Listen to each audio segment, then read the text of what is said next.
things are getting rolling. Receiving content. It's showtime. So just gonna wait for a few of you guys to jump on here, and then we'll get started into some quick battles.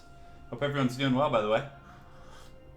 Here in the States, we gotta yeah, it's me. Hey, Frankie McShanky, and Lady Turin. I don't know. Frankie might have been first there. Yeah, welcome, man. Welcome. Yeah, so we have a long weekend actually. We have here in the States we have tomorrow off, which is pretty nice. So it means I might do a stream tomorrow. We'll see. Maybe a doubleheader. We're not sure yet, so we'll see. Hey, what's up? Welcome, Jonathan Taylor. Good to have you. And hopefully this time works. So I know I'm 15 minutes late, but 11 a.m. Pacific Standard Time. I figure a lot of you folks in Europe can make it, and you know, most people in the States will be up by then. So I'm usually not. I usually sleep until noon if I don't have to stream. So, and I don't have work, of course. So good to see you guys. I don't know about that, Frankie. I don't know about that. Oh man. Hey, what's going on? Welcome, guys. So let's give it another minute here, and we'll do a quick battle. Hope everyone's doing well. Excited for the new Bretonnia content. That's gonna be really fun, for sure. They're getting a lot of cool stuff. I love the Bretonnia, you know, kind of the flag bearer with the Grail Knight being propped up. I forget what that's called, off the top of my head, but yeah, you're gonna have to settle that grudge with Lady Turin. So yeah, let's go ahead and jump right into quick battles. Hopefully we can get some games going. Sometimes the search can take a little while, so I might as well get started, right? So yeah, guys, let's do it. It's 9 p.m. in Europe right now? Really? Where do you live in Europe, MSOD Gamer? Because I always thought it was, a 9-hour time difference? So shouldn't it be like 8:15 or something? I don't know, maybe I'm just totally off my rocker. Let's play the Beastmen. Let's open it up. It's a faction I want to work on. Definitely very, very strong, for sure. So we do have a Dwarvish opponent. So for the Dwarves, we're going to get Vestigor Herds. Very solid choice, and we probably won't bother with any of the lores. We might get 2 Gorbals here, and we could get Lore of the Wild, because again, Flock of Doom isn't terrible, even with the 25% mitigation, so let's go ahead and do that. Get these guys, cut these abilities here, just like so. And we do want him on the Pimp My Ride Chariot, which is pretty nice. You kind of get a dual purpose out of him, so that'll be it for our front line. As far as missiles, we're going to get 2, we could get 3, but I think 2 Ungor Raiders is enough to just kind of work down the flanks and pressure our opponent. And let's see, I probably could mix in some shields, but I think another Chariot would probably be fine. Let's see, what else do I want to get? Probably, I'm not a huge fan of Minotaurs. Harpies are okay, but again, most of the Dwarvish missiles are very heavily armored, and the Harpies, they do, let's see, I wonder how much armor piercing damage they have, but... Romania? Okay, cool, man. What time is it for me here in the States? It's about 11:15 a.m., so, you know, we're getting rolling early, things are good. Probably cut one of these guys, these Vestigors, because again, if he's doing like a very heavy Rune of Wrath and Ruin build, I don't want to have a few just elite infantry get worn down by it. You definitely want some fodder mixed in there, so that your front line can hold and perform. So on top of that, we're going to get these guys. We'll probably get rid of the Foe Seeker here and here. We'll probably keep the Armor Piercing, the Deadly Onslaught against the Dwarves. I like that quite a bit. So that should be it. We do have 2 Chariots. We're putting a lot of marbles in those baskets. Although one group of Harpies might be okay, so let's actually just cut a little bit more here. Just in case he goes Gyrocopters, because if he goes Gyros, then I just have the Ungors. But Harpies can shut down Gyrocopters pretty effectively. So we're gonna skimp out a little bit on our Gorbals and hopefully pay our dues. Yeah. Yes. Oh, Wyson's Wild Form. That might not be a bad idea. Yeah, I'll have to try that next time and see how it goes. But yeah, welcome guys, for all of you joining. Yeah, if any of you are wondering about the thumbnail, that was made by Lady Turin, my lovely girlfriend. She's in here, so you can give her props for that. It's awesome. I think it's a squig eating Belagar. Yeah, I think that's what it was. Skarsnik and Goblet. Pretty freaking excellent. Definitely one of the best thumbnails we've had so far, guys.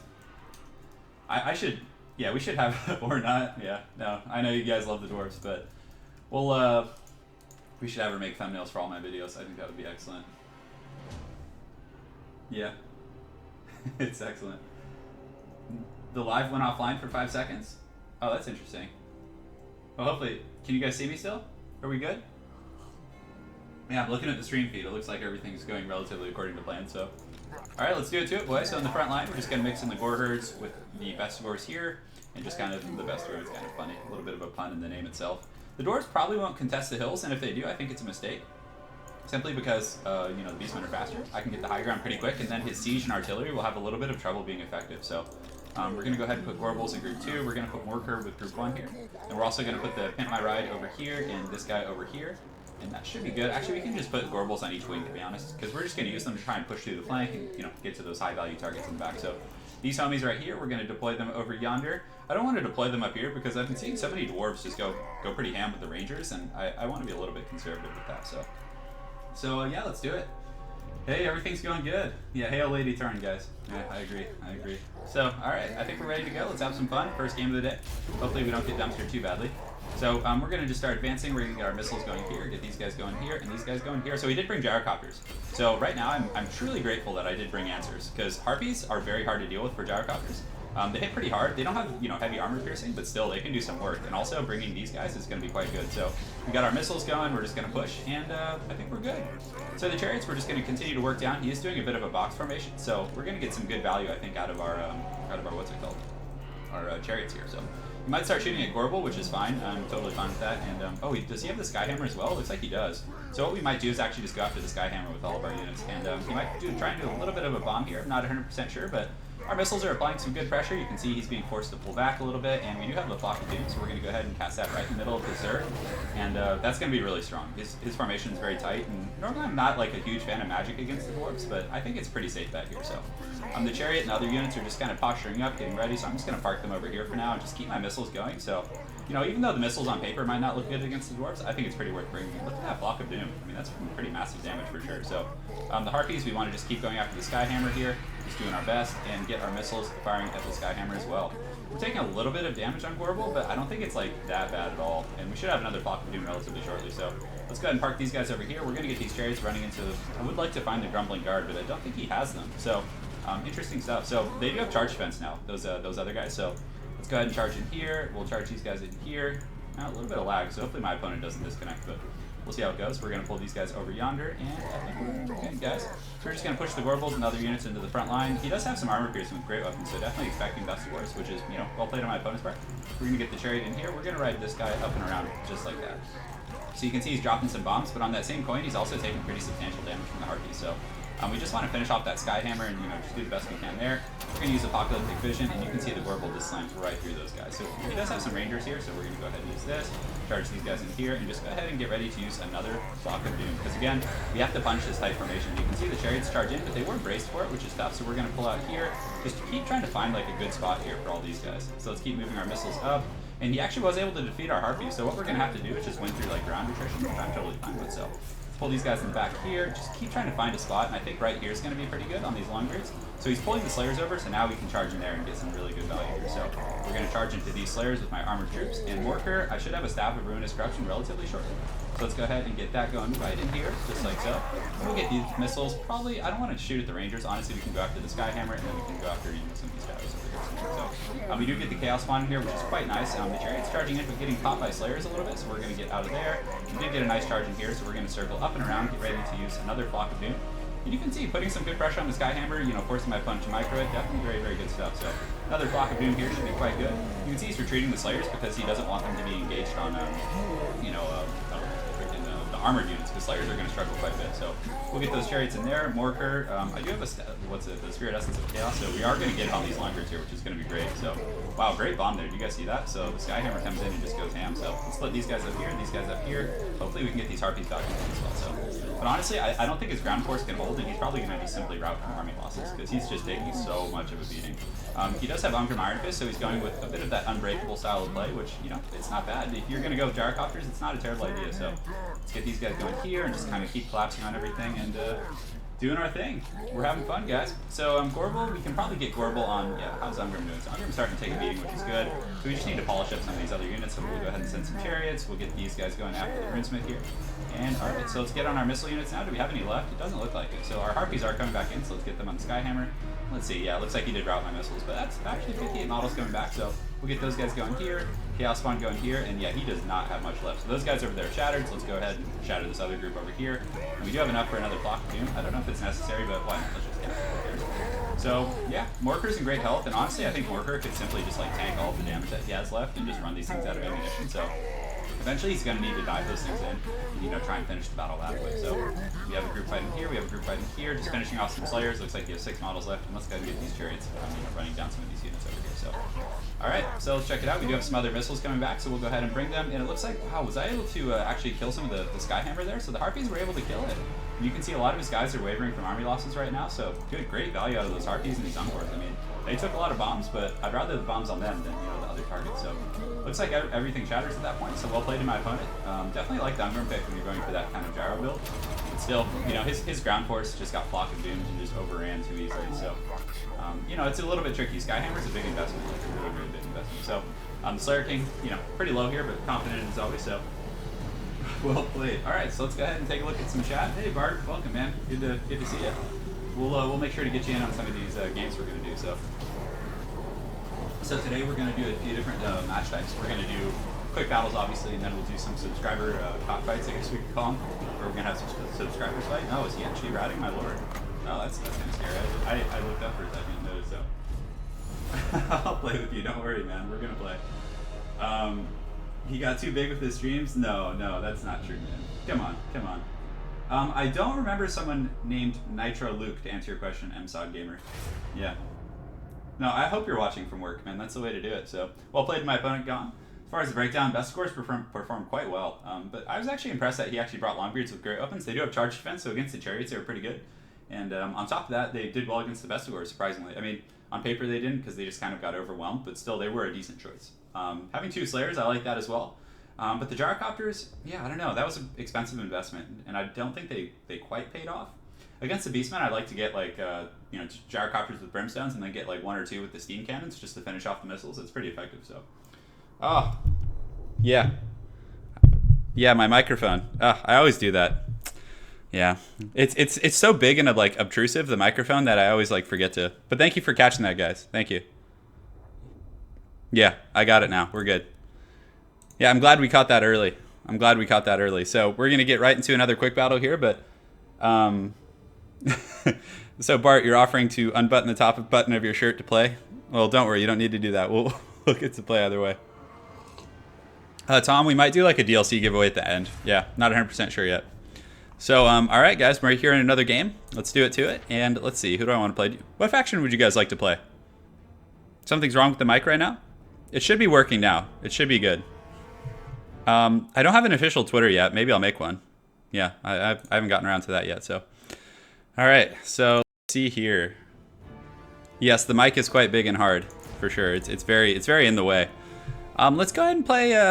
So I'm not sure. Let's play Beastmen again. Let's go ahead. I kind of want to practice them a little bit. So we're going to play Beastmen. We're going to get Morker. We're also going to get the Lore of Beasts. We're going to get the Flock of Doom, which is very good if he's playing Bretonnia against the Peasant Blob. It's pretty essential, actually. So top of that, we're going to get 2 Gorbals here, which should be fine. Honestly, we can probably get rid of the armor piercing against him because you don't need it too much, and they already hit so hard. So, yeah, thanks for catching me the mic. I always forget to do that for like the first 10 minutes of stream. It's pretty obnoxious. So, we're going to get Goreherds with shields. On top of that, I don't know how I feel about Ungor Raiders in this matchup. I feel like they're a little bit weird. We could get Harpies, but honestly, if he has any Flying Lord, he can just shut those things down pretty aggressively. So we'll probably get a Cav Force and try and contest his Knights or whatever. And honestly, Centrigors with great opens, they're so good. They're so good. Yeah, I'll play some Chaos soon. I'll play Chaos next game. Ham for the Ham God. Yeah. Oh man, do you guys really want to see Chaos? Is it just being demanded? Yeah, okay. Okay, we'll switch to Chaos, whatever. Hopefully my opponent doesn't mind us taking so long. We could get Prince Sigvald. That would be pretty funny. But let's actually try and contest the skies. I actually like doing that against Bretonnia. So, he switched to the Greenskin. So we'll see how this goes. But we're gonna get Lore of Death. Actually, I'm gonna see how this goes. We're gonna get Soulblight. We're also gonna get Doom and Darkness and try and a lot of those troops have pretty low leadership. So we're gonna see if we can rout those bad boys. On top of that, let's go ahead and get a few of these guys. And honestly, Kolek is a really good pick against the Greenskins, but I'm just going to go with the Chaos Lord because he might be building around Kolek since Kolek's kind of the meta now. So we're going to get 3 Aspiring Champs. We're going to get 2 Forsaken. And I don't know how I feel about Knights. I feel like they're a little bit clunky, to be honest. And honestly, we have Forsaken and Aspiring Champs to deal with squishier units. I'm not a big fan of any of the skirmishers because the Greenskins have a lot of really quick missile skirmisher type units and they can really hunt you down. So new Bretonnia units, I'm really excited. I'm really, really excited. I think it's going to be super fun. I really enjoy playing Bretonnia, but they're just one of those factions that's so limited on their roster. It's hard to really get into them. But with these new changes, I'm pretty darn excited for sure. You want the pony? Do I have to pick the pony? I'll pick the pony next game because the pony needs a break. Everyone picks the pony. He's tired. He's being abused. Animal abuse 101. He's being forced into every matchup. Will we ever see Chaos Knights on the stream? You guys want to see Chaos Knights? Is that what you're saying? I don't know. Chaos Knights are weird. They're in a strange place because Orc Boy Biggins have the armor piercing and anti-large, and Chaos Knights are just, I don't know. Yeah, they're hard to make effective, I feel. Very, very sturdy, though. So you need to get armor-piercing units on them, though. And Biggins, I guess if I, like, mixed them in with, like, a Manticore or something, I think it might be okay. Yes, you can overcast those spells. Grudge. No, my girlfriend's grudging me, guys. I need help. I need backup. Lady Turin is putting me in her great book of grudges. I'm gonna say no when I propose. Well, my girlfriend now says she'll say no when I propose, simply because I didn't pick Kolek this game, so. You know, I think Kolek needed a break, guys. Go all Chaos Knights. I'll do a few, like, cheesy builds this stream. I'll do a few ridiculous ones for sure. Yeah, but Kolek, he just gets picked so much. He needs a break. He needs a break, Anna. He's tired. He's like one of those racehorses who's being, like, run around the track long after his, like, time is, you know, through and just abused, and he needs a break. Yeah, I'm so excited. I'm so excited. The new Grail Knights, the Pilgrims, just all the new units. Oh my! I'm really excited for the Bretonnia DLC. If any of you guys are looking to, like, get caught up on lore for Warhammer, there's a great channel. I believe his name is the Inept General. Go check him out. He does, like, these lore videos. He had like a 50-minute long lore video on Musion and talking about their history and stuff, and it was really cool. And, like, his cadence and the way he talks is great. So honestly, go subscribe to his channel. It's if you want to learn about the lore. Am I an American Irishman? I'm half Irish, half Italian, but my family's been here for a few generations, so a lot of the kind of cultural stuff is kind of, I guess, American, I suppose. So frontliners, we're going to get the Chaos Warriors with great weapons. They're going to do pretty well. I mean, they trade somewhat evenly with Black Orcs. Black Orcs are obviously a little bit superior in terms of unit quality, but, you know, they usually do pretty well for themselves. So hopefully with the Lore of Death, we can, you know, in the support of these aspiring champs, we can do well for ourselves. So we're going to put those guys back here. We're going to put a Forsaken in each wing. Now, the Forsakens we want to get on Biggins. We want to run around the flank and, you know, if we have to, use them against Orc Warboy Biggins. Because actually, if you're able to, like, survive that initial charge, Forsaken, especially with a few chevrons, as you guys can see, these guys are just absolute linebackers right now. They can do pretty darn well for themselves. So pretty simple army formation, just two. And I'll wait for my opponent to ready up just so he has a little bit more time. So what's the negative of just cycle charging? There isn't really one, to be honest. But if a unit has, like, you know, like, for example, there's the Chaos Knights with lances, and then there's the Chaos Knights with the sword and shield. So the sword and shield variant has really good sustained combat stats. It has high melee attack, high melee defense, so in a pretty low charge bonus, comparatively speaking. So it's not a bad idea to leave them in sustained combat, whereas if they have, like, lances and they're more the shock variant, you probably don't want to leave them in there for more than, like, 5-10 seconds. Yeah, man. No, you're not late, Sir Babel. You're actually here. Yeah, Inept General has a great channel. It's really good. Yeah. Glad you found it, Bart. Glad you found it, man. Yeah, check out his channel. I really like it. I've been, like, just going ham in his lore videos. So, good guy, good guy. Seems nice too. Yeah, I'll play Dwarves soon for sure, man. We'll get some Dawi action going. And all of you guys who are just joining, check out the thumbnail designed by Lady Turin. I hope you guys all like that. It's one of my favorites. So, some fine work going on. Some fine work. Godspeed, bruh. Thanks, man. Thanks. I'm gonna need it. The greenskins are pretty hard. I think Chaos struggles a little bit with greenskins. At least I do. I don't know. I'm not great at this game, so I try my best. So, okay, this isn't bad. This is kind of what I would rather fight. So he's got Biggins on the flanks. This is a very interesting formation. He has the Hammer of Gork, which I also like. Quite a good choice. But he's very, like, high and tight, which I think is risky against Chaos. I don't know. Yeah, I'm just like... Kolek would have been great here. Kolek would have thrived. This is, like, a situation where you want Kolek.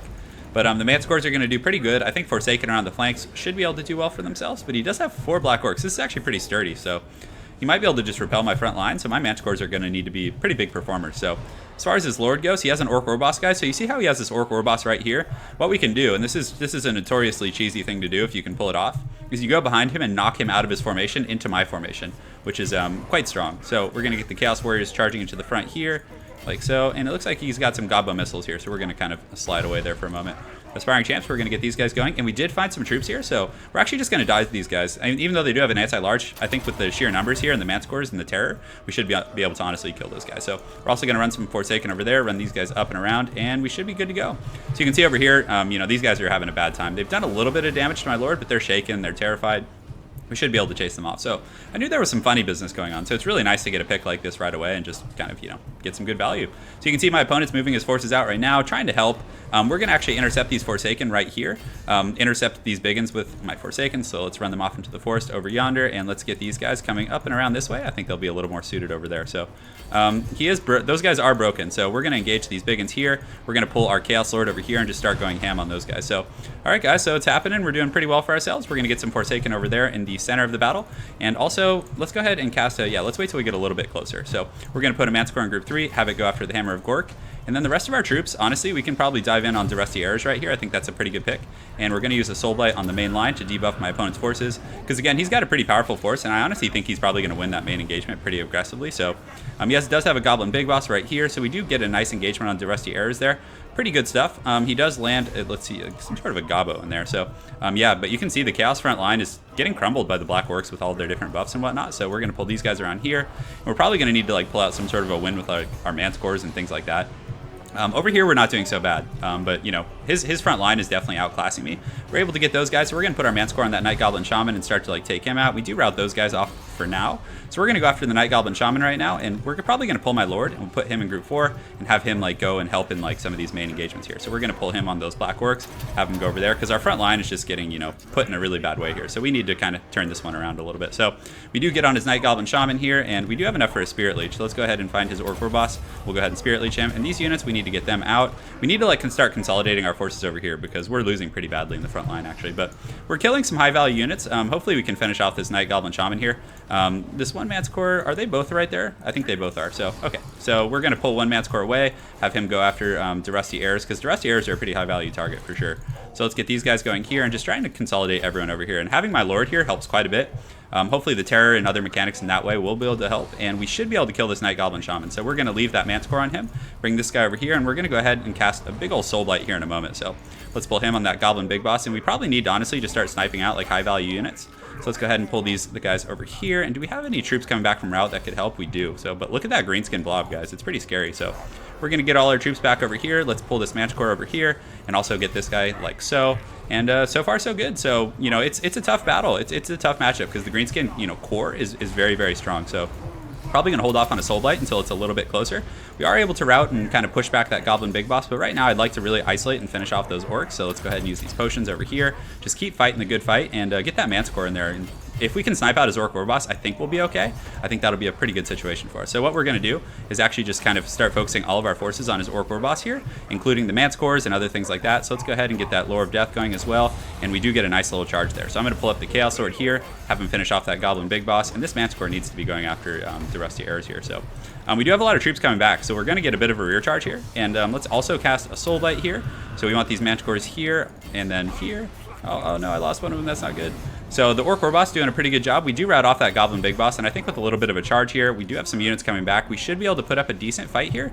And also the Manticores cause terror, so against a lot of the lower tier units, quote unquote, we should be fine. Although if you guys look at the balance of power, it's pretty heavily in my opponent's favor, but if we can cheese out his Lord real quick, I think we can probably actually pull this out. It's going to be tough regardless, but yeah, I'm growing a little bit of a mustache. Normally I'm pretty opposed to them, but Lady Turin has requested it, so which I was surprised about for sure, but again, I'm going to give it a try. So his Lord is wavering, and if we can pop him real quick, we might be able to just win through straight attrition. So the Hammer of Gork is back online. We are taking a ton of missile fire, which is really unfortunate. So very well played to my opponent, but we really need to kill his Lord right now. So I'm going to pull my Chaos Sword out here, just try and keep my Sorcerer here. And we do have a Spirit Leech relatively shortly. So we're going to pull the Chaos Sword up and around, and hopefully it doesn't break. That's going to be relatively unfortunate if it does. So I probably needed to have some more pressure on the Rusty Airs and some of those other units there. And yeah, my army was just a little bit small to deal with all of his infantry. And I think we do kill his Lord, do we? Oh no, his Orc War Boss is actually alive. So well played to my opponent. Just didn't work out. And he got the best of us, boys. Pretty good army comp, though. It was just so dense. The Black Orcs were just so hard to deal with. So what I probably would have changed in hindsight, honestly, some Chaos Knights probably would have helped there. But I needed some more hard-hitting troops.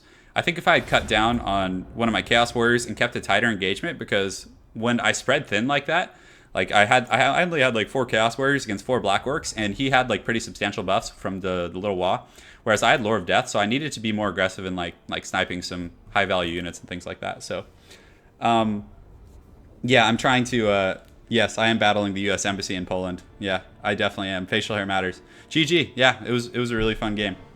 Sainier, you're not late. We've been going for about 20 minutes, so you're just in time. Bit of a delay here for sure. Yeah, on the stream. I think it's like 20 or 30 seconds, so. All right, Lady Torrent's going to grab dinner. She'll be back. You want me to do a quest battle with Balthazar? That sounds pretty miserable. Maybe at the end of the stream I'll do it. I actually haven't really done too many of the quest battles, to be honest, so. Play a match with the Wood Elves? Yeah, I'll do Wood Elves. Yeah, I did lose that battle. That was a good one. And, you know, in retrospect, I just didn't have enough pressure on his back line. I really needed to overwhelm that. And, you know, I got those Orc Boar Boy Biggins for free, and I still wasn't able to get through to that back line. He just had too many soldiers, and he had a very, very strong Death Star, so I think I would change my build up if I were to fight that battle again, for sure. All right, let's do it to it, boys. Let's have some fun. So, let's see here. So, we could play with the Red Duke. Let's get some Duke action going. I feel like I was just watching the Inept General's Musion video last night, so I'm definitely in the kind of Red Duke theme right now. So let's go ahead and do this. All Iron Drakes. Yeah. Hey, what's up, Rocket Man? Welcome. So I'm interested to see who he picks. He is on the Wood Elves right now, so we'll wait and see who he locks in here, and then we'll decide our army from there. So Kemmler. Oh man, Kemmler is he's just so haggard. Who's Kemmler? Yeah, you're asking me for. Oh, I thought you said Heinrich Kemmler. He's just not good, man. He's not good. Oh my goodness. I think this guy's playing the Wood Elves, right? I don't know. Let's just get a Necromancer on the Pimp My Ride cart. We'll probably get Invocation of Nehek on him as well as these buffs. Thank you for reminding me, guys. I used to just always get the Corpse Cart without those, and it's just like some haggard, slow Necromancer just riding along. All right, so let's get these guys here in our front line. Let's get some Skeleton Spears, maybe? Although against the Wood Elves, I don't even know if they're that necessary, to be honest. Who's he going to play, though? I'm suspicious. I always hate when people like sit there and like lock in, like stay on the faction they started as, because then you never really know what they're going to do, their true intentions. We'll get some Vargheists. Why not? Let's have some fun. And maybe some Fellbats too. Do we want Fellbats? Fellbats are just so haggard. Okay, so I guess we'll get some Spears. I do like Blood Knights here. They're pretty good at like poking down the trees and things like that. So we'll get some Skeleton Spears. I don't like the Banshee because there's too many magic units for sure. Yeah, I'll get some Dawi action for sure. Yeah. You want me to say particular? Particular? Yeah, well, hopefully that got you your jollies you were looking for. Cryptors are okay. The problem we get with Cryptors is Wood Elves have like a lot of anti-large. They have a lot of spears. They have a lot of hard-hitting infantry with like war dancers. So Cryptors can get cut down pretty quick. But in terms of focusing treekin and things like that, they're pretty decent, I would say. So let's see. We're gonna cut an ability. We do want that. Yeah, we do definitely want the Arcane Conduit. Elsif, yeah, very, very good choice there as well. Do we need the Skeleton Spears? I feel like they're let's see. So they get a bonus versus large. Let's go ahead and see what that is. So plus 13. That's not terrible. So against the trees, they'll be okay fodder. But aside from that, against like other Wood Elf infantry, they're probably not that good. And I feel like we have a pretty dominant Cav game going on with the Blood Knights. So maybe we can put our resources elsewhere. So let's go ahead and get some. Yeah, I actually really like these guys in this matchup here. So the Unholy Lodestone. What is the difference between this one and the Balefire? I'll have to look at that. So if we cut it down here, let's go ahead and see what abilities. Okay, that's probably fine. Oh, for some reason it didn't register it. So, all right, so we're gonna get a Necromancer. We're going to put him on this cart here, and let's see what abilities. Okay, so we don't. Which one do we get? We get the Master of the Dead, but we don't get the other good stuff. Okay, I see. So let's go ahead here, and we want to get. I need to cut something again. It's kind of obnoxious how that system works. So we'll cut these guys here. We're gonna get rid of these abilities like so, and then we're gonna get these abilities to help us, sustain in that frontline engagement. We're going to get some... Do we want to get the Dire Pack? That could be pretty fun. How fast are they? Yeah, they have pretty decent leadership. Sure, let's do that. So, pretty small army right now. So, we're going to cut this guy. I think we probably need one Cryptor. We're going to get some Skeleton Spears. I just feel more comfortable having them in the flanks. And then let's go ahead and chevron these guys up and just start the battle. Let's see what happens. And, the Flying Lord, we can go flying. We can go flying against these guys. It's actually, not a terrible idea. I did cut the Vargheists, though, which I'm a little bit insecure about. Yeah, we'll see how it goes. Screw it. Let's have some fun, guys. Should be okay. Not the best army composition, but oh goodness, do I have 2 Necromancers? I just noticed that. I was like, why am I so overextended financially right now? Okay, that could have been really bad, guys. That could have been pretty horrible for sure. All right, let's do it. Yeah, I'm gonna try and put the Elves in there. It is a really small army. It is. You need. So Divina, you've been making some maps. Yeah, the 2 Necromancers was a total mistake. It was a total mistake. Yeah. So, we should be okay. I was able to catch that, thankfully. So, I wish there wasn't such a delay in chat. Yeah, the Raised Dead need to do some work. They're very good against the Wood Elves, but the thing about the Wood Elves is they have like really good leadership, you know, as it pertains to their infantry. So it's hard to scare them off. Like even the Eternal Guards have like what 80 or 90 leadership. That's pretty incredible. Who made the thumbnail? Lady Turin made the thumbnail. Lenyon, to answer your question, my girlfriend. So every weekend before the stream, she always puts one together. So it's pretty fun. Yeah, Raised Dead. A lot of people I think have been figuring out how to play against Raised Dead. Like I've been playing the vampire accounts and people have been dealing with it pretty well, actually. You know, it doesn't seem as bad as it once did. So interesting stuff. Yeah, in a way, it is the new meta. Yes, yes. So Raised Dead is obviously too good to not take because again, it just makes so much work for your opponent. They're gonna have to like jump around and deal with that and all that kind of scary stuff. So why don't I use the Stalkers? You know, I actually haven't looked at that. That might actually be decent. So thanks for the suggestion, Hamona. Yes. Is that how you say your name? Oh yeah, you guys have been introduced to Gimli. So yeah, so there's a new function on my stream. So when someone subscribes, it'll have Gimli from Lord of the Rings saying yes. You know, in that classic scene. I believe it's Helm's Deep when that happens. So we'll get the Cryptors here, like so. Yeah, the zombie spam is coming for sure. We're going balls deep in the zombie spam. Yeah, no mercy. We're going full on undead mode here. The Wood Elves can deal with it pretty well though, I think. It's not like terrible. So we're gonna get these guys here and the Dire Pack, we're actually gonna like deploy them right here, like hidden behind that lip. See if we can get any good value out of that. So Far Guys can be in group 4. Hopefully he didn't get too big of an air force. I kind of wish I'd brought the Red Duke in the air. That was actually my original plan, but there. Thank you for subscribing. If that's actually a real subscription. I know last week on stream, a lot of people were just subscribing just to hear Gimli. So, I mean, I don't mind. You guys can do that. Totally cool. Yeah, thanks, James. I'm glad you're enjoying all the good stuff, man. So hopefully we don't get trash canned here. His army's pretty small too, so I'm expecting a tree Death Star. Yeah, thank you for subscribing. Thank you. Gimli approves. And the Mortis Engine's not bad. I mean, it's good in all matchups. And against the Wood Elves, it's a little tricky to get away with it, but I think like, yeah. And also the one benefit of putting the Red Duke on the ground, guys, is if he does get the Prey of Anathrama cast on him, you can kind of protect him a little easier, whereas if he's in the sky, he's just like some big floating target. So just something to consider, guys. Oh, looks like we got a draw. Sorry, guys. Sorry. Yeah, Lord of the Rings trilogy is like my favorite movie series of all time. So we're going to do another quick battle here. After this game, we're going to do a subscriber game. So we're going to do one more quick battle here. My apologies for that. I know the Total War like ladder and quick battle system is kind of funky. So yes. Yeah. Yeah. That Gimli thing is just never going to get old. I'm so glad I did that. So yeah. Sorry about the draw, guys. Yeah, I don't know what. Maybe he just disconnected or just left. The reason a lot of people ask why I play under like different names and stuff, and part of it is because when I play under Turin, I think I feel like I get cheesed more, and you know people also will sometimes dodge. Maybe it's just because I don't want to be on a channel or something. I don't know. Yeah, that was a GG, easy guys, super easy. Oh, Altharian, yeah, we played last week. So don't you stream snipe? I know you, man. I know you're in stream right now. I know you're watching. So you're gonna play the Wood Elves? All right. Let's have some fun. So I could play the Dwarves, but the Arrow of Kurnus isn't fun. So let's see, what do I want to do here? So, you know what, we'll do Dwarves, screw it. Let's go proudly into the night here. So we are going to get a Rune Lord, put him on the Anvil, most likely. And then on top of that, we're probably going to get the double Runesmith. It's just such a good tool to have against the Wood Elves.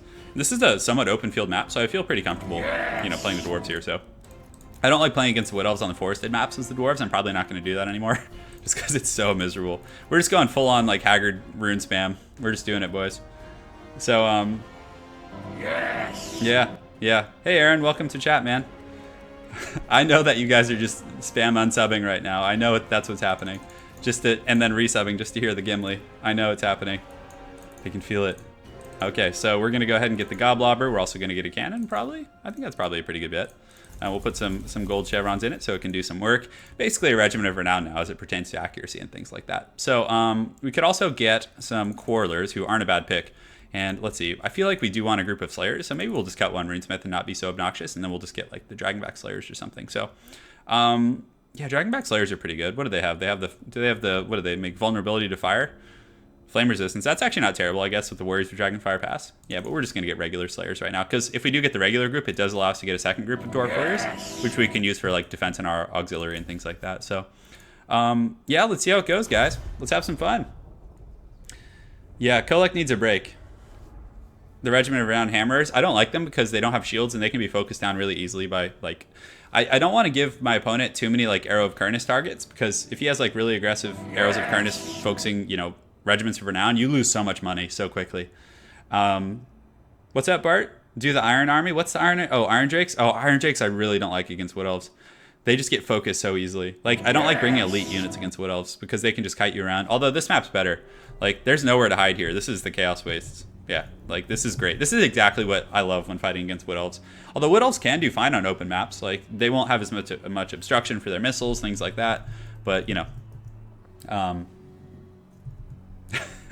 We're talking about Unix in chat now. That's excellent. I love it. So there's a little bit of a lip here. So, you know, I'll probably advance up with my main army and then like move my cannon like up here, because sometimes the slope can be a little bit strange. I definitely would have preferred to start on this side because I think there's a little bit less distance to get over that lip right there. Oh, this actually isn't bad at all. So, okay. So we're all good, boys. So we're going to get our frontliners going like so. All right. We're going to spread a little bit thin because honestly, we don't have to worry too much about getting penetrated by the Wood Elf front line. We're going to put these guys right behind them like that. We'll put these guys here. Should be fine right there. All right, very cool. We're also going to put our cannon and our artillery kind of right over here. And hopefully you're not stream sniping, man. I know you were in on some of our custom games last week, so don't do it, man. You'll feel bad afterwards. I promise.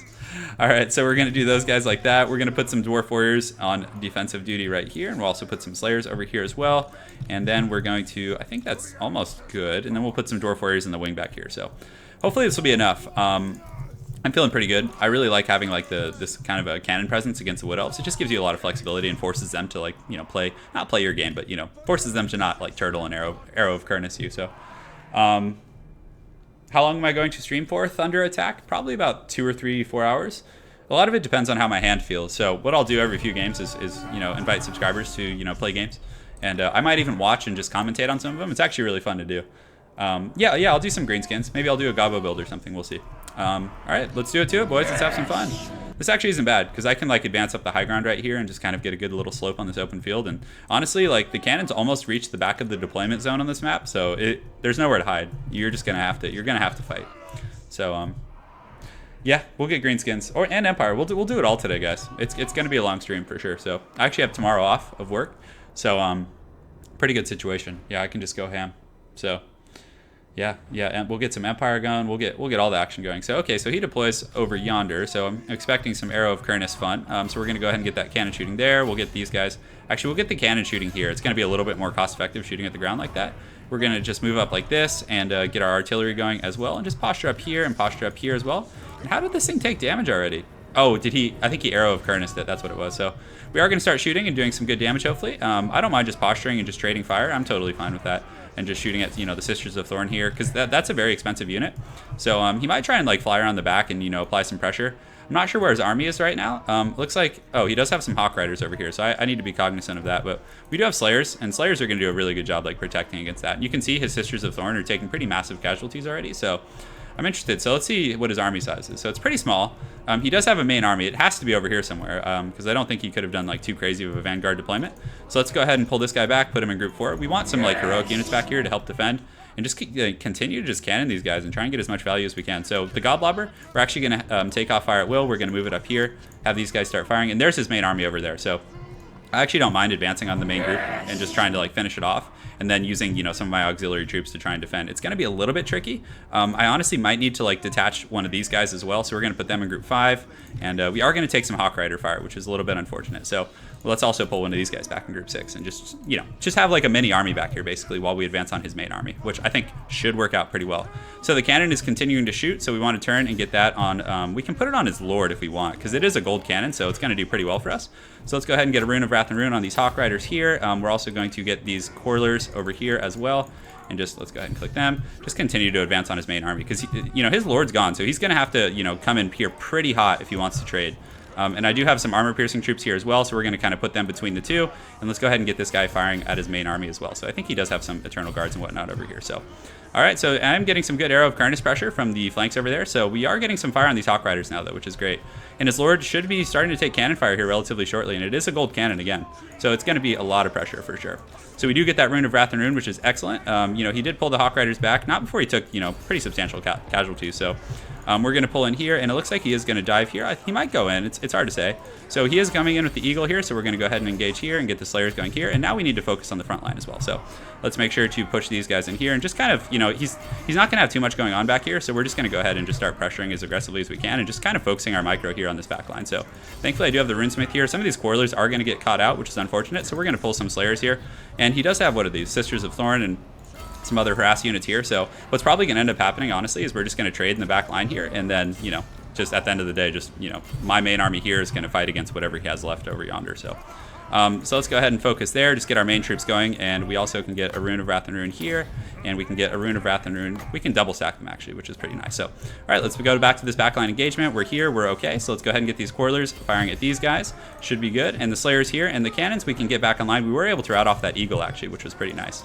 So let's get these troops right here and get one guy over here, and all right, so far so good. So the Goblobber is getting knocked offline, which is a little bit unfortunate, but let's get these Slayers going here. We can probably honestly just focus his Lord. I'm okay with that. And we'll get these guys shooting at the Sisters of Thorn, or those are actually Way Watchers. So the Sisters, I'm not sure where they went. So he does have Hawk Riders, and there's the Sisters over there. So let's see if we can catch them real quick. But in the front line, we've engaged here, so far so good. Let's get these guys going over there, get these guys focusing here, and honestly, we should be able to just dumpster his front line like really easily, and then we're just gonna have to pull back, and hopefully we won't have like lost everything over here, because you know it's a lot of like dual micro action going on. We do have this guy online, so let's have them shoot at those Wildwood Rangers. And it looks like he is pulling back to the main line now, so the cannon we can just have start focusing his Lord a little bit. We can have these Quarrelers start focusing these guys, and these Slayers, honestly, let's just have them go cut down those Way Watchers. That should be easy peasy. So we're going to pull these guys to the front line as well. So in the front, it's going pretty good. We have a pretty good army, so a lot of it is going to come down to like how effectively we were able to like allocate our forces and, you know, make sure they're in the appropriate spot. So let's pull these Dwarf Warriors back here, and we do have a pretty like scary little Dawi Death Star going on. And you can see the Goblobber actually coming in and doing some substantial damage. So hopefully our cannon can actually pressure his Glade Lord a little bit. And those Slayers are going to cut those guys to pieces when they catch them. So far, you know, pretty decent trade for us. So we do have some Quarrelers back here as well, so we might actually send them to the front line, although at this point that open field is going to be a little bit dicey, and we do get isolated here with some of our guys in the front, so well played on my opponent's part. But, you know, a lot of his troops are in pretty bad shape here. He does have the Lore of Life, so what is that, the Curse of Onfar? That's interesting. I haven't seen that one get used too much. So some of our Dwarves, yeah, we were able to, you know, essentially break one of those pockets of resistance here, so let's go ahead and use the Runesmiths, keep doing our thing, and hopefully that cannon is actually getting some good pressure on, so, and the Goblobber shooting too, which is nice. So, you know, some of these troops over here in the flank aren't in the best shape. He is able to push our Lord out, but the Lord is pretty sturdy, and he does have pretty good resistance to magic. So we can actually fight here. Let's go ahead and pull the Runesmith over there as well, and maybe some Dwarf Warriors we can pull over there as well. So, yeah, he's a good combatant, and he does have that magic resistance, which is pretty substantial. So let's go ahead and use the Rune of Wrath and Ruin on some of these Wildwood Rangers here. We do have some guys coming there as well, and the Slayers, it looks like they're able to just absolutely destroy those guys. So we're going to start pulling some troops from auxiliary, have them coming over to help. But again, they are Dwarves. They're going to take some time, and our Runesmith is actually trading really well, our Rune Lord, excuse me, with these guys. So we're going to get the Master Rune of Wrath and Ruin on those guys. And, you know, our troops are starting to get worn down a little bit in the front line, but, you know, it's okay. You know, they're putting up a pretty good fight, and I think we're going to pull this out in the front. It's hard to say, and his Lord did take some damage, so the cannons we want to use to continue to pressure. We might actually start shooting at the Sisters of Thorn. They might be easier targets. So he does have a lot of troops back here, which is a little bit, you know, troublesome, though, for sure. We do have some Slayers. We have cannons. Okay, so we have a pretty good backline presence here, so even if we lose the front, I think we should be able to, you know, survive based on, you know, what's going on in the backline. So let's just keep pressuring here, trying to kill as many models as we can. And yeah, let's see here. So the cannon is shooting at the Sisters, I think, right now. Let's go ahead and see where it is shooting. And yeah, the Goblobber is shooting at Wildwood Rangers, which is great. It's exactly what we want. And we can start shooting at Hawk Riders, actually, which I think would be a pretty good choice. So we do have another Rune of Wrath and Ruin. We'll use this on the Sisters of Thorn. We do have some Quarrelers here, so we'll have them start shooting at this Great Eagle. And it's just kind of going to devolve into, you know, a big Dawi Death Star fight, and hopefully we can come out on top. I'm not sure if he's focusing my Lord. I think he might be. So let's go ahead and keep those Goblobbers firing, just trying to chase off as many units as we can. And now that some of my auxiliary troops are kind of getting a little closer, it's a pretty good situation for us. And we have so many troops back here. So we might pull the Slayers and this Runesmith up as well. I think, you know, he's committed enough to the front line where we don't need to worry about protecting back there. So this cannon just continuing to shoot in. Hopefully it's doing good work. It's kind of hard to tell, to be honest. It's a pretty wild battle for sure. Let's go ahead and use all of our defensive runes. And his Lord is probably pretty darn close to, you know, at least reaching his cap at this point. So we're going to get a big damage mitigation buff right now, and you can see a lot of his Sisters and Hawk Riders and things like that are relatively surrounded. So let's get these guys shooting at this Great Eagle. We'll get these Slayers coming as well and get this Runesmith coming over here. So our Godlobber crew is out of ammunition, so you know, we're not going to get too much more value out of that, but we're going to try and shoot the Glade Lord. I know it's a hard target to hit with the cannon, but I think it's going to pay off. It's hard to say. I mean, this is a pretty wild battle, but a lot of his stuff is slowly starting to break. So let's go ahead and use a Rune of Wrath and Rune on these Wilded Rangers. We should have a Master one relatively shortly, so let's go ahead and shoot these Eagle Riders right here. Get these Slayers going. These Slayers are pretty quick, man. They are hustling to this front line. So let's just keep pressuring and just fighting that war of attrition. You know, it's the Dawi way. So we're going to use the Master Rune on those guys, which is going to be really nice. That's going to put some serious pressure on them for sure. So yeah, a lot of this game, if we're able to win, I think a lot of the victory could be allocated to us, like really, you know, splitting our forces effectively and allocating some to defense and, you know, allocating some to, defending our cannons and then going after his main army. So, and when the Slayers get here, that's going to be, you know, that's going to be round 2. That's going to be very tough for my opponent to deal with. Slayers are very good against Wood Elf units, like very, very good. And a lot of skirmish coming out of him, though. Yeah, very well played. I mean, he's got a lot of funny business going on. So the cannon, we might actually just start shooting at these sisters and other units because I don't think it's being very effective at, like, you know, poking his lord down. And our Rune Lord is taking a beating, though, which is unfortunate. So, I mean, he could still, you know, pull this one out. But let's go ahead and collapse the Slayers on his lord, see what we can do in that respect. And we can start, yeah, we probably want these Quarrelers to shoot at, do we want them to shoot at the Hawk Riders? Yeah, I don't know about that. So we'll keep going here. We do get the Slayers in the melee, and we do need to keep this guy alive and just keep pressing the front line. So let's go here. Let's keep him kind of among the Dwarf forces. We don't want him to get, like, isolated and, like, picked out. So, yeah, the Hawk Riders are going to go for, looks like, some of my guys here, and let's go ahead and start shooting at some of these Wilded Rangers with our Quarrelers. And he does have Arrows of Kurnus out there, so there's still, like, a lot of kind of funny business going on. The balance of power is pretty even. Like, this is a very even fight for sure. So, we can shoot the cannons here. And do I have any, like, troops I can chase that Waystalker with? I think I need these Slayers here. And his Glade Lord is actually, like, surrounded and taking a bit of a beating now. So he uses the Potion of Toughness. I mean, he doesn't have too many troops left. He's got some Wilded Rangers coming over here who are taking Quarreler fire. And they also get a Rune of Wrath and Ruin cast on them. And he is steady, but at this point, like, we have so much left. So we're just going to kind of zerg around and just try and take out the Waystalker and those other mobile units that can still, you know, apply a lot of pressure to us. And let's go ahead and switch these guys here. Let's get these guys going there as well. And our cannon, we can have them shoot at those guys because we definitely want to apply some pressure and finish off, you know, any mobile threats that he might have. So it looks like things on his army are starting to shatter now. He might just sit in the sky, and yeah, we're just going to push and just, you know, because we're not going to be able to catch a whole lot. We're probably going to take a few more losses before all is said and done. He does have some units. Oh, I thought he had some more hidden units here. So we're going to use this Rune of Wrath and Ruin. These Slayers, they're going to have a field day with these guys. They're going to just get in there and karate kick them, and especially with the Rune of Wrath and Ruin, they're going to crumble pretty quickly here. So my Rune Lord actually does get kind of isolated a little bit here, which is risky. So I'm going to pull back. Didn't notice that at first, so well played on my opponent. He might be able to snipe him, but still, I think my leadership is good enough that I think we can still pull it out, especially with the cannon fire and like having, you know, my Rune Lords and Rune Smiths and things like that. So we do get in there. Death, he did get my Lord, but we were able to kind of crumble some troops over here. So we're going to pull back here, just continue to pressure, and hopefully we can shatter his army due to army losses. So, all right, so we're still doing it. His guy is, yeah, are we able to get those Hawk Riders? They are shaken, which is fine. And we do have a Runesmith here, which is quite nice, as well as some Slayers. So let's go ahead and Rune and Wrath and Ruin those guys. This guy needs to keep fighting, and his guy is taking a bit of damage. So let's go ahead and see if we can catch him a little bit. So hopefully that cannon can apply some good pressure there. And we do have a full group of Dwarf Warriors back there, just if it does come to that. Let's actually start shooting the cannon here at his Glade Lord, because I think the value that we get out of that will be pretty good. Let's go ahead and see. Yeah, so we're just going to have to keep chasing here. Hopefully the Slayers can actually catch something. So let's just catch any units we can, essentially. And he is going to be able to like snipe us a little bit with the Prey of Anathrama. So we're going to use a Rune of Wrath and Ruin on those guys, and we might use our other one here in a second. So let's see here. Do we want to split up? Yeah, it looks like we're able to shatter those guys, which is great. So now we just need to go after the Arrows of Kurnus and, you know, the other sources. And the cannon fire is shooting at his Lord, which is good. Because 1 or 2 like solid contacts on his Lord should be enough to, like, you know, almost put him out, I think. So we do have another Rune of Wrath and Ruin here coming up in a moment, in 9 seconds, give or take. A pretty good Arrow of Kurnus there as well. And it looks like I'm not sure what he's going to cast here. So is that Awakening of the Wood? So that's pretty good. It's going to slow our troops down, give a little heal for my opponent. And you can see his Lord is routing to that cannon fire, which is really nice. So having that like gold cannon for that accuracy is going to be quite good. So again, we're just going to keep chasing. We have a you know, a healthy amount of composition of cannon fire left, and we are able to break his Lord, which is really nice. So obviously we can't chase him off the battlefield, so we just need to get rid of the other periphery threats here. And that should be it. Yeah, quite a game. Man, I don't know if we win yet, but I think so. The Wood Elf match is just always a little bit tricky, guys. It's always a cockfight for sure. So we do have some of our Quarrelers actually applying some pressure here, so we're going to get them on those guys and just use these other units to catch this guy. That should be enough. So his Lord is coming back, but we still have a few rounds of the cannons left. So we're just going to keep shooting at him, and he is wavering, which isn't good. So now that we're able to catch this Waystalker and just lay the smackdown, you can see the Runesmith getting in there with some jump kicks. They should be able to, push him. And at that point, I think my opponent's going to start suffering some army loss problems. We do have 1 or 2 shots left with the cannon as well, and he must be really low. Yeah, he has 400 HP, guys. So that's extremely low.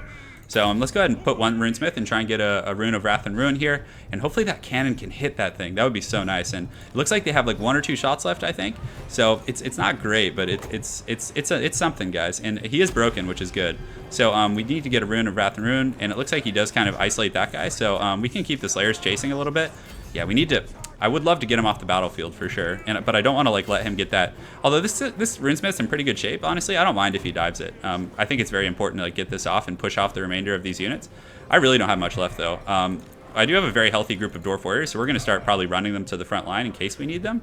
So let's just keep chasing this guy off, although he's out of ammunition, but yeah, you can see the Quarreler's doing a pretty good job here, and his Lord does break, and honestly, this Runesmith can beat that guy like easy. So let's switch on to this Lore of Life Sorcerer here. And just keep doing it, guys. We're pulling this one out. Like, it was a scary battle, for sure.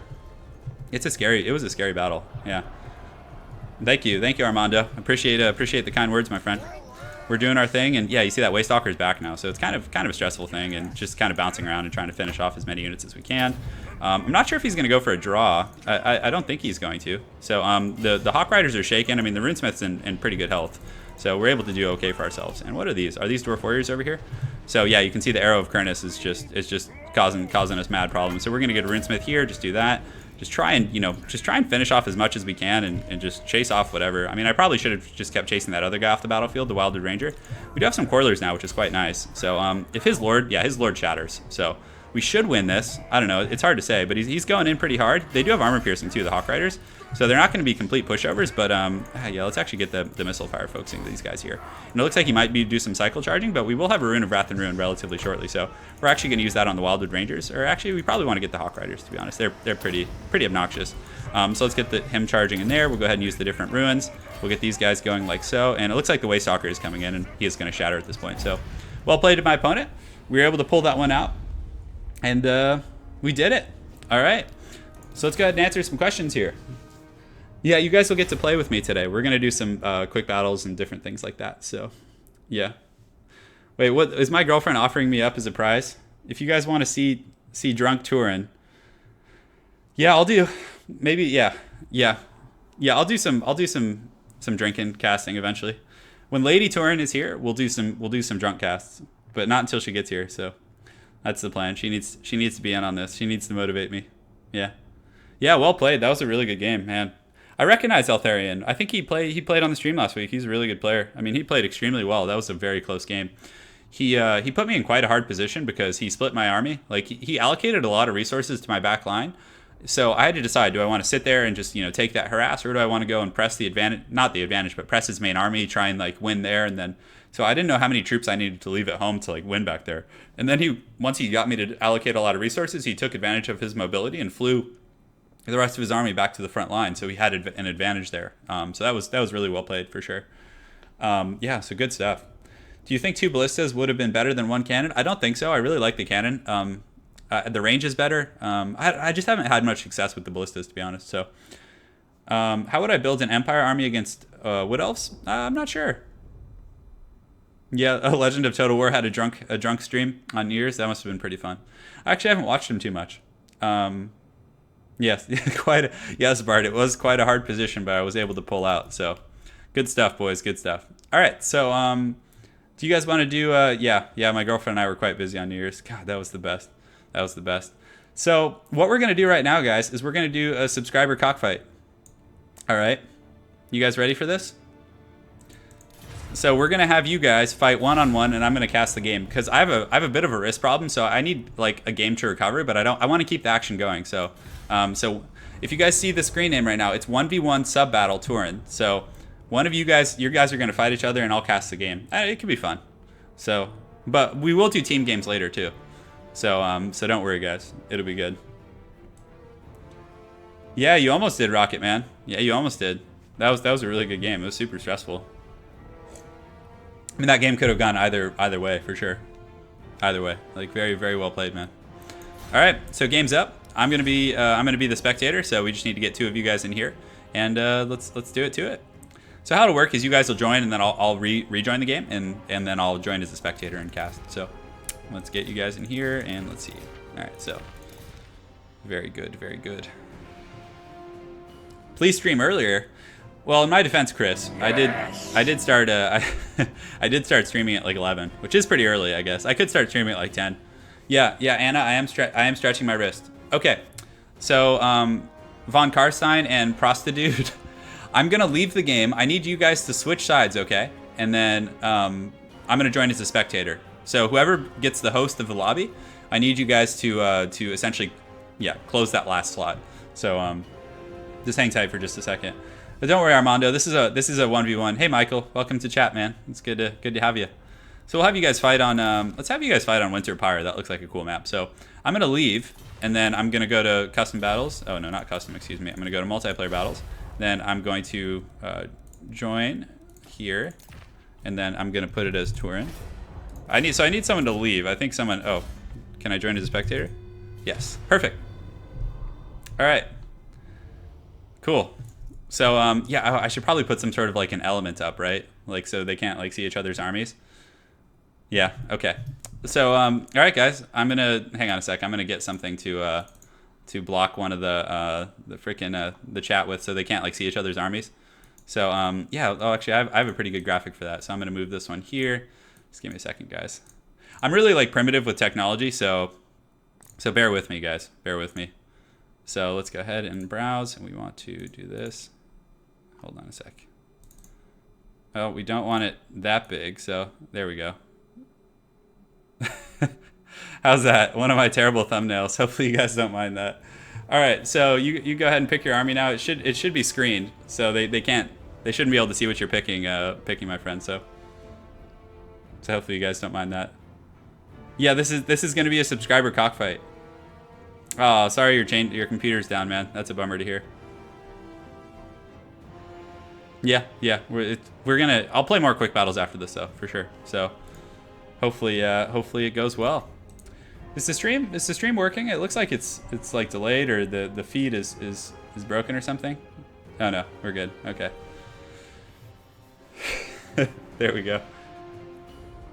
Yeah, so it's gonna be fun, guys. I love the subscriber 1v1s. It's always a good time. You see some pretty crazy army compositions sometimes. So maybe we'll do one at the end of the stream, another one too. So we'll try and get as many as we can. So all right, guys. So in this game we do have Greenskins versus quality. Yeah, I know it's quality, right? Yeah. Maybe I should make one. Maybe I should make a different like kind of face-off thumbnail for each of the factions. So you know when people are fighting, we have that cover. So but yeah, the game's starting, so I'm gonna go ahead and hide it now. So this will be hidden. So can we click that off? Yeah, we can click that off. Great. All right, boys, let's have some fun. So I'm gonna cast this game. So actually, we probably want to keep that up while they're like deploying, right? Yeah, maybe we do. So maybe I'll turn that back on and just have it kind of go here, and yeah, we can have that. I don't know. Do we want it like that? Is that too obnoxious? I feel like it is. Oh well. Yeah, whatever. You know what? I'll just look at the ground. I'll just look at the so you guys can't see the army composition. So not a bad thumbnail. I watched it a few days ago. Yeah, good. I'm glad, Gav. So this is a pretty fun map. I like it. Big, snowy. I feel like they changed it because when I remember earlier on, the snow maps were very like kind of like they were hard to look at. It was kind of like you were getting that like, if any of you guys have ever been like skiing or snowboarding, you would get that like kind of glare or reflection from the snow, and it was kind of tough. I felt like that was happening as well. So all right, guys. So yeah, so Chainsaw Gab, hope to have you on the next stream so we can get you in on some of these games. It's gonna be fun. If Karstein doesn't bring at least 2 Luminarchs and a steam tank, he's a failure to Sigmar. Well, hopefully not. Yeah, I think based on what I saw in his army, I think it's like more of a serious army, like a good one. So we're gonna just look over into the snow yonder until the fight starts. So hopefully you guys don't mind, but we can chat, we can hang out. If any of you guys know how to reduce the duration of not the duration, but the feedback, not the feedback, but the delay on the chat, that would be great. Let me know. Send me a message or something. I know there's less feedback on Twitch, but personally I like streaming on YouTube because, I mean, we already have like a pretty big family here. So is the battle starting already? No, I think they're still deploying. Okay. No, not you, Chris. There's someone else in chat called Chainsaw Gav, who I was referring to as Gav. You are Chris. But I'm glad you like the thumbnail, Chris. It's a good one. It was actually one of my favorites that I've put together, so. Yeah. I really love making Haggard thumbnails. You know, believe it or not, it actually doesn't take that long. It's quick. Lore of Metal is the worst lore for sure. Lore of Metal is really bad. Okay, are we ready? Are these guys ready? I think so. I think just about. There's some Vanguard deployment going on, so I don't want to like spoil any of it in case they're watching. So yeah, good night, man. Yeah, no worries. Okay, so the battle started. So hello everyone, it's Turin here with another Total War Warhammer live battlecast. In this particular game, we have the Empire facing off against the Greenskins. So let's get right into the army compositions right here. For the Empire, he does have a Karl Franz actually, so very interesting change up from our traditional Boris Todbringer. On top of that, he does have 2 Amber Wizards, definitely going to be doing some very aggressive Flock of Doom action. And he actually does have a Lore of Life Jade Wizard. So quite a bit of Winds of Magic going on here. It'll be interesting to see. Does he actually have Flock of Doom on these guys? I'm not sure if he does. So he actually doesn't have Flock of Doom. So it looks like he's just using the Amber Wizard so he can get the big Imperial Griffin and then get the double Terror. So pretty interesting strategy there. I'm eager to see how it works out. He does have the Lore of Life as well. Front line of Greatswords, obviously to deal with Black Orcs and things like that, mixed in with Flagellants. Lastly, he does have the Royal Altdorf Griffites and Zintler's Reichsguard over here in a Vanguard deployment. But the Reichsguard were caught out by some spiders from the Arachnarch Queen, so getting pressured a little bit, but they should be able to get away. Again, having 120 armor is pretty substantial. For the Greenskins, he has a front line of Biggins and Black Orcs. Very traditional, kind of the standard meta, I would say, because again, Biggins and Black Orcs can deal with most army compositions, are very competitive. He does have a Giant as well that will be causing its own terror, and the Giant, if he's able to get it on the, the great swords and things like that, will do very well. You can see another group of spiders being summoned, kind of blocking these guys down, but still, I would probably opt to save the spider summons, because again, it's not going to do much against these guys, although it is, forcing his opponent to micro a little bit. He does have a Night Goblin Warboss as well, carrying potions, and in the back line, he does have Durusty Heirs as well as some Goblin Archers. And in the rear, he is backed up by Orc Boy Biggins, so pretty good competitive army compositions from both of them. My one concern for the Empire player is that he doesn't have, I guess he does have anti-large with the Royal Altdorf Griffites, and Zintler's Reichsguard will do a pretty good job at riding through these kind of, infantry that don't have spears, I guess. But still, the Giant's going to be really good, but a lot of terror from the Empire player with these Amber Wizards, because again, guys, they don't have Flock of Doom. So it'll be very interesting to see how they engage and what they're able to do as it pertains to terrifying, but he does have a lot of Black Orcs, the Greenskin player. So obviously those guys are immune to Psychology, so the terror mechanics definitely aren't going to be as good. So a bit of a downhill engagement here. The Black Orcs might get that uphill advantage, or the downhill advantage. It's a little bit hard to say, but again, it's going to be pretty even in the front line, but he does have the Lore of Life, but of course the Greenskin player does have a Night Goblin Shaman as well. So the battle engages here in the front line. The Black Orcs are engaging with the Great Swords. You can see the missiles coming in, and immediately the Amber Wizards and the entire Flying Empire Goon Squad dives on the Arachnarch Queen and does massive burst damage. Also, the Royal Altdorf Griffites are able to penetrate the back line and have surrounded this Night Goblin Shaman. So somehow he was able to kind of circumvent that flank really aggressively, but you can see the Orc Boy Biggins coming in to support the Arachnarch Queen, because that is a massive investment and you do not want to lose that early. Also, the Night Goblin Archers, the Rusty Heirs, and some of those other units are obstructed, so if I were him, I would probably try and pull them back right here so they could get a healthy firing line, but then Zintler's Reichsguard are coming in, so huge pressure from the back line. You can see they're doing a little bit of cycle charging on some of those Rusty Heirs, but the Orc Boy Biggins are pretty quick to respond and have actually taken out 3 or 4 models. Very well played on the Greenskin player as well, getting the Arachnarch Queen, kind of keeping it behind the back line and using spiders and other summons. But still, the Empire player is able to snipe out the Night Goblin Warboss, and it does break him with terror. He did rout, but hopefully the Night Goblin Warboss, for the Greenskin player's sake, will be able to kind of retaliate and get that potion off at least. But the Empire player is taking up quite a bit of damage. The Royal Altdorf Griffites are broken, but the rest of his Flying Goon Squad is in great shape, unfortunately, for the Greenskin player. In the front line, it's going pretty well for the Greenskin player. The Black Orcs aren't taking much damage. The Giant is laying an absolute smackdown on these greatswords here. And yeah, you can see the Altdorf Griffites are running, so very pitched battle. But again, the Greenskin front line is most likely going to win this engagement. But a lot of it is going to come down to how the Empire player is able to handle the back line, and if he's able to keep his entire Flying Goon Squad alive. So thankfully for the Greenskin player, he is able to get that Night Goblin Warboss back, which is huge. He's also able to get some of his Goblin missiles back and form somewhat of a new firing line. And you can see the Zintler's Reichsguard and a lot of the Empire troops have kind of been trapped here, but still they're pushing out. And if they're able to get this Night Goblin Warboss, this battle might be, pretty one-sided at that point. So the Arachnarch Queen is pretty hot in pursuit here. pressuring this back line, not the back line, but pressuring the Amber Wizards and different things like that. But he has a very hard-hitting Karl Franz, and Amber Wizards hit so hard. They have 450 weapon strength, and they do cause terror, so they're able to just push this poor little squig off the battlefield. But he is just broken, so thankfully for the Greenskin player, he didn't die, and it was a very, very one-sided battle in the front line, extremely one-sided. He still has a giant that's eager. There's a few flagellants fighting. The Jade Wizard is back here, so the Jade Wizard has obviously been using his heals, and it looks like he does have regrowth as well as the Shield of Thorns, I believe. Is that what it was? Or Earthblood and Shield of Thorns? But still, the Black Orcs were able to win very heavily, so the Greenskin is just going to kind of want to blob up and force the Empire player to try and deal with this big mass. It's going to be very strong here. So some Orc Boy Biggins as well, getting some good charges and spearing some of these Zentlers Reiksguard, and you can see the Reiksguard going down pretty hard. And the Biggins also do have a bit of an anti-large bonus, so against Cav, they're going to do pretty well. But the Empire player is just very aggressively trying to snipe out all of these big targets, because then at that point, he'll probably be able to just cycle charge and just, have his way with, the terror routing and things like that. But still, Rusty Airs and some of these other missile groups are online, and if they're able to start getting some healthy firing, it could turn this battle very quickly. So you can see one Amber Wizard here does indeed break. It does get an Earthblood, but still, it may run off the battlefield. The edge of the map's pretty close, just over here. And it looks like the Greenskin player does have some Goblin Archers who he was able to pull back, so hopefully he'll be able to re-engage those. The Arachnarch Queen taking a bit of damage, and it is broken.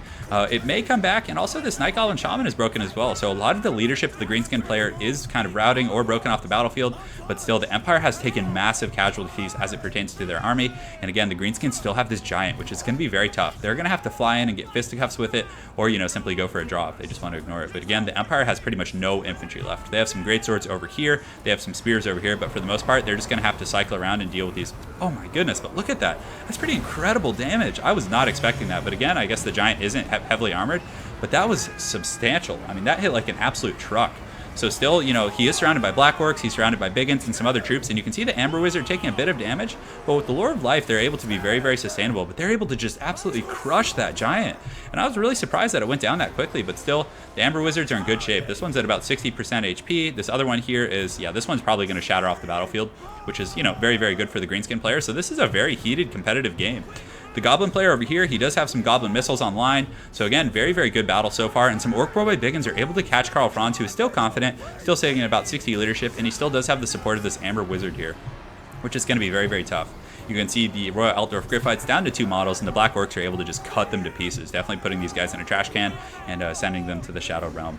So now these Biggins and Black Orcs, unfortunately, they are just steady. They've taken a lot of leadership issues. Let's go ahead and take a look. So they've taken substantial leadership from their Lord having fled, damage sustained, attacked in the rear. So a lot of definitely scary stuff going on. You can see the Jade Wizard coming in here now. So this is actually a very common tactic you see from the Empire, where they just snipe out heroic units with this double Amber Wizard. I've actually faced this quite a bit, and it's pretty stressful for sure. So they snipe out your heroic units, and then they just kind of win through attrition. So some of these greatswords coming back, and they're actually steady, and a lot of the Greenskin army at this point is wavering, so definitely very stressful. But still, the Arachnarch Queen has come back, and some of these other units, and if for some reason Karl Franz or this Amber Wizard get caught out, it's going to be a pretty bad situation. They're taking a lot of fire from Zerusty Airs, and this other Goblin Missile Squad has also been applying some pretty good pressure. So if this giant is able to get in, some of these Orc Boy Biggins are able to kind of lay a smacking on Karl Franz, it could be over very quick. So you can see the Itchy Nuisance goes onto him, which is pretty good. Applies a little bit of pressure, will definitely mitigate some of the damage he's able to do. But in flying in the sky, it's going to be very important for the Greenskin player to keep the Rusty Airs alive, because that's going to force Karl Franz to dive, and at that point you can force him into missile fire, you can force him into all kinds of stuff. So he does land here, he's taking quite a beating, he's still confident despite all that though, and the Amber Wizard is also in bad shape. He kind of got the focal point of all these Biggins right here. You can see they're spearing him, they have their anti-large bonus going on, and this Amber Wizard is probably going to waver and rout off the battlefield. Also on that same coin, Karl is now steady. He was confident just a moment ago, but again, this Amber Wizard routing at -7 leadership is going to be very tough. And Karl's at about 40 or 30 leadership, and the Rusty Airs are shaken, but still having that missile fire is going to be quite nice. And you can see the Greenskin blob here, these Black Orcs, they do have 3 chevrons. They're doing a pretty good job of just pushing out the greatswords, and also some very healthy groups of Biggins and Black Orcs coming from over here as well. So very, very competitive game. I mean, I almost feel like I'm casting a tournament game right now. This is great. So very well played on everyone's part. You want me to say the Shadow Realm 3 times? Maybe later in the stream we'll try and squeak that in. So So hopefully the Goblin Archers are able to come back for the Greenskin player. But the Empire player continuing to do a good job. The Arachnarch Queen is back. She's very heavily armored. Granted, they do have the armor piercing. So it looks like Karl Franz might go in and try and snipe the Arachnarch Queen. And it looks like he's going to give it a try. But if he doesn't make good contact and the Arachnarch Queen's able to get a good attack, oh my goodness. And look at him just go in there for the Emperor and just do his thing. Well, I guess he is the Emperor, right? For Sigmar. So he gets in there and does a pretty good job. But the Arachnarch Queen does summon some hatchlings before it routes off there or gets destroyed. And man, that was a pretty dramatic way to go for sure. But the Greenskin player does have quite a big blob. If he's able to kill this Jade Wizard here and surround it and keep it from getting away, honestly, I think that Karl Franz might just route to army losses. And you can see this Night Goblin Shaman here actually doing a pretty good job fighting Karl, but Karl is always a force to be reckoned with. He is steady, his leadership's at 36, but if he lets these Black Orcs and these Vegans catch him, he's going to be in very, very bad shape here. So as far as the Empire player, the rest of his army goes, he just has the Jade Wizard and Karl Franz. I don't think he has anything left, guys. So if the Jade Wizard dies, then Karl Franz will have to be on the ground, but he still has Rusty Arrows online. We're just poking away at Karl, just whittling at his leadership. And these spiders are very fast. They actually have 78 speed, it looks like. Is that true? 78 speed? Yeah, so they're able to actually keep Karl on the ground. So very, very well played by the Greenskin player. Very competitive game, and this is just great. I mean, this is probably more entertaining to watch than most of my games. And Karl Franz is surrounded. He is indeed broken, and the Jade Wizard is going to be the last kind of bastion of hope for the Empire here, and he is just going to get surrounded and beaten down by these guys. So very, very well played there. That was a great game. My goodness. Yeah, Karl does have a great charge. So that was a really good game, and actually initially I was very concerned for the Empire or for the Greenskin player because he lost his Lord very quickly. He had a lot of his big heroic units, his giants and other things like that, kind of sniped out. But what a great replay, man. I'd like to actually save that one, but I totally forgot. So well played, guys. That was really good, for sure. So that was. I actually was again, like I said, very concerned. I thought the Greenskin player was probably going to lose. Having lost his Lord so early, and then, I thought there would be a mass rout, and some of his goblins would, get routed off the battlefield and all that. So, yeah, that was really well played. All right, guys, so we're going to jump into some more quick battles here. So let's just go ham and keep doing our thing. That was a really good fight. That was a great fight, for sure. Yeah, you're having problems seeing my game. Yeah, the multiplayer system's a little bit funky. It's sometimes hard to, see all the games in the lobby. You're entertained? Yeah, I'll play some Greenskins now. Sure, why not? Yeah, a big determining factor for that game was the Greenskin front line was able to just dominate. Those greatswords got put down. They got put in a trash can. Because, again, the Black Orcs with the little Wa were able to just substantially outclass. And Lore of Life, it doesn't resurrect like Invocation of Nehek. It simply heals. So, again, if your models are just being chunked out by these roid-raged Black Orcs, it's going to be pretty tough to take them down. So, we'll do the Greenskins like you guys have asked. So let's go ahead and see who my opponent plays and... Am I online? Oh, maybe I have to go online on Steam or something. Yeah, maybe I'll try doing that. So, you guys want Skarsnik? Yeah, maybe I'll do Skarsnik. We'll see. So let me go ahead and go to my Steam, and we'll go ahead and go online. Maybe that's what it is. Because I go incognito mode, so I don't get a bunch of messages, during the stream or whatever. But I'll go ahead and switch it on, and maybe that'll help. So, looks like, is he going to play the Wood Elves? I'm not sure who he's going to play. Let's see. I could get Skarsnik. That could be fun. So we'll go ahead and get the Tricksy Traps. We'll get his little Prodder. Although the Prodder isn't very good. It does do magical damage. Although, yeah, we'll get it. Whatever. Let's have some fun. So the Missile Parry actually isn't terrible, but we're probably going to get rid of it. It is 100 gold, which is, quite a bit in the scheme of things. Azog is okay. There are a few matchups when I do get Azog, but, again, it's not terribly common. So we're going to go ahead and get that. We'll get rid of these abilities here, and that should be fine. And let's see, what else do I want to get here? I could actually get the Vindictive Glare. Let's actually get that and see how it goes. I haven't actually tried that out too much. So I'm really not sure who my opponent's playing, if he's going to be playing the Wood Elves, but it looks like he does lock in the Wood Elves. So so that's not a problem. So we're actually going to get... you guys want to see Gobos? I think we need Gobos. I think that's what needs to happen. So it's gonna be ugly, boys, but we're going to do our thing. This is just going to be a messy, disgusting Gobbo game, and we're going to see how it goes. Hopefully we're able to pull it out. Let's get the Arachnarch Queen. Also, it's just too good of a pick not to. And we're going to get the Hammer of Gork in this. We're also going to get some Goblin Wolf Riders here. And all right, so this is I'm trying to remember this map. This is actually a relatively open field, so, hopefully we can do well for ourselves here. But, man, we don't have Goblin Big Bosses. I knew something was missing. So perhaps we cut one of these guys, and we want to go ahead and get a Goblin Big Boss. We'll put him on a Wolf, which should be fine. And that should be good. All right, let's do it, boys. So you notice we have a mixture of armor piercing and regular Gobbos, because again, he could go with a tree horde, which, again, would be very tough to deal with. So yeah, guys, we're going Gobbos. My girlfriend made that awesome thumbnail of Skarsnik and Gobbler. Skarsnik probably isn't the best pick here, because he can get sniped out pretty easily, but we're not going for like a super competitive build. We're just trying to have fun this game. So, and we did get the better starting position. This is just such a better position because you can just kind of nuke this valley down here. Although he might start back in the forest and force me to advance, which would be pretty obnoxious. Yeah, Vindictive Glare sucks. I've never tried it, to be honest. Messy and disgusting is good. Oh, excellent. All right, guys. Oh, man. What a day. What a day. It's raining here. It's raining here. That was a great subscriber game, though. That was amazing. That was like, yeah, that's probably going to be the most entertaining game of the whole day.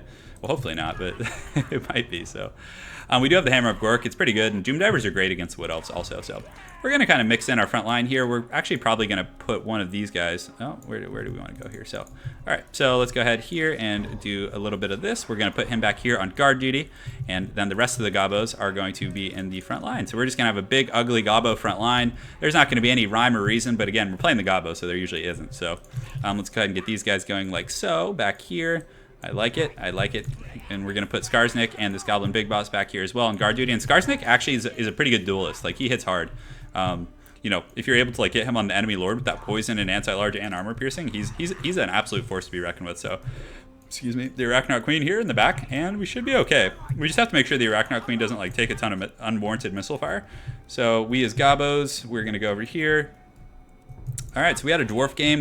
We need to get these guys in the trees. So these guys are going to be in group 2, so we need to find a little bit of a hiding spot for them. Out of sight, out of mind is kind of the whole principle with those guys. So group 3 and group 4 can kind of be over here.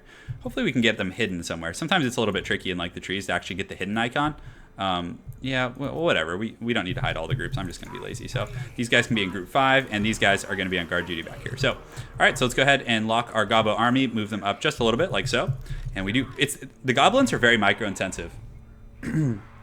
Yeah, Night Goblins do have silver shields, which is pretty good. Yeah. That was really good, Prostitute. You played really well. We'll do more games for sure. All right, let's do it. So, all right, so the Wood Elf deployed over here, which is fine. So we're going to go ahead and just start moving the Hammer of Gork and some of our other missiles over here. So looks like he does have some Glade Guard here. And what's going on over here? So it looks like, oh, some Way Watchers over here. So hopefully our Gobbos can run them down. That's going to be pretty funny if we are. So let's go over here and just kind of get these guys going over yonder. And yeah, I'm actually interested to see how these Gobbos do over here. So these Way Watchers are pretty good in melee, but I mean, I think the Gobbos might be able to... Oh, this is bad. This is bad. Oh, no. Oh, no.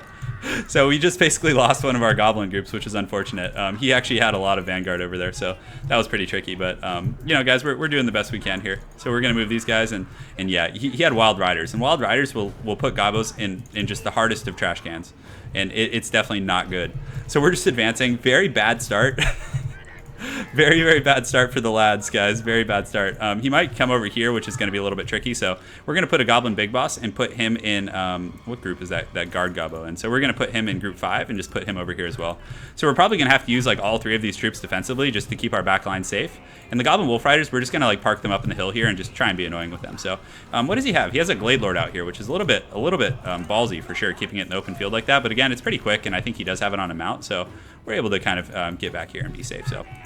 So these guys are over here. Again, my opponent has a lot of forces going on, so we need to get the Hammer of Gork shooting. We're just going to start shooting at some of these Eternal Guards and just keep the Doom Divers shooting at some of these Wildwood Rangers. That's actually a pretty good target here. So these guys are going to go here. These guys are going to go here, and also the Goblin Big Boss, because we need to be able to defend that artillery line. That's a very, very expensive investment for us. So he does have some troops coming here, so we're going to come up and over the hill, and we're going to try and do this like that and get on those Glade Guards. I think we should be able to do that. And the Spider Summoning, you can see the Hammer of Gork and the Doom Divers are getting in here now and applying some good pressure. So let's actually go ahead and, do we want to switch on to the missiles now? We probably could, or we can switch on to those guys, which again are very expensive targets. So he does have some the Glade Lord up here coming to defend, and he's using a lot of resources on those guys back there, which is fine with me.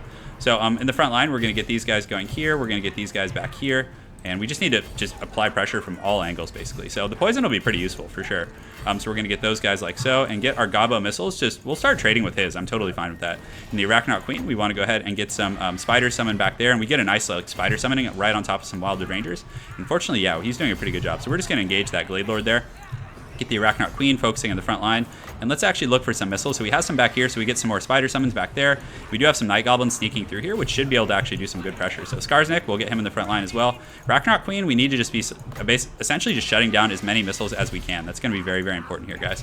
So let's get these guys behind, and a lot of his troops are actually taking quite a bit of damage here. So let's actually do a buff here, get the Ragnarok Queen engaged, and our missiles are firing pretty freely there. So in the back line, he does get a little bit of an engagement here. So let's go ahead here and get the Wolf Riders going over here. And all right, so we do have our guard gobos here. Let's go ahead and use the smoke bomb here, and we do have the Goblin Big Boss fighting as well. So if we can trade back there, I'm happy with that.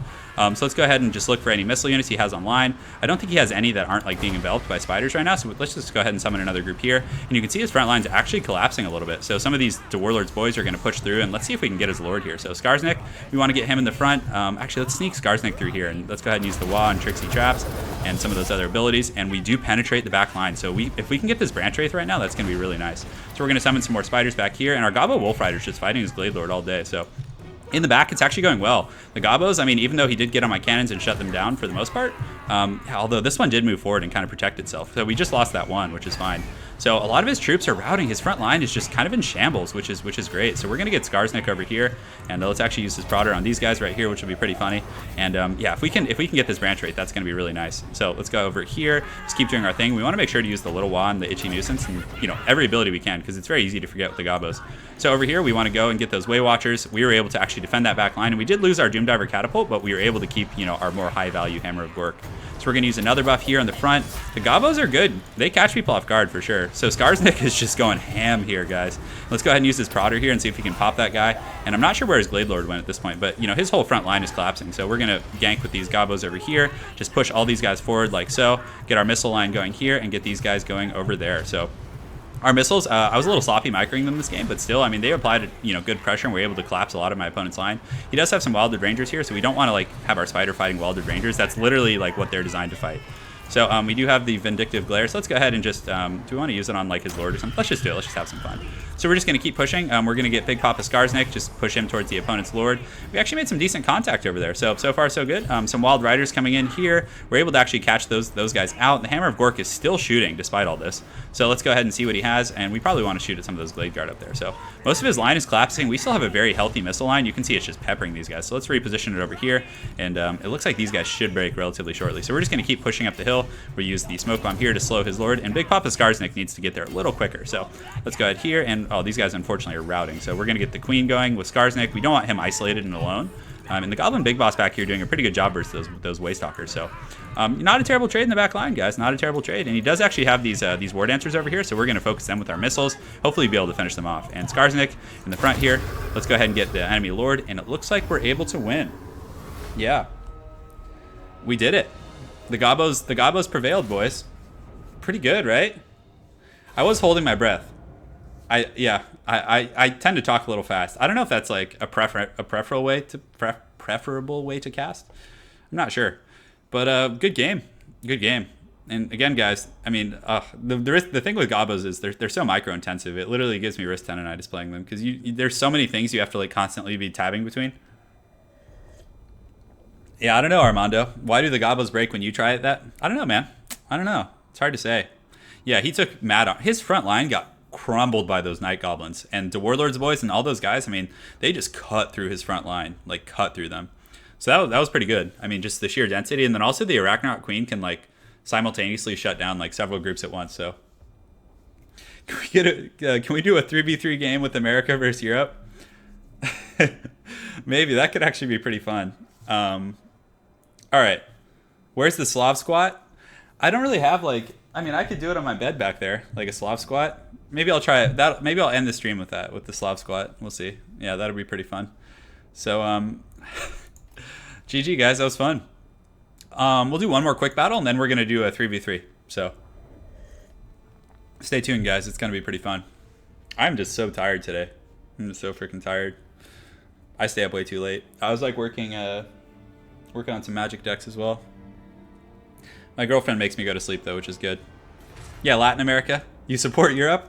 Yeah, I would probably support Europe, too, right now, with the way things are going here. All right. So we're facing off against Bretonia. So it looks like Bretonia. Who do you guys want to? Who do you guys want to play? Yeah, I'm becoming a pretty huge fan of Europe since the love of my life is over there. So I'm definitely becoming very European in that way. Empire. Let's do Empire. I'm not very good at them, but again, hopefully you guys still still think I'm cool after I play some Empire. So I'm going to do my hack and load in Boris, even though I don't own him. It's very, very fancy stuff. Get rid of Hold the Line. You don't really need that, to be honest. Is he going to play Bretonia? Is he? I don't really know how to play Empire versus Bretonia, to be honest. Yeah. I don't know. Is he going to... Actually, you know what? I kind of want to play someone else. I want to play Dwarves. Beastmen. I love Beastmen versus Bretonia. That's like one of my favorite matchups. Let's actually do that. That'll be good. So we're going to get Morker, of course. We're going to get the Gorbel, and Flock of Doom is really good. Okay, so he switched to Greenskins. So Greenskins versus Beast is actually pretty fun. I like that matchup. So let's do that. We're going to get this guy. I don't know if we need the Chariot. The Chariot actually... Oh, okay. Vampire counts versus Beast? This is a weird one. I actually don't know this matchup like at all. Yeah, maybe we'll get... We probably want double Gorbel, because Gorbels are going to be very good versus like the heroic units. He might bring... Let's go with these guys. Are they immune to psychology? I wish they were. I don't think they are, unfortunately. So on top of that, we could get some Harpies. I don't know how good Harpies are going to be. Man, this is a little bit of a strange matchup. I'm really not used to this one. We could get these guys. Their range is pretty darn short, though. All Minotaurs.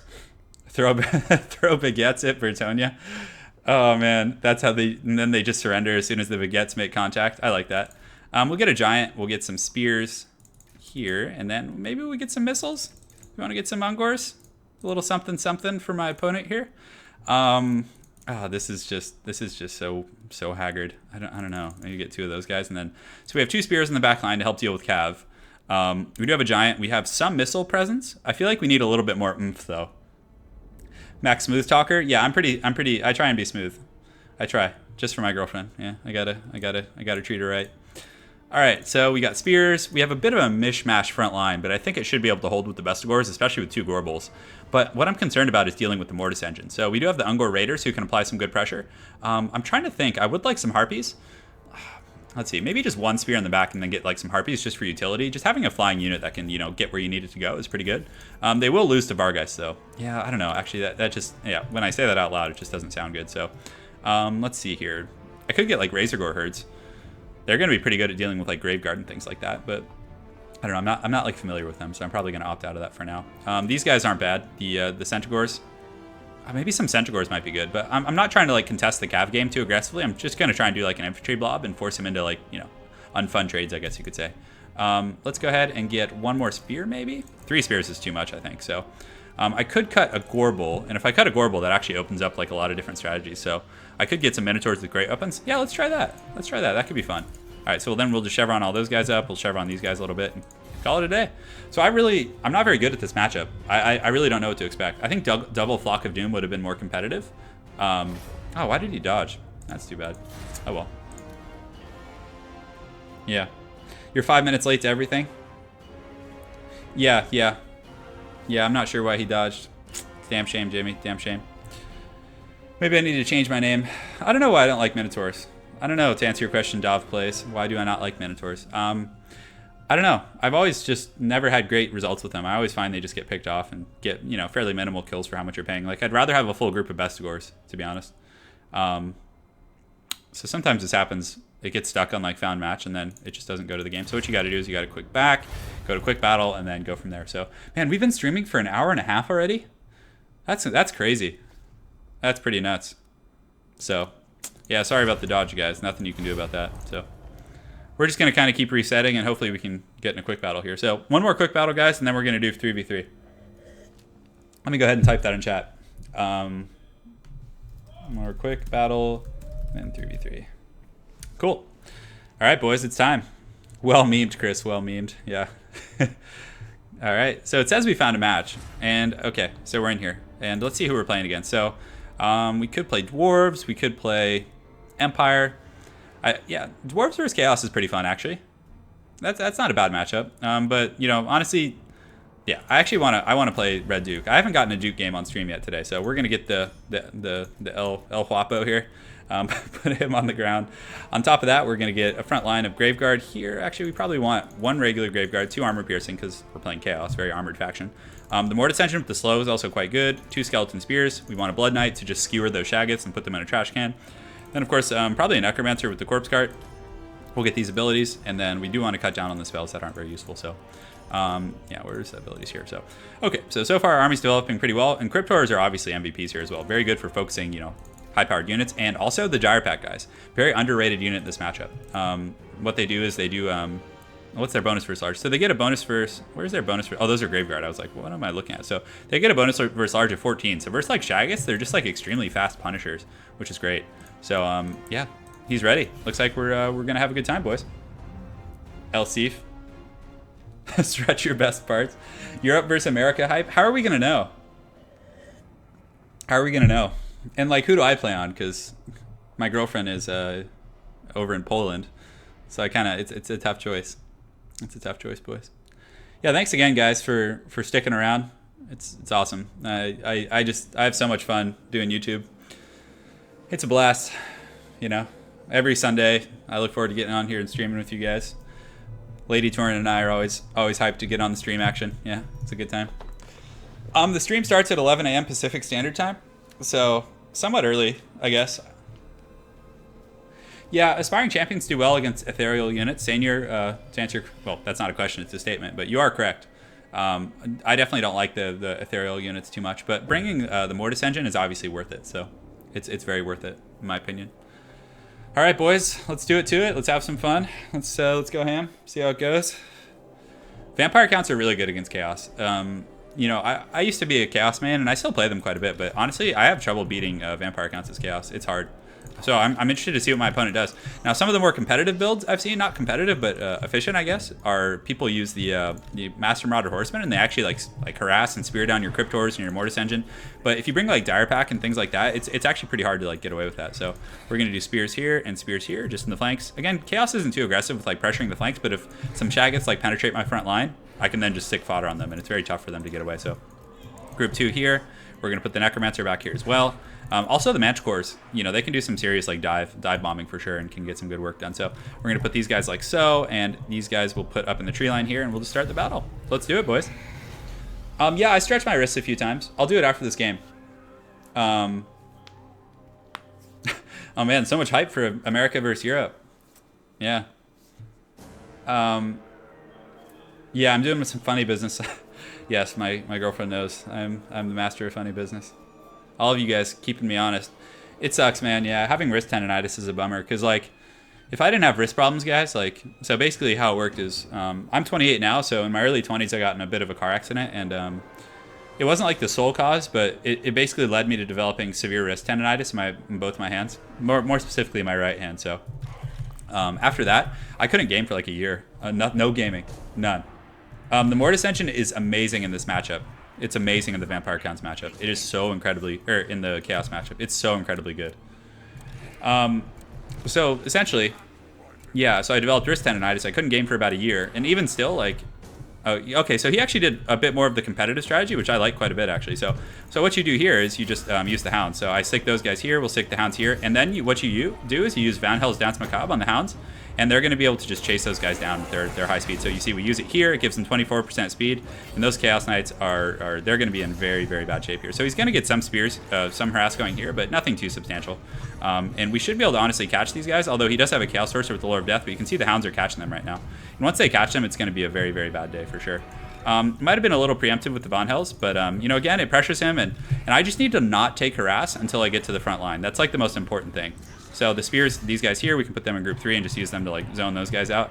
And the Hounds are not quite able to catch those guys, which is unfortunate, but we are able to force them back, which is good. So we're just going to pull back up here and then just, you know, start chilling and being defensive now. So I shouldn't have used the Von Hells there. It was a little preemptive. I have had success catching people in the past like that, but he's going to try and spear down my Mortis engine.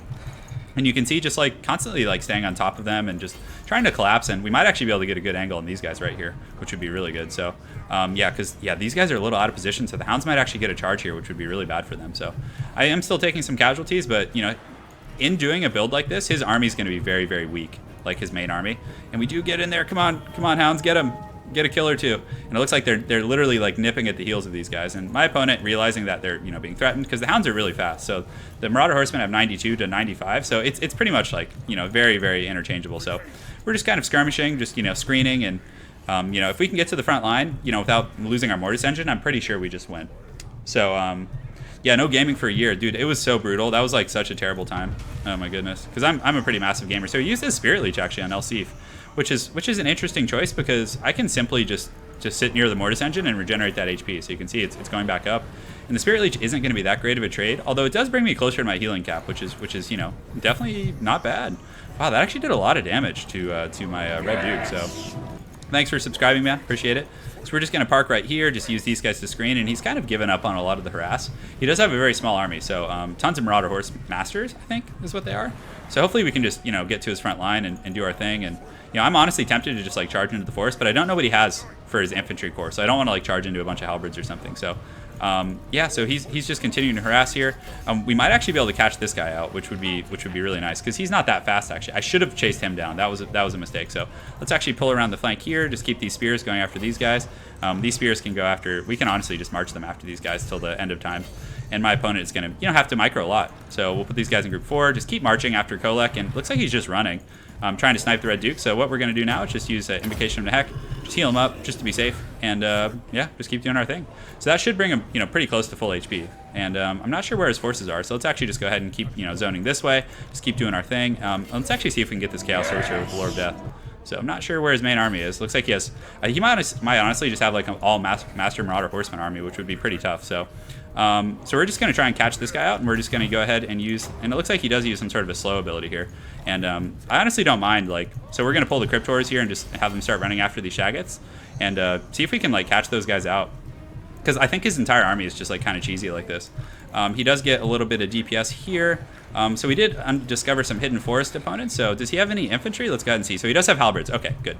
So we need to pull back, and let's just get our bearings, just kind of get 3 and 4, and just start like letting our guys heal up a little bit. So as far as the healing cap goes, yeah, we haven't quite reached it. We're in pretty good shape, so we should be able to heal to full life before the fighting's over. So just keep advancing. We need to catch those halberds out. We're going to go ahead and put these skeletons over here to zone, and put these guys over here to zone as well. So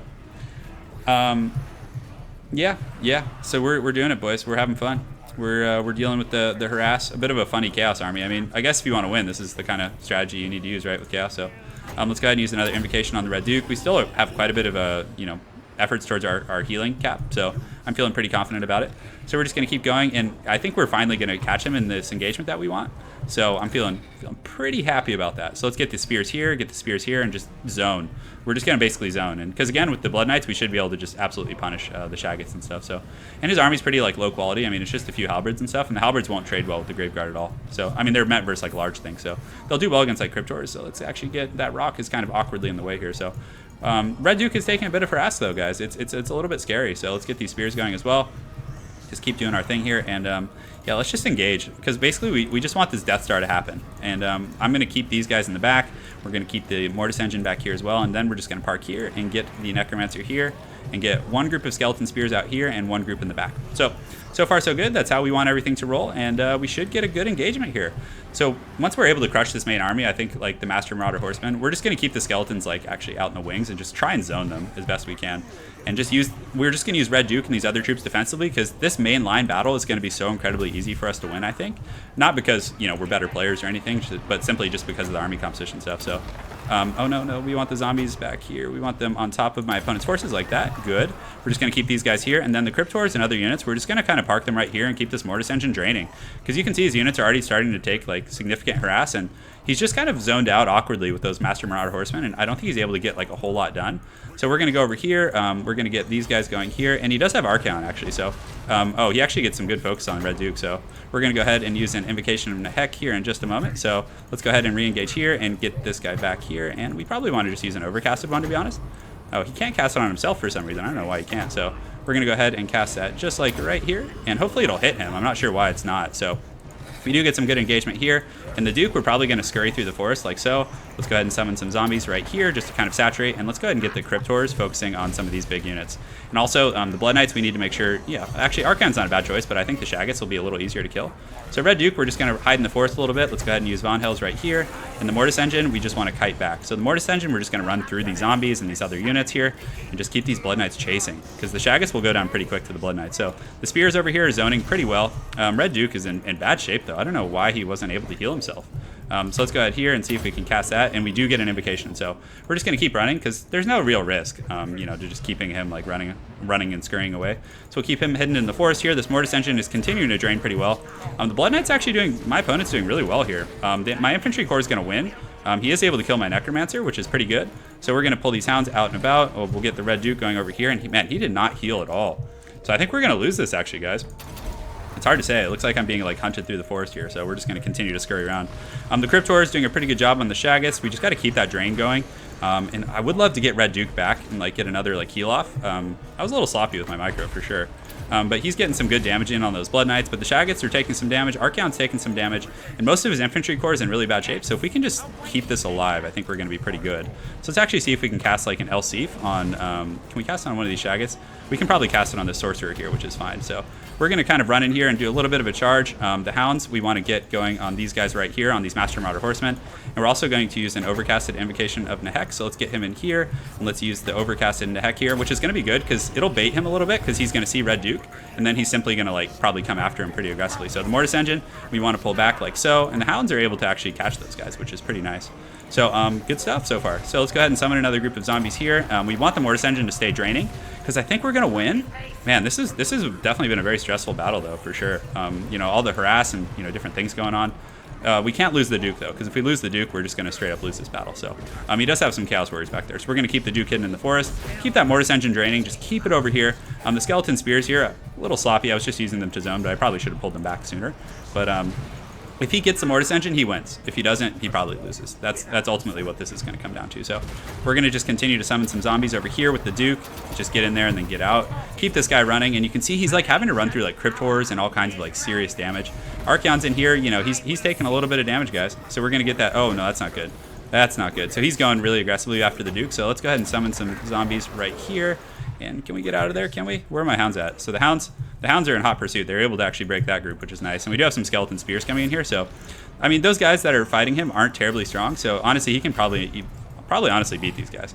So we do have some guys coming in over here, and a lot of the Shaggoths and other units are starting to get worn down. So I think we're going to get this, guys. The balance of power is pretty heavily in our favor. The Duke in the forest, yeah, he's getting jumped pretty good, and he actually dies. So that's not good. So I mean, that could lead to like a crumbling issue with my army, but at this point, I think most of my opponent's forces are just going to start shattering due to army losses. So, because you have to take care of that Mortis Engine. If you don't, you're just going to probably lose. I liked what he did with the Master Marauder Horseman, but a lot of the battle that you see, there's a group sitting up there in the hills. So he wasn't like, if he had those guys like throwing, like here in the main battle, I think he would have been in better shape. So the Mortis Engine, again, we're just going to kind of keep kiting, just keep working our Archaon, who is shaken, unfortunately. So, yeah. Yeah, so we're doing our thing, boys. We're having fun. We were able to pull that out, surprisingly, I think. I mean, it's not over yet, but yeah, a lot of these Shaggoths are... So Vampire counts, guys, if you're just looking to like metagame people, I think they're a pretty good pick against Chaos, because it's really hard to deal with that, like the Mortis Engines and all those other things. So I don't know how that was a decisive victory. Like, I felt like that was really close. Well played, bud. Yeah, I need to wake up. I still feel like I'm off on my micro a little bit. Oh man, I already drank a whole coffee and everything, you know. Yeah. We didn't meet playing games. No. Well, I'll let Lady Turin explain how we met if she'd like. But yeah, that was fun. Well played, man. A lot of good harass. Interesting stuff. I mean, halberds are a pretty good pick against the vampires because they have armor piercing against Graveguard. They have anti-large against. I mean, look how badly my Cryptors did to those halberds. So very, very well played there for sure. All right, guys, it's time for 3v3. Let's do it to it. So we're going to go here. We're going to go to multiplayer battle. Let's go to host battle. 3v3 Turin sub battle. And the password is Turin, Turin, all lowercase. It's time. So I'm going to just let the stream catch up. Hey, Dusan, welcome, man. Good to have you in the stream. Wouldn't be the same without you, my friend. Wouldn't be the same without you. Bart, you still here too? Where are you guys at? Oh yeah, I got to do some hand stretches right now. So there's some pretty good ones. I mean, these are the classic ones, just putting your hand forward like this and kind of stretching like so, and then doing the reverse. And then there's actually like it's called the prayer pose, where you do this and then you like fan out your fingers like that. It feels pretty darn good. So hey, from Italy, man. I'm Italian actually. You missed some good stuff. Yeah.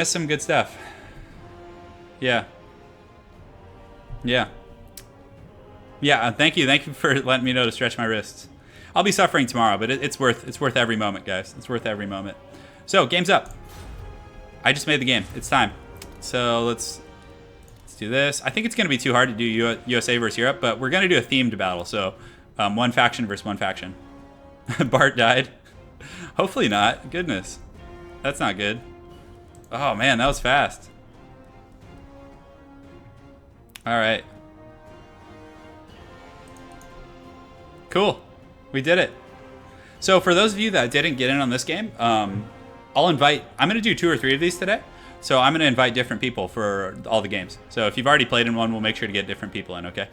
So, all right, guys. So what do you guys want to do? You guys want? Let's do Bretonia versus so Leonard and Gomez. Let's play Bretonia and let's face off against something else just to celebrate the upcoming DLC. You know, I think that would be fun. All right. Okay. So Captain Cook, John Ton, and Prostitute. Hey, Prostitute, what's up, man? Nice game earlier. That was super well played. So you guys pick a faction you want. I'm stretching. Okay, I'm going. All right, I'm going. I'm stretching the wrist. I know, because I promised Bart I would get him in on some of these games. So for those of you, yeah, Bart and I, Bart Fitzgerald in chat, we used to, when I first started doing 2v2s, we played together. I mean, we still do occasionally. I've been pretty busy lately, but he used to play all those 2v2 games with me. So if you guys want to go back and watch, they're pretty entertaining. So, Captain Cook, John, and Prostitute, if you guys want to switch to the same faction, that would be pretty fun. Just so we can get like a nice theme battle going. Yeah. Yeah, Greenskins. Greenskins versus Bretonia is fun. You guys want to do that? You guys want to? I think so. I think that could be fun. Come on, guys, switch it up. Bretonia versus Greenskins. Let's do it. Let's get the hype going. All right, so we're gonna get a damsel, of course. And just since it's multiplayer, we're gonna get some field trebuchets. Normally, I'm not like a huge fan, but they're pretty fun. So we're gonna get some Grail Knights, and then the rest of our army is probably just gonna be peasants. So I don't know if we need shields really. The peasant bowmen are gonna be pretty good. Come on, Captain Cook. You're the last one, dude. I know it does, man. No, Rocket Man, it doesn't. You can still get in on the games for sure. To answer your question. All right, cool. Can the Bretonians fend off the Orc hordes? We'll find out in this episode of Turin live stream. Man, I feel like I probably need. Why does the army size feel small? Okay, so funds are large. That's normal. So let's go ahead and do. I really like Troll Country. I feel like that's a freaking awesome map. Let's see, what else do we want to do? I need to download some of those like custom maps too. Let's see. We can do Oakenhammer. Yeah, let's do Oakenhammer. Right?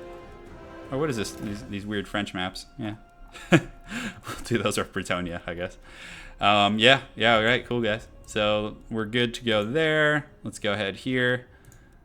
Man, that's a small front line, guys. I think I might need to like supplement it a little bit. There we go. That's better. All right. Cool. I'm ready when you are, lads. So have I seen the new Bretonia info? Yes.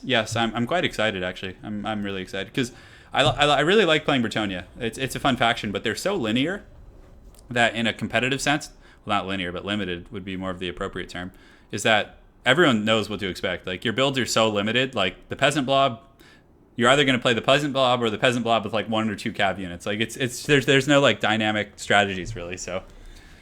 but I'm really excited. I like the fact that they're getting that kind of supplemental, the Grail Reliquary with the Grail Knight kind of riding along. That's going to be really fun. I'm just going to ready up. You guys take your time. No rush, of course. So I'm really excited for that. The Grail Knights. Also the Lancing. Yeah, they're going to do some serious deuce vaulting. Yeah. I'm really excited for the Lance formation and just there's going to be so many like cool mechanics, guys. Hey, Ungram Iron Fist. Welcome to the chat, man. It's good to have you here. Yeah, it's gonna be fun. So yeah, guys, we're going ham today. Yeah, thanks to you guys who've I know since I started streaming, quite a few of you guys have supported me on Patreon. So thank you guys for that. I really appreciate it. That's gonna go towards paying my medical bills for my wrist problems, which I'm not even joking. It probably will in all reality. Although I get pretty decent insurance through my job, so it's not terrible. But thank you guys again for supporting me on there. I really appreciate it. So, all right, showtime. Let's do it to it. Are you guys getting out of control in chat? Is Lady Turin keeping you guys in check? Hopefully. We'll find out here. This is a cool map though. I always it's kind of like open, but then there's also like room for surprises. I always thought this was a pretty good one. And it's pretty small for a 3v3. So we'll get to the business. There's not going to be any like long waiting. Yeah, Rocket Man. You should try and queue up too when I do. For sure. I'm really excited because Bretonia's going to have a few different strategies. I think they're going to have I think the peasant blob's going to make a comeback because again, like it's going to be really cool because you're going to have spears and then you're also going to have DPS, and then in conjunction with the reliquary and like some good supporting air, you can do a peasant blob infantry style of play. And then if you want to go a cav style, you can obviously still use peasants and then, you know, mix in some new cav, and just there's going to be so many different dynamic strategies you can bring to the table. So burger healthcare. Is that what you said? Hang on, I got something on my screen. Yeah, burger healthcare isn't too great. Yeah. Oh, how did I? Oh, I hate when I do that. Okay, there we go. I accidentally like switch up my screen. So, all right, let's do it to it, boys. Let's have some fun. Yeah, the Bretonia DLC is gonna happen. What is it? February 28th. So like a week from now, I think, give or take. Yeah, so next weekend. So I'll do a pretty ham stream for that. I'll be going ham for sure. I'll probably do like a 4-hour stream and just play it, Bretonia, and honestly, I'll probably be fighting against some more. That's probably the reality of that situation. So. Yeah. So let's see, more questions. I heard that the Bretonia DLC would be the last race added to the game, and then we'll have to wait for Total War Warhammer 2. Maybe that'll be the case. I mean, I can see that happening. Yeah. And then they'll just maybe do like a few mini patches to like add units to the existing factions. I hope that Chaos gets some new units sooner before like the second or third Warhammer game. I'd really like to see some like demons and like cooler units that like, you know, make it into play. Chaos has some really interesting units too. So I need to unlock Big Bird. Actually, I haven't unlocked Big Bird yet because he's pretty decent in ladder. So it wouldn't be a bad idea to unlock him. So all right, lads, it's time. Just waiting for loading. I've never actually like looked through these tooltips. They're pretty interesting. You know, you can look through all the spells and stuff. Wison's Wild Form. A lot of people have been telling me to use that. If you overcast Wison's Wild Form, does it actually hit everything, or does it? It's only 5 actually, which isn't bad. That's pretty cheap. Those are pretty decent little stats too. 22% weapon damage. You know, I've had some interesting results with the Amber Spear, too, against, like, armored targets. It can chunk them very aggressively. Yeah, let's see here. Pretty cool little animation. Yeah, look at that. The Curse, I've never really used this, but that might actually be interesting against, like, harass strategies. Although, only 24% move speed, isn't that great, so. All right, boys. Let's do it. So, okay, so where do I want to deploy? So I'll just deploy here. That's fine. I'll just stay right here. So I'm just going to move my army back. We'll put the field trebuchets here. They can probably shoot over the trees fine. Although maybe we'll put them over here like so. That's probably a better position. So then we're going to get our frontliners like this. We're going to get them going that way. And then we're going to get our spears in the flanks. Hopefully this game isn't too laggy. So far there's a little bit of lag, but hopefully that'll reset here in just a moment. So we're going to put these guys like so. Get the peasants here. Not too big of a peasant bowman presence actually. So I'm going to put our flying goon squad. And the damsel, is she on I put her on a horse, I think. So yeah. So the damsel I actually really like to put with the Grail Knights. Like I like them to go questing together, which is very thematic and cool. So all right, so we're good. So I'm going to deploy right here, guys, and got my trebuchet set up over there, and yeah, and then I'm going to probably, you know, work this flank a little bit. So we're playing against the greenies, so hopefully I can get some good value here. So King Lewin and the boys we'll put over there as well. So, all right. I stretched my wrist. Yeah, I did it. Yeah, the Bretonia DLC is free, which is great. It's nice. It's really cool of them. But Bretonia was like launched with so little that it needs to be free. Yeah, I haven't done the Chaos campaign, Senior, to answer your question. It seems simple. I mean, I feel like I could just put it on easy and stomp it out in a few hours, right? So, I don't know, maybe. So it looks like my folks are mostly ready, so I'm going to go ahead and start battle, just to get things rolling. We have another minute, so hopefully the greens over there don't mind. Yeah, the Chaos Warriors campaign doesn't seem hard. I mean, you can just honestly march down and just spam big elite chosen and just kill everything, right? I mean, I don't know. If you put it on an easy difficulty, of course it'll be easy. So, I mean, guys, and for those of you wondering why I don't play campaign on the channel, I mean, personally, I find it much more entertaining to fight players. You know, because players are, you know, constantly evolving. The strategies aren't going to be the same. The mechanics are going to be different. It's the most dangerous game. You know, for any of you guys who've read that short story, I forget what it's called. It might be. I don't think it's called the most dangerous game. Maybe it is, but you know, once you've hunted the most dangerous game, it's hard to go back. You know. All right, man. That army looks very large. So, all right, boys, let's march for the lady. Let's do it. So I'm going to march around here. I'm just going to go all French over here on some of these orc boys. Just have a good time. And get some of these trebuchets firing. Of course, let's go ahead and have them start firing on some big ones. We got some giants in here, boys, too. So that's going to be scary. So good luck, friends. I'm going to take this army head on over here. And let's see. I'm really excited for all the new knights. And like the lance formation is going to be so cool. A Facebook fan page. Anna. Oh, yeah. Yeah, I know. I have to. I don't even try and say his last name because I'm pretty terrible with pronunciations and stuff. Although my girlfriend said I'm okay at saying some Polish stuff, so maybe I'm not as bad as you think. So, so these are just orc boys with these biggins. So okay, so I don't want to like just engage. I want to get my peasants engaged first, and then like hammer and anvil them. You know what I'm saying? Because if I just engage like with my knights, those biggins will do pretty well for themselves. So I'm just gonna kind of posture up here on the wings, just kind of feel what's going on. Looks like he does have an orc war boss and goblins back here, and also doom divers. So that's gonna hurt a little bit. But we do have the trebuchets coming in and shooting at some of the forces my allies are fighting. So I'm not gonna get the best results from those, but my allies should get a pretty good benefit, and then hopefully they can come and rescue me. So. So these are orc boys. So orc boys will get like absolutely run over by King Lewin and the Goon Squad. So let's get our peasants lined up here, and hopefully my allies are advancing. So a little bit of a scary position here because like this big opening right here, like I don't have support here really. So I'm kind of isolated over here on my own, which is a little bit unnerving, but still we're going to charge in here. And it looks like he does have some orc biggins back here. So maybe we actually just ride back here and try and collapse his front line with just like, you know, pure Bretonnian heroics, which will be pretty thug life. So we're going to start shooting at these biggins here. We're going to start shooting at these biggins here. And these guys, we're going to posture up like so. And the rest of my peasants, I honestly, yeah, I might just hold for a second and try and sneak back here. Because again, I think these orc boy biggins will get put in a trash can pretty aggressively by my Grail Knights, especially with the damsel and harmonic convergence and some of those other variables going on. So I'm going to try and win that and see how that goes. So you can see, like, yeah, like there's an orc war boss here, but I do have some troops kind of on guard duty here. My peasants, yeah, one of my peasants actually is just, yeah, routing off already. So yeah, this is going to be scary. I'm probably going to lose this front line engagement pretty aggressively, so we're going to pull these guys over here to try and help out. And then we're just going to really aggressively go for this back line and just try and just weave our way through our opponent's entire back line, just go on the Grail quest. So we're going to use harmonic convergence on these guys here. And the Grail Knights, you know, those other guys do have an anti-large as well, so it's not going to be like a complete freebie to say by any means. So in the front line here, we are going to engage like so. We're going to engage with these trolls here. Our peasant bows, we'll probably bring them and have them start shooting at some of these trolls here, which will be good. Get these guys coming over here because he's not advancing with his main line, so maybe we'll just like leave 2 troops here and just continue to work the back line. So we do a pretty good job so far. Let's go ahead and use the leadership buffs, and I think we're winning versus these orc boy biggins, but they are getting a lot of good buffs, and I'm taking some casualties on these Grail Knights here. So I'm really hoping that we can just win this out and just trade here and then, you know, collapse my opponent's back line from there. So he does have another group coming here, so we're going to try and detach a paladin just to break the charge of this group.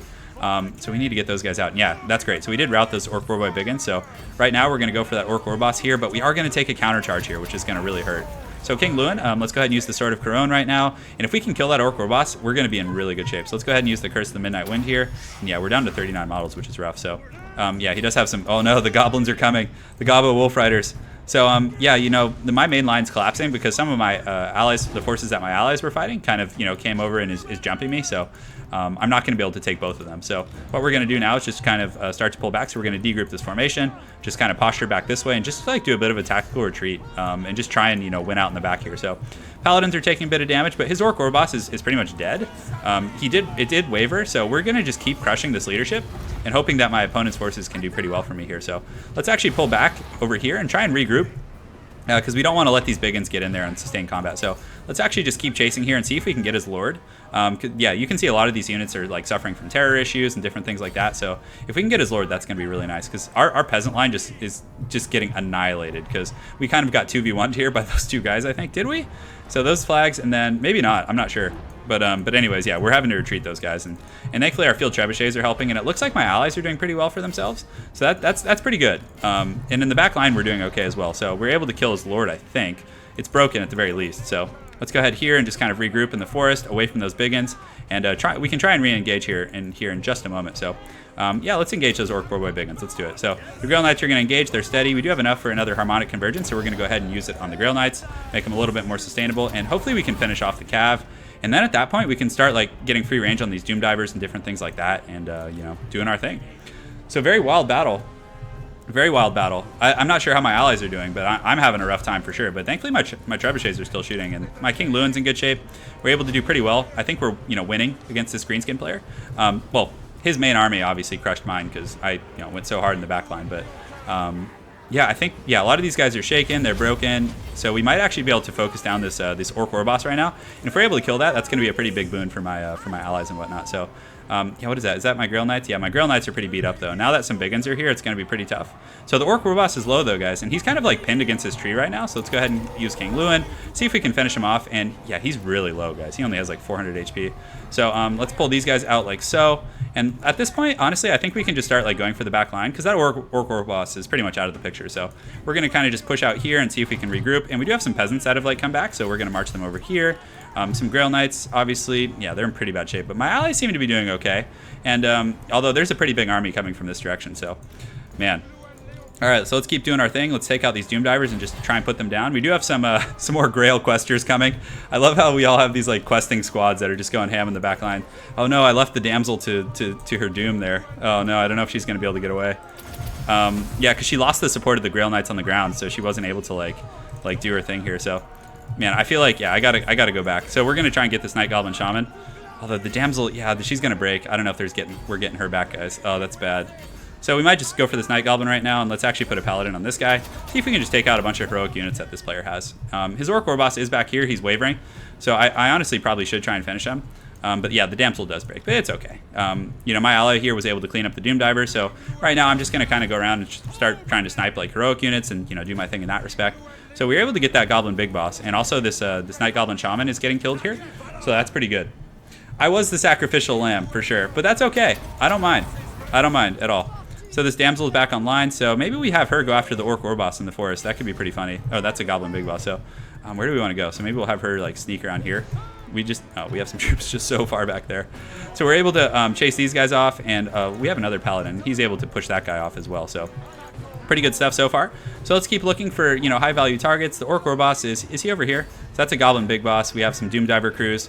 So right now we just need to get our Flying Goon Squad and just go help our allies, because this is going to be a pretty scary battle. So maybe we go snipe that Orc Warboss out of the air. I think that's a pretty good choice. Just Grail Questers everywhere, guys. It's pretty hard in the paint here. And these trebuchets are, I think they're doing pretty good. So let's just keep shooting at biggins. We probably don't want to shoot at Orc Boys. Yeah, let's shoot at some of these biggins here and shoot at these biggins here. Let's see how many kills they got. So 39, 38. Could be worse. Could be much worse. We do get some of these guys back as well, so we'll just try and regroup whatever forces we have. And these guys, yeah, they actually chased off that Doom Diver catapult crew, which is pretty great. So we're going to have them go after... Is there even anything great to go after here? I feel like there's not. So, yeah, we're just going to consolidate with our Bretonnian allies and try and, you know, polish our opponents off. So he does have this Orc Warboss here that's in pretty bad shape. Let's see, there's still some big units coming here. A pretty big blob of scary guys over here as well. I would like to snipe out that giant, but I feel like killing the Greenskin leadership is going to be pretty good. So there's an Orc Shaman right here. So if we kill him, I think that's going to be a pretty big blow to our opponent. So, and this damsel also lives. She's like behind enemy lines. So, man, there's... Oh, so look at this Orc Warboss over here. Maybe she can kill him. All right, we'll come back to that battle in just a second, guys. That's going to be pretty funny. So our King Lewin lands. They're able to do some good work on this Orc Shaman, and they're killing him. Yeah, that's great. So he's wavering. He's terrified. All right, guys, it's time. The final showdown. You guys ready for this? We'll give you a cinematic view of this. Can the damsel beat the Orc Warboss? It's the Clash of Titans here. Oh no! Did she go down? No, she's fighting. Come on, he's shaking. Finish him. Finish him. Get that curse. Get that curse. Get that curse. All right, we're doing it, boys. We got the harmonic convergence. Oh, she's able to shatter him. for the lady, for sure. Look at that. That's so gangster. That's so gangster. All right, guys, that was good. Yeah. Yeah, that was awesome. Man, looks like the damsel just won the day, right? For the lady, Turin. Yeah. Oh my god, we did it. We did it. Bretonnia somehow pulled that one out. Man, that was cool. You guys, I hope you guys enjoyed that. I'm really hyped for Bretonnia, dude. I always love new content. I'm so excited. A Bretonnia themed wedding for Lady Turin and I. I think we're going to go with Lord of the Rings. We're going to do Lord of the Rings, sorry. Well, maybe we'll have some sort of a shout out. Yeah, good game, guys. Great game. That was super fun. So I'm going to jump back into some quick battles. Wasn't that great? She did it. She slayed the foul Orc Warboss. That was so freaking cool. White flags everywhere. Yeah, what a battle. And you know, I think the Greenskins, like all three of their factions, I think they lost their leadership really quick. Like their Orc Warboss on my side got slayed. The flying Wyvern Orc Warboss got slayed there at the end. It's not your bad. Don't worry about it. You played great, man. That was super fun. Yeah, yes, we can. Yes, we can. That's what the damsel was saying as she was slaying the Orc Warboss. You're left. Yeah, they did really good over there. I was just the creature. Like, I was just over there just being haggard, and my allies were just fighting this epic battle. We'll do more 3v3s. Don't worry. So we're going to do another quick battle here. And then after this quick battle, what we'll do is we'll have a subscriber 1 versus 1, I think. I think that'd be pretty fun, right? Look at this guy's name. Oh man, that's great. Put it in. Great, classic. So he's playing Empire, so versus Empire, Beastmen's actually... You know, guys, if you had to ask me what my favorite faction to play against Empire was, it's actually Beastmen, believe it or not. So we're going to get the two big boys here. We're going to get a Bray Shaman with the Lore of Beasts here, like so. Very, very good. And then in the front line, honestly, Goreherds, they do more than enough. Like, they'll do everything you need. We're going to get 2 of the Raiders. We're going to get 2 Centaurs with the great weapons. We're going to get some of those Hounds over there. And we'll get some Harpies too, I think. So actually, maybe we'll get 2 groups of Harpies. I actually like quite a bit here, but and maybe that does cut into our front line quite a bit. But we'll chevron them up, and hopefully that'll make up for it. Oh, I didn't want one of those. What are those guys doing? So I don't know. Although if he does get the Flying Air Force, it's a little bit risky. So maybe we just do. You know what? Actually, let's do some funny business, shall we? So we're going to de-chevron those guys, and then we're going to get one of those. And as far as these guys, we probably don't need the armor piercing. We're going to get a second group of those. So we're going to try some funny business here. Hopefully it'll work out. Let's see you guys. Yeah. So we're gonna rest the wrist after this game. A tragic fapping accident. I did not get in a tragic fapping accident. No, I got in a bit of a car accident, but that was like the final straw. Like I played American football for 7 years, so my hands got pretty beat up in that. Also, I gamed way too much when I was young. So, but then the car accident was like the final straw that broke the camel's back. So after this game, we'll do some subscriber 1v1s where you guys cockfight each other. So, no, I don't have any sources, no. Actually, yeah, I've never heard... Creative Assembly's never reached out to me or anything, but I don't know if they've, like, reached out to other YouTubers. I don't know what the structure is with that or anything, so... We're going to get these guys going here. We'll get Gorbals in group 2. Gorbals will be in a separate group simply so I can use them to hunt the Empire, get Man Flesh. Yeah, to go after them. So we're going to do these guys here, and we're going to do these guys over here. We're going to do some like kind of wild strategy this game. See if it pays off. We'll put the Harpies in group 4, and all right, so these guys can be in group 5, and then we can go group 6 and group 7. All right. Chariots are okay, but Empire brings a lot of halberds and spears, and chariots don't do that great against those if they're braced. So yeah, boys, I know. So Lady Turin is making sure I take a just appeared and went balls deep. Yeah. I like this guy's name though. So okay, so he's got a big army, so definitely probably no cheese going on, which is nice. No steam tanks, or I mean, steam tanks aren't that good. Gorbals can chase steam tanks down pretty good. Honestly, this combination of units, the Centaurs here, like they can do pretty well against pretty much any Empire cav, So looks like, yeah, he's got a really cool army. I actually dig it. So we're gonna get these guys going over here, get these guys going over here. We'll get our cav moving up there, and the Harpies. Does he have flyers? He probably has like Flock of Doom and stuff. Yeah, so he's got an Amber Wizard and stuff. So with the Harpies, we're actually gonna swing them up and around this way, or maybe just and then get the Gorbals moving as well. So I think everybody's moving now, which is good. So we want to get these guys like in the forest, and we're gonna do some like ambush stuff with these guys, and hopefully we can actually like succeed there. So we get these guys going here, these guys going here. We'll get these guys. And we want to stay like relatively high and tight. We don't want to like spread our forces too thin. So we're gonna go here, and then Gorbals we're gonna keep here on guard duty. So our cav, we should probably honestly like just mirror his movements and see what he decides to do. And it looks like he does find us here, which is really bad. So Gorbals here, and we'll split this group here and split these guys here, just so like there's not as much like threat going on everywhere. So we'll get an upgraded Flock of Doom right here, and we do hit some troops. So back here we want to kind of just posture up, get ready to go. And Gorbals and the other guys and the Harpies, of course, we want to get on some missiles as well. So let's stick those over here. And my opponent does get on some of my guys there, which is okay. So we're gonna bring these guys back here, and I think everybody's engaged. It looks like he is trying to snipe. Is he trying to snipe my lord a little bit? I think he is. So he's going with the Amber Wizard. Oh my god, Morker is just taking a beating. Thankfully, Morker does have regeneration, so we should be okay. So we're going to kind of keep him here and keep the Gorbals like right next to him. And all right, so far so good. So we're going to get these guys going here, pull these missiles back, and get these guys going over here as well. So we're also going to collapse these guys in the back line, and we just want to like pressure our opponent as much as we can. And the Harpies, they get in here, and they're getting gunned down pretty bad. So Morker might honestly just get cheesed out before I get to even use any of my summons, but that's okay. So let's run Morker back and just keep the Gorbals with him and just kind of do our thing there. We will have another Flock of Doom relatively shortly, so let's also get these Raiders in here on these Free Company Militia. And just keep Morker like protected. Over here, yeah, we do get the cav engagement. It's pretty good, but he does get a lot of troops over there as well, so we need to pull these guys back and just kind of keep pressuring. But my opponent has like a lot of stuff going on here, so let's get these guys here, get these guys here, and hopefully we can win in the front line. So let's get a big upgraded Flock of Doom back there. And Morker over here, we don't have enough for the Chaos Spawn yet, which is really unfortunate. So our Cav battle is going really badly, actually. Like he had like a lot of mobile forces and was able to deal with our threat pretty well. So he's probably going to ride down and chase a lot of our spears and other units like that. But we're able to get in the back line pretty well with some of our, you know, troops back here. And yeah, maybe we can actually pull this out. It's going to be hard. The balance of power is pretty heavily in my opponent's favor. So let's go ahead and use the Staff of Ruinous Corruption here and get those Chaos Spawn going in the front line. And they should be able to like shatter a lot of these guys. And Morker does have that regeneration, which is really nice. So, you know, I think we should be able to kind of regenerate and do pretty well. We still have 2 Gorbals, so let's keep collapsing down the flank. Some of our guys in the back line were able to do pretty well. And, you know, we didn't lose that many Cav, actually. So a lot of them did come back. Our missiles are coming back as well. Harpies, we got to make sure to just be like really on top of just like pressuring and just keeping everything fighting. So let's go ahead and look for the Spirit Essence of Chaos. We don't have, oh, we do have enough to cast it there, which is great. So another free unit of guys here, and also we do have enough for another Flock of Doom. So we're going to use that back here. He has a lot of troops there, so. And we have a bit of a blob here, so we're going to start to kind of try and blob up a little bit and just keep everyone high and tight here. So let's get these guys going here. We do have some Cav back here, but he does have spears. So let's get these guys focusing these Flagellants, these guys here, and get these guys over yonder. So we just have to make sure not to get our Lord sniped out. And it looks like, yeah, did he knock him away? Oh, so somehow he knocked him out of my formation, which is really tough. So Morker, we're going to kind of like run him through the trees here and try and get the Gorbals over to help out. So let's go ahead here and see if we can get our Gorbals on that Lord. Because if we lose Morker, honestly, we probably just lose, I think. So my blob here, I probably want to like run them down this way and just try and, you know, secure myself basically. So let's get these guys going here, these guys here, and these guys can come up and under like that.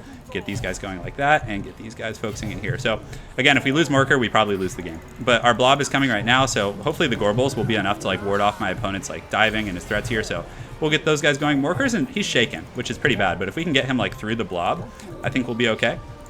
We do get a pretty good engagement here on some of these guys, so we do have units coming back as well, so hopefully we can focus these, and maybe we pull these guys around like that. Cool.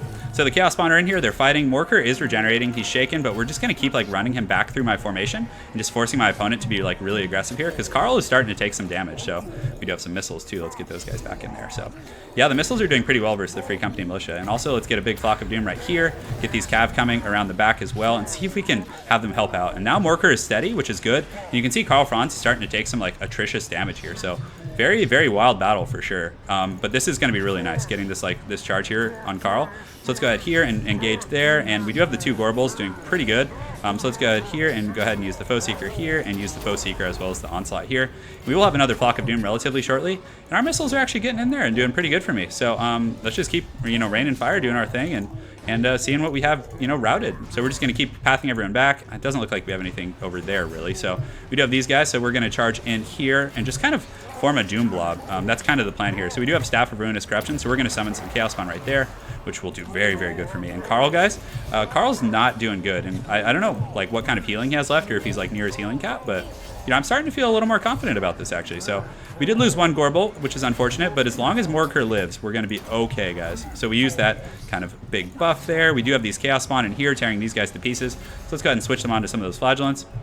And these missiles, we could probably honestly have them start focusing Carl. So let's actually do that, have them start shooting at him, poking away. And we need to get this Gorbal on Carl as well. And also Morker, let's see if he can poison Carl. So we do have the Spirit Essence of Chaos, so there should be something we can do here. So he's probably going to die relatively shortly, but we do get it on some of those spears there, which is really nice. And the balance of power is starting to go in our favor a little bit. It's hard to tell, to be honest. Yeah, and this is great. We have troops coming back from route.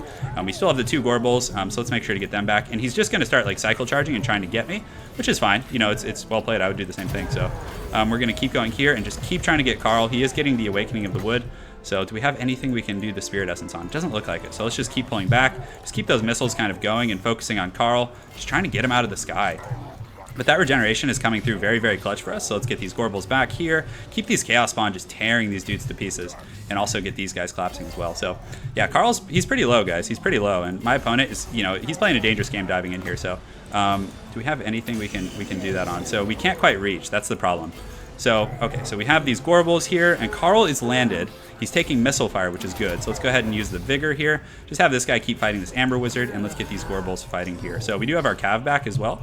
So let's pull these guys in, have them see if we can get these guys going after these guys, and whatever troops we can, just keep pressing here. And Carl's, I think he's healing a little bit through some of those AoE heals, so let's get these guys back in as well. And Morker takes a big dive there, which is really, really bad.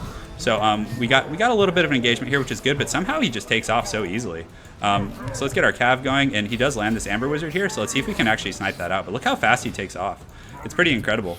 So still just putting some good pressure, and we might just take army losses at this point. Yeah, unfortunately the missiles weren't able to do it, and the cycle charging was too much. It was too much.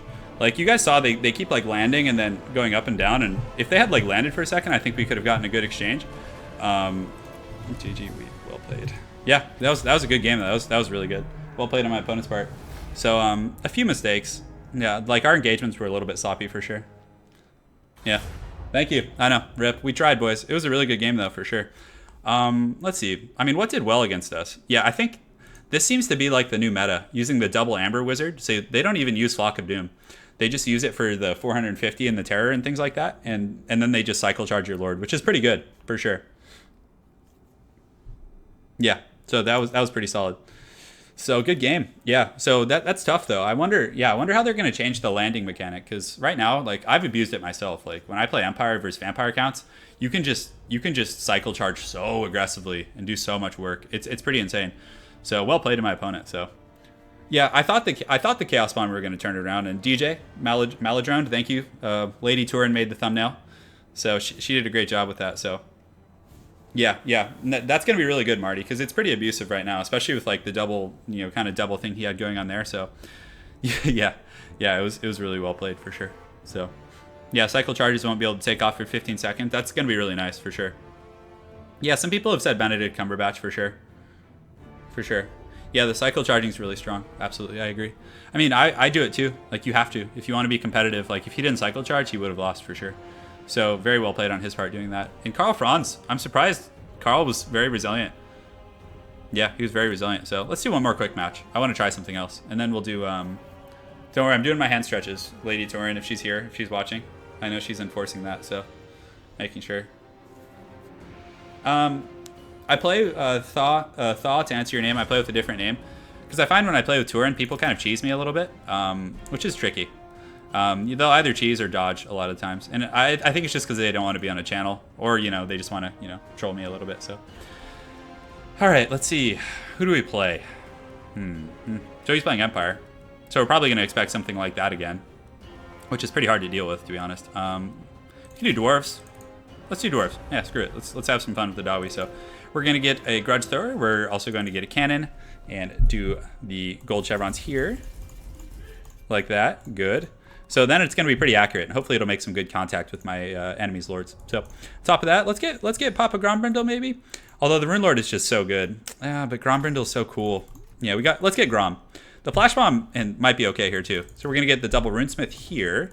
We're going to go ahead and do this and this. And then on top of that, we're going to get these guys here and just get the Rune of Wrath and Ruin. Yeah.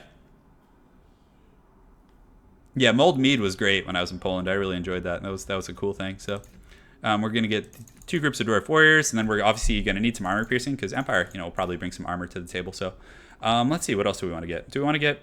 We'll get Ulthar's Raiders. We'll probably get a group of Thunderers in case he, gets really crazy with the flying harass and stuff like that. And then we have a pretty fair amount of, like, ranged pressure.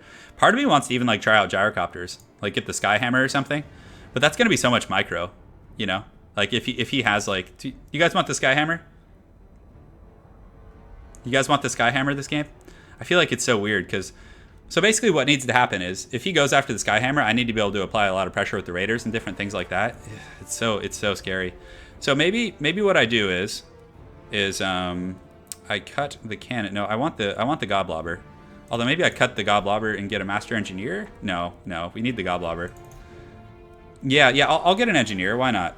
But then my army's going to be so small because the Skyhammer is so expensive, It's tough. It's tough, guys. Okay, guys, so if I lose this game, just know I did it just so I could entertain you guys. This is just purely for entertainment. I'm probably going to lose this. Oh, I didn't even look at the map. Okay, it's open field. That's fine. Oh, I don't even have Slayers, guys. I don't even have Slayers. Oh, God. This is just getting all shady. So we're just going to cut these guys, get a little cheaper here. We're going to cut those guys. We're going to get a group of Slayers. Oh, my God. This army is so freaking haggard, guys. I don't know. Yeah, Griffins are gonna ground me. So to answer your question, why I put gold chevrons on the cannon, it increases its accuracy. Yeah. Yeah, so guys, I'm probably going to get wrecked this game. Just a disclaimer, okay? Because if this guy, firstly, if he's watching the stream, I am absolutely screwed. But, you know, again, I'm just doing this to entertain you guys, so I am truly a martyr, yeah. Well, you know, if I just keep playing like linear kind of, you know, boring builds that are competitive, like, you know, it's not fun to watch. It's not fun to watch. So, I don't know. Man, I'm already regretting this decision so hard, guys. I'm regretting this. The Skyhammer hits pretty hard in the air, though, like air-to-air combat. Excuse me. To answer your question, Veritas, why my name is Turin? That's my middle name.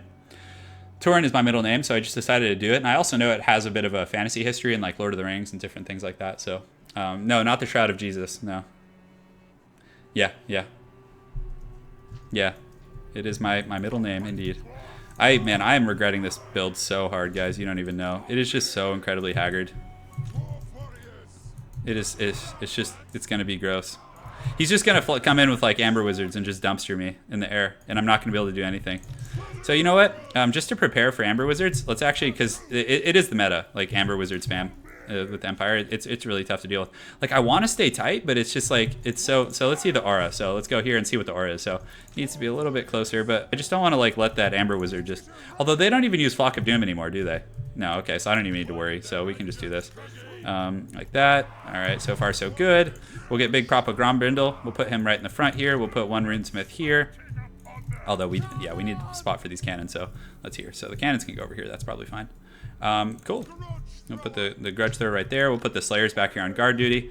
And so this is going to be our main army here. We probably want our upgraded Runesmith with the main army here. And we can leave this other one to kind of like help defend the back line. And, you know, if he has like Cav or anything, like the Rune of Wrath and Rune will be really good against them. So this build is just not good, guys. It's not. It's just not good. I don't know. We're going to see how it goes, though. Never say die. Never say die. I'm doing good, Adam. Thanks for asking, man. 12-hour stream. I don't know how that would go. Yeah, maybe good. I don't know. We'll put this guy in group 2. Put the Slayers in group 4. Oh man. Well, what? Whoa! Look at how small his army is. 402. I'm expecting some Amber Wizard cheese, which is really hard to beat actually. Like it's incredibly hard to beat, especially if I'm using a bad army like this. Yeah. Let's do it to it. Why is the Skyhammer? It should be in its own group. So maybe the cannons go in group 5 and the Skyhammer can be in group 3. Great. So the Skyhammer, guys, if you look at its missile damage, it actually hits really hard with the armor piercing and stuff. Yeah, so it's not bad. I mean, it has 400 weapon strength, you know, and it does technically have armor piercing. So yeah, so let's do it to it. All right, so we're going to kind of posture up out here. We're going to get the cannon shooting. We probably want to shoot at Demogryph Knights and get the Godlobber just shooting at some Greatswords. So let's go ahead and start advancing here. Not too cheesy in the air, actually. So we're going to keep the Skyhammer like right next to my army here, which is going to be great. So let's posture this. We don't want to, we can probably honestly just start shooting at his general here. Or actually, I think he has some demis back there too, doesn't he? Yeah, he does. Okay, great. So we can start shooting at those guys, and let's just start taking some pot shots here, advancing our main army, and let's see if we can pull this one out, guys. It's gonna be hard. Like this isn't gonna be easy. So he does have a Jade Wizard, so what we're gonna do is we're gonna advance and we're gonna start shooting here and, you know, getting some pot shots. And it looks like we are taking some fire here, but we want to get these guys shooting here and these Thunders shooting here, and just use the Skyhammer like right now. So what we're gonna do is we're gonna mark it with Ulthar, and he's gonna take a ton of damage. You can see that, and then we just start running. So it's gonna be pretty great. So we're gonna get Big Papa Grombrindle and just keep doing our thing. So we get some good skirmish damage for sure. So let's get the Skyhammer going right here and just keep advancing on our opponent's line. The Godlobber is doing some great work on those Greatswords, so we're going to switch it to that other line here. Keep this, switch this cannon to shooting on those guys. Keep the Slayers between and the Runesmith there as well, and just keep doing our thing. So pull these guys back here, pull these guys back here, and the Skyhammer, look at it just doing work on these demis. So we're going to fly it over. We're actually going to drop a bomb, see if we can get him. We actually do. So he charges in here, which is fine. So we're going to engage like that, and then Big Papa Grombrindle can go in the front. We get these guys going here, and let's just do our thing, guys. So this actually isn't going as badly as I thought it would. So we're engaging here. The Skyhammer's doing some good work. Let's actually use the Thunders. We'll engage these guys in melee, which is unfortunate, but you know he's gonna take some serious Thunder fire here, and let's pull these Slayers up as well. So Big Papa Grombrindle, we probably need to pull him back to use him defensively. Let's go ahead and check our Runesmiths, use all of our different buffs. And Big Papa Grom's coming, so wherever he goes. So my opponent is going to land right here. He is going to try and snipe my Lord, which is very risky. So Grom, We're going to go ahead here and just have him start fighting the General of the Empire. We're going to turn our handgunners, and our Slayers also collapse there as well. So, and the Skyhammer is doing a good job shooting these demis down. So we're going to start flying it over and having it shoot at his Lord. And let's go ahead and use the smoke bomb so Carl can't escape. And look at the damage he's taking from that. So we're able to smoke bomb him and then also get some good cannon fire. So let's go ahead and switch onto these demis over here. And yeah, wow, we killed Carl. We did it, boys. We did it. The flash bomb and all the snares and the Skyhammer shooting him. So it's time. It's judgment time. All right, so we're going to fly over. Oh, yeah. Oh, yeah. Drop bombs away. Oh, that feels good. That feels so good. This feels so incredibly good right now. Oh, yeah. Just bombs a freaking way. So the Slayers are able to win that, and we did it. We did it, guys. I can't believe it. That strategy worked. Look at that. So we had the Marked by Ulthar. Then we had the Rangers, and then we had the cannons, and then we had Grombrindal snare him, and then the Skyhammer with its hard armor-piercing shots in the sky. I can't believe that. That Empire army just went down so freaking hard. Just so hard. Man, that was cool. I hope you guys enjoyed that one. I did. That was a great game. Drop some bombs. Oh, yeah. That felt good. Didn't that feel good? Just look at those bombs going in that front line like that. Just a whole firing line. Like just Vietnam. Those great swords just getting put in a can. Yeah, sky wrecked. Those were romance bombs, Anna. Yeah, my girl knows. That was so much fun. Skyhammer meta coming to a theater near me. Yeah. All right, guys, we're gonna do a subscriber cockfight. So I'm gonna create the game here. So let's go to multiplayer. So this isn't gonna be a 3v3. This is a 1v1. So 1v1 Turin sub cockfight. All right. Yeah, wasn't that cool? That Skyhammer was good because I figured that, okay, he's going to have air units, right? So I pulled the Skyhammer back, and then he flies right into a Thunder firing line. That was freaking awesome. I think that was the coolest game I've had on stream. Do I sexually identify as the Skyhammer? I don't. No. I mean, after that game, maybe I should. 00 Dawi? Yeah. Okay, guys, 1v1 turn sub cockfight. So I'm going to cast this game. So let me close some of these slots here. And like so. Great. All right, so let's get in here, boys. Let's do it to it. Game's up. Whenever you're ready. First two to join. Bobby versus Turin is the best. Oh, well, I think I know how I have to pull for here. I think I know. Oh, man. Okay. So let's have you guys fight on the Battle of the Cairns. No, we don't want to do any of that, so. What map do you guys want to fight on? Let's have you fight on Castle Drakenhof. That's fine. Okay, guys, so I'm going to leave the game and rejoin as a spectator. So I need you guys to close that last slot, all right? So Bobby and Turin. Turin is the best. All right, so here we go. Yeah, the Ulthar's Raider was really good. Yeah, I can't believe that. That was freaking great. The Dawi gun line was proud. Okay, so I'm rejoining. Here we go. And then we want to look. Refresh list. Let's go here. Let's spectate. Let's go Turin. All right. Cool. So I'm in. So you, Eltharion, you guys, one of you guys, yeah. So Eltharion, they were in here first. So unfortunately, you'll probably need to jam for this one, brother. Sorry. Yeah, my bad. All right. So let's go ahead and get the blocker. So to hide the army composition. There we go. That's nice. Just like that. All right. Cool. I don't have to do custom maps yet. I want to get those soon. So I'm going to do some wrist stretches here. Actually, just do some, because a lot of the wrist pain, guys, like typically speaking, it comes from like your shoulders. So it kind of like works your way. So if you have like tight shoulders and your posture is like forward like this, it's going to have like a corollary effect on going down your arm and everything. So, yeah. All right, guys, cool. So we're just going to kind of wait for these guys. I should have the screen blocker up. So let me make sure that's up right now. Hang on, let me check. Yeah, so it's up. See, it's Greenskins versus Bretonia. So, yeah, thanks, man. We'll get more of these. I love the subscriber cockfights. It's so much fun. Like, some of these games are great. Yeah, the Skyhammer was good, though, because a lot of people don't know about the Skyhammer like, yeah, Armando. So, we'll get you in on a 3v3. Yeah, we will, for sure. But the Skyhammer has really hard armor-piercing, like, rapid-fire missiles. So those little, like, rapid-fire shots, you can like chunk down heroic units really quickly with it. So when it was marked by Ulthar, taking Thunder Fire and then the Skyhammer, it was really good. So stretch and strip. Well, my girlfriend's asking me to strip. I don't know about that. Maybe if I set up like a tip jar and you guys tip me enough, I'll take off. No, I can't do the shirtless stream. I don't want to be that guy. All right, guys. So game's going. I'm gonna go ahead and hide this graphic here. So let's go ahead and hide that. Great. Let's go ahead and look over here. And yeah, so I'm just gonna look away while the deployment starts, and we'll be good to go. Yeah, but someday I hope to get rid of these wrist problems. That would be really nice. I don't really know how. I feel like it's only going to get worse as I age, but I don't know, maybe stem cell treatment or something. I know you get some countries in Europe do that, but in America they're very like against it, which is stupid, I guess. I don't know. Yeah, buddy. It's game time. So life's good, guys. We're having fun here. I know. I should ask Nurgle for better wrists for sure. Yeah, maybe the Chaos Gods would grant me that. Oh, a Patreon goal for clothes taking off? Yeah, we'll see. We'll see. Maybe I'll think about it. Yeah, and again, thank you guys for supporting me on Patreon.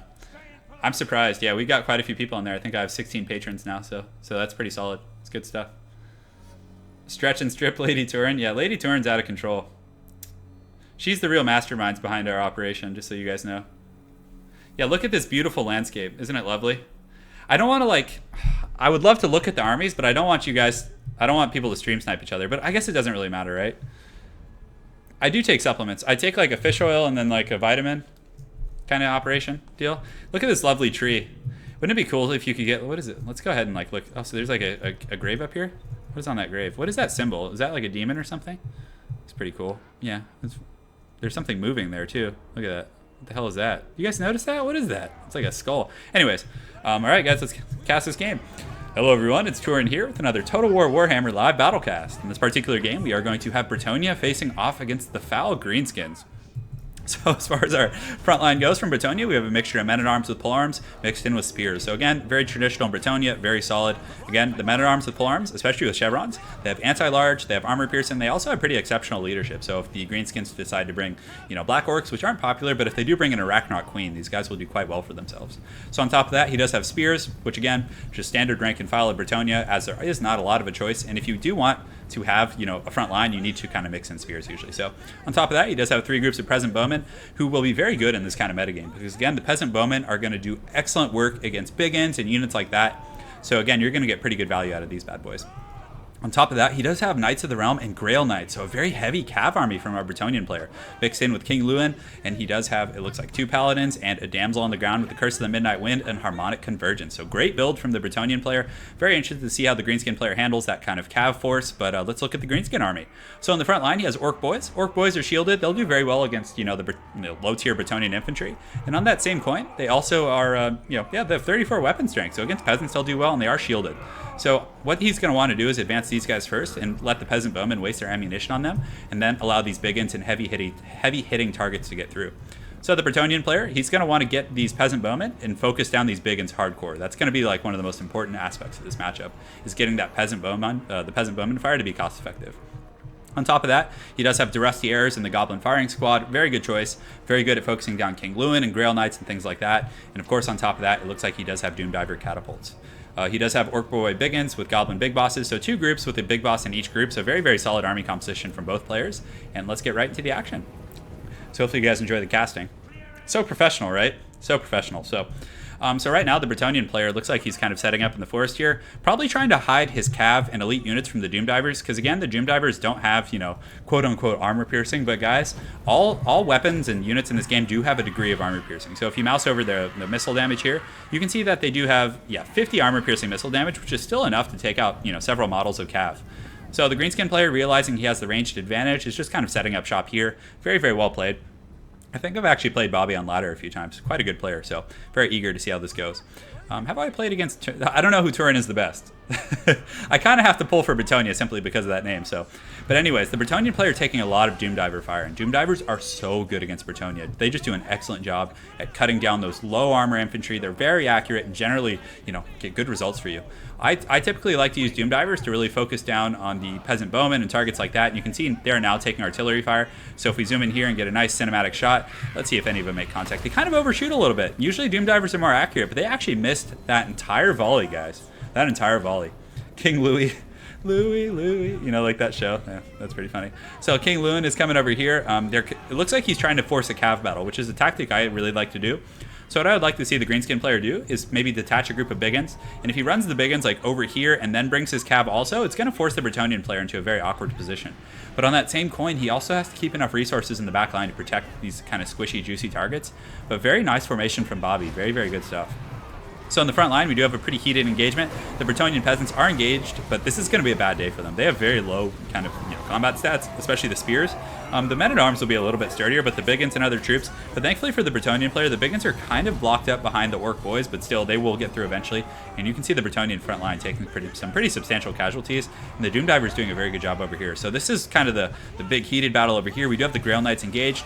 They do have stand your ground. We aren't seeing too many abilities from the Damsel, but King Lewin in here is taking a ton of missile fire from this firing line. And this is exactly what you want to do, but the Bretonnian player does get the Knights of the Realm around, and they're just going to run these gobos down, just absolute lancing through all of these guys.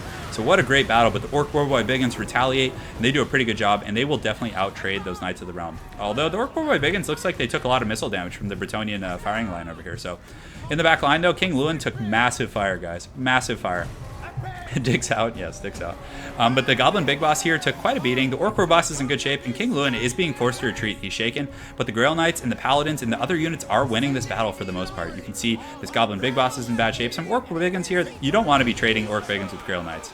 It's definitely not a good trade. But King Lewin comes in and chunks this Orc War Boss for about 10 to 15% of his HP, but he does retaliate by using a potion. So King Lewin's going to need to pull out here real quick. That's what she said. And definitely do the best he can. So over here, the Knights of the Realm, they did get a really nice initial charge on those Gabas, but now they're so entrenched with these Orc Warboy Biggins. And believe it or not, they're trading really well. I was not expecting them, but again, they are, their stats are okay. Only 26 weapon strength when poisoned. And it looks like they're coming in and trying to get a bit of a cycle charge. So in the front line, the Peasant Bows are still firing, and the Bretonnian line's holding up a little bit, but the Greenskins aren't taking too many casualties, and they have so many big groups of Biggins.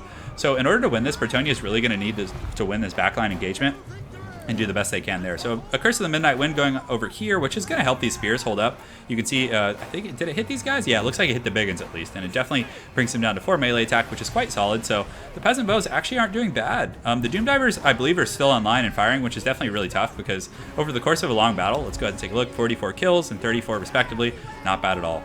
So some of these Orc Boars routed back here, but he still does have 2 Paladins fighting, but it looks like the Grail Knights were taken out by Biggins and Orc Boar by Biggins, and it's definitely a bad day for these Paladins. They're probably going to lose this in the long run. So over here, some of these Knights of the Realm are continuing to fight, but it looks like they are shaken. They are able to bring these Orc Boar by Biggins down to 18 models, but unfortunately the Goblin firing line is back online now, guys. So very tough stuff so far for our Bretonnian player.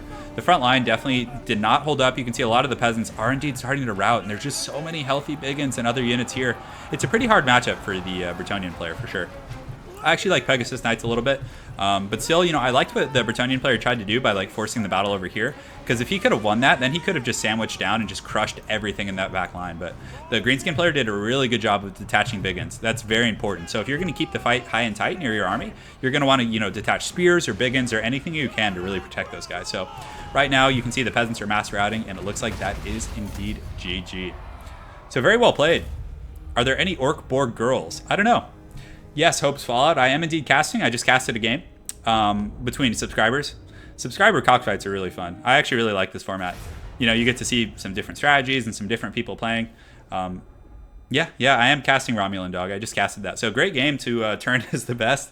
And Bobby91, you guys both put up a great fight. I actually didn't notice that you put chevrons on all these guys. So definitely explained why they held up longer than they did. But at the end of the day, the Grail Knights they did well. And you had a really nice charge there with those Knights of the Realm, but in the back line, the Biggins getting into that Cav fight was a really big game changer for sure. And no Wizard from Bobby. He didn't bring a Night Goblin Shaman. I probably would have liked to see that. It's only 400 resources, and I think it's really good. So, Greenskins Greenskins are basically sentient mushrooms, just like dwarves are born from mud, according to my lovely girlfriend. Okay, great. So, guys, we're going to jump into more quick battles here. Let's do it to it. I think we need more Skyhammer action, right? Is it time? Is it time for the Skyhammer, guys? It is. You want to see Troll Biggins? That could be fun. That was a great game, though, guys. I really enjoyed watching that. So, GG, guys. Yeah, that was a really fun match. You guys both played really well. So, all right, guys. So we're gonna get in here. We're gonna play the Dawi. I'll try more funny compositions, as long as this guy's not sniping. So, all right, so we're going to get the Rune Lord. The Anvil is quite good against Vampire Counts. On top of that, we'll probably, do we want the magic resistance? It's probably not bad against like Mortis Engines, but I'm kind of putting my marbles elsewhere. So we're going to get a Runesmith. We don't need the Master Rune of Grungni. Rune of Wrath and Rune here is quite good, and I think we could get one more Runesmith, probably. They're just so good against the Vampire Counts, so like whittling down those like big numbers. So let's get these guys, and then let's also get this guy. I really hope he's not watching. I really hope he's not stream sniping. I would be so freaking sad. I'll just get wrecked, because a lot of these builds, and that's partially why I changed my name so much. A stupid army of all slayers and trees. Guys, we're keeping that Skyhammer hype going. Yeah, we have to, sorry. We'll get some Dwarf Warriors. We're going to get Grumbling Guard and some Armor Piercing. We're also going to get some Slayers. And let's see what else we want to get here. So, you know what? Let's try some Bolt Throwers. Screw it. Why not? Right? Let's have fun. What's this game for if not having fun, right? So, oh man. I don't know how I feel about this, guys. I do not know. All right, let's just do it. Whatever. Let's go ham. We're just going to have our Haggard Death Star fighting. Yeah, you guys like that? I know you guys like that. The Bolt Throwers. The Royal Air Force is good, unless he goes too crazy. Oh, I didn't bring any ground missiles, though. That's a problem. You're supposed to bring, like, one group of ground missiles so that if he pressures your air, you can cover them. Yeah, I actually like this. Oh, all right, guys, just a disclaimer. This isn't a competitive build. I'm just having fun. If I was really trying to win, I would do something much different. I am trying to win. I'm going to try my hardest to win. But I'm just saying, if I was in like a tournament, I wouldn't use this build. So, yeah, we're on the highway to the danger zones. Manual fire the Bolt Throwers the entire match, please, and just lose everything else. It's a pretty lol army for sure. I agree. It's somewhat open field. We'll probably just deploy. I don't know where we want to deploy. Maybe, yeah, probably over in the open, like right here or something. He's just going to come through the tree line here. So, my rank, I think I'm like 100 and something, like in the hundreds. Yeah. I mean, yeah, if I really wanted to climb, you know, I would just probably spam vampire counts and just cheese ladder. But, you know, if they ever fix the ladder and make it a little, and more, incentivize it a little bit more to kind of do so, you know, I'll definitely, you know, probably try and take ranked more seriously.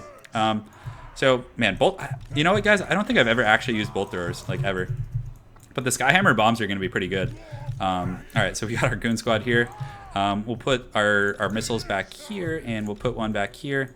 I don't want to keep them, do I want to keep them together? So, let's see here. So, I could do this, and do this, and we'll keep a Runesmith here, and we'll also keep the Slayers in the trees, and I think that should be fine. And then we can, because we also have, like, this flying protection, so, like, we can use the flying to, like, cover our Bolt Throwers as well. So, let's see how it goes. Yeah. Thank you, man. Appreciate it. The PK card aren't bad either. Yeah, I like them. I don't like bringing elite infantry for some reason. I don't know. I've never been a huge fan. I mean, I know it's good. It's just, yeah. So, I don't know. We'll see. As far as deployment goes, I mean, I could have deployed, like, over here. I probably want to get the Bolt Throwers on the high ground right here, though. That's the thing. So, let's actually get those guys. So, let's get the Bolt Throwers. Oh, no, he's already here. So, all right, cool. So, let's fly over with our flying Goon Squad here. It looks like he does have a Terrorgeist and a Flying Lord. So, I'm a little concerned for sure. But I think we're going to be okay. So, we can use the Bolt Throwers to, like, cover and do our thing. I honestly don't know how good Bolt Throwers are, but he does have some Blood Knights coming, so the Slayers definitely have their work cut out for them. But I think with the Runesmith helping them, they should be fine. Does he have a Mortis Engine or something? Oh, it doesn't look like he does. He does have a Corpse Guard, so we're just going to fly over and start, like, skirmishing. Manfred has 85 move speed. The Terrorgeist has 90, and my Pimp carts are a little bit slower, but hopefully I can, like, pull them into the Bolt Thrower fire. So let's actually posh them up just a little bit further here and get these guys going a little bit further, like so. Get the Slayers up here and get these guys here. So, all right, guys, bit of a weird army composition, but the tree here is just, the trees are not fun. Giving my opponent, like, all that free terrain to, like, just hide in, so... we're going to get this Bolt Thrower shooting at those Blood Knights. Just keep these Slayers here. And these Bolt Throwers can start shooting at his flying, you know, Manfred when he comes out of the trees. So he's going to have to come out eventually. My main army is pretty small, but I'm hoping to get some good value out of these. So what we want to do is, yeah, get this Bolt Thrower firing at Manfred. And we're just going to get a shot. And then what we want to do is fly in 3 different directions. And just make it very, very hard for my opponent to, like, you know, deal with all that kind of mobility. So the Bolt Throwers are shooting at those Blood Knights over there. Hopefully they'll generate some good value. And now that he's chasing here, we simply just shoot here, we shoot here, and just keep flying and just, you know, making it awkward for him. So we do have the Slayers on guard duty, but the Bolt Throwers actually, let's go ahead and just switch them onto Manfred and see if we can, like, get some good work going there. So we're just going to fly back this way, and we're not taking that big of damage. And Manfred's actually taking a little bit of a beating, so that's pretty good. And you can see my gyros here doing a pretty good job of shooting. We can start shooting at this Terrorgeist a little bit, and it's going to be very micro-intensive, but hopefully the Bolt Throwers can get in there and do some good work. So We're going to advance on the main line with our main force here. We're going to use these Slayers here. We'll probably pull a group over here and put them in group 6 as well. So he does land on the bolt throwers here, which is a little bit risky in my opinion. I'm not sure why he would want to do that. So our flying firing squad here is just going to engage. Let's just go ahead and just mash engage them right there in the front, which is going to be so haggard. But we actually do a pretty good job of focusing down his lord. He's taking a lot of fire damage, guys. So we're going to pull these guys over here. Just keep this bolt thrower shooting at Manfred. And you can see he's having to use an invocation of Nehek. So let's go ahead and use the Master Rune on those guys and also stack another one right there. And yeah, we're going to get an engagement here, which should be pretty good. So we'll go ahead here and just keep our flying goon squad chasing him. Like, just no mercy, guys, no mercy. And we do have the Slayers here, you know, engaged. We do have this bolt thrower continuing to shoot at him, which is good. And we will use the bombs once the fighting gets a little, you know, more late in the game. But yeah, hopefully we can get him. If we can get him, that's going to be really, really good. So we're going to keep pulling these guys. Just keep pressuring Manfred the best we can. Let's go ahead and use the big runes. And it looks like he's using some sort of like an AoE spell. But guys, Manfred's taking a lot of damage for sure. Like a lot. And, you know, I think we might be able to pull this one out. So we're going to pull those guys over there. The Slayers are trading okay. We do have this Runesmith here, so we're going to use the Rune of Wrath and Ruin on these Blood Knights. Just keep trying to secure the back line. And if we can kill his Lord, I think it's just GG for him. So we're just going to continue to focus him. Let's go ahead and get my Lords and Heroic units on him. And you can see he's taking a lot of damage, guys. Let's go ahead and use the different runes here, and the Skyhammer bombs are going to come. So we can just drop one right here. Yeah, so we get a nice little bomb there on some of those guys. So we're able to trade pretty well, and I think Big Papa Manfred is going down, guys. Yeah, he's crumbling hard.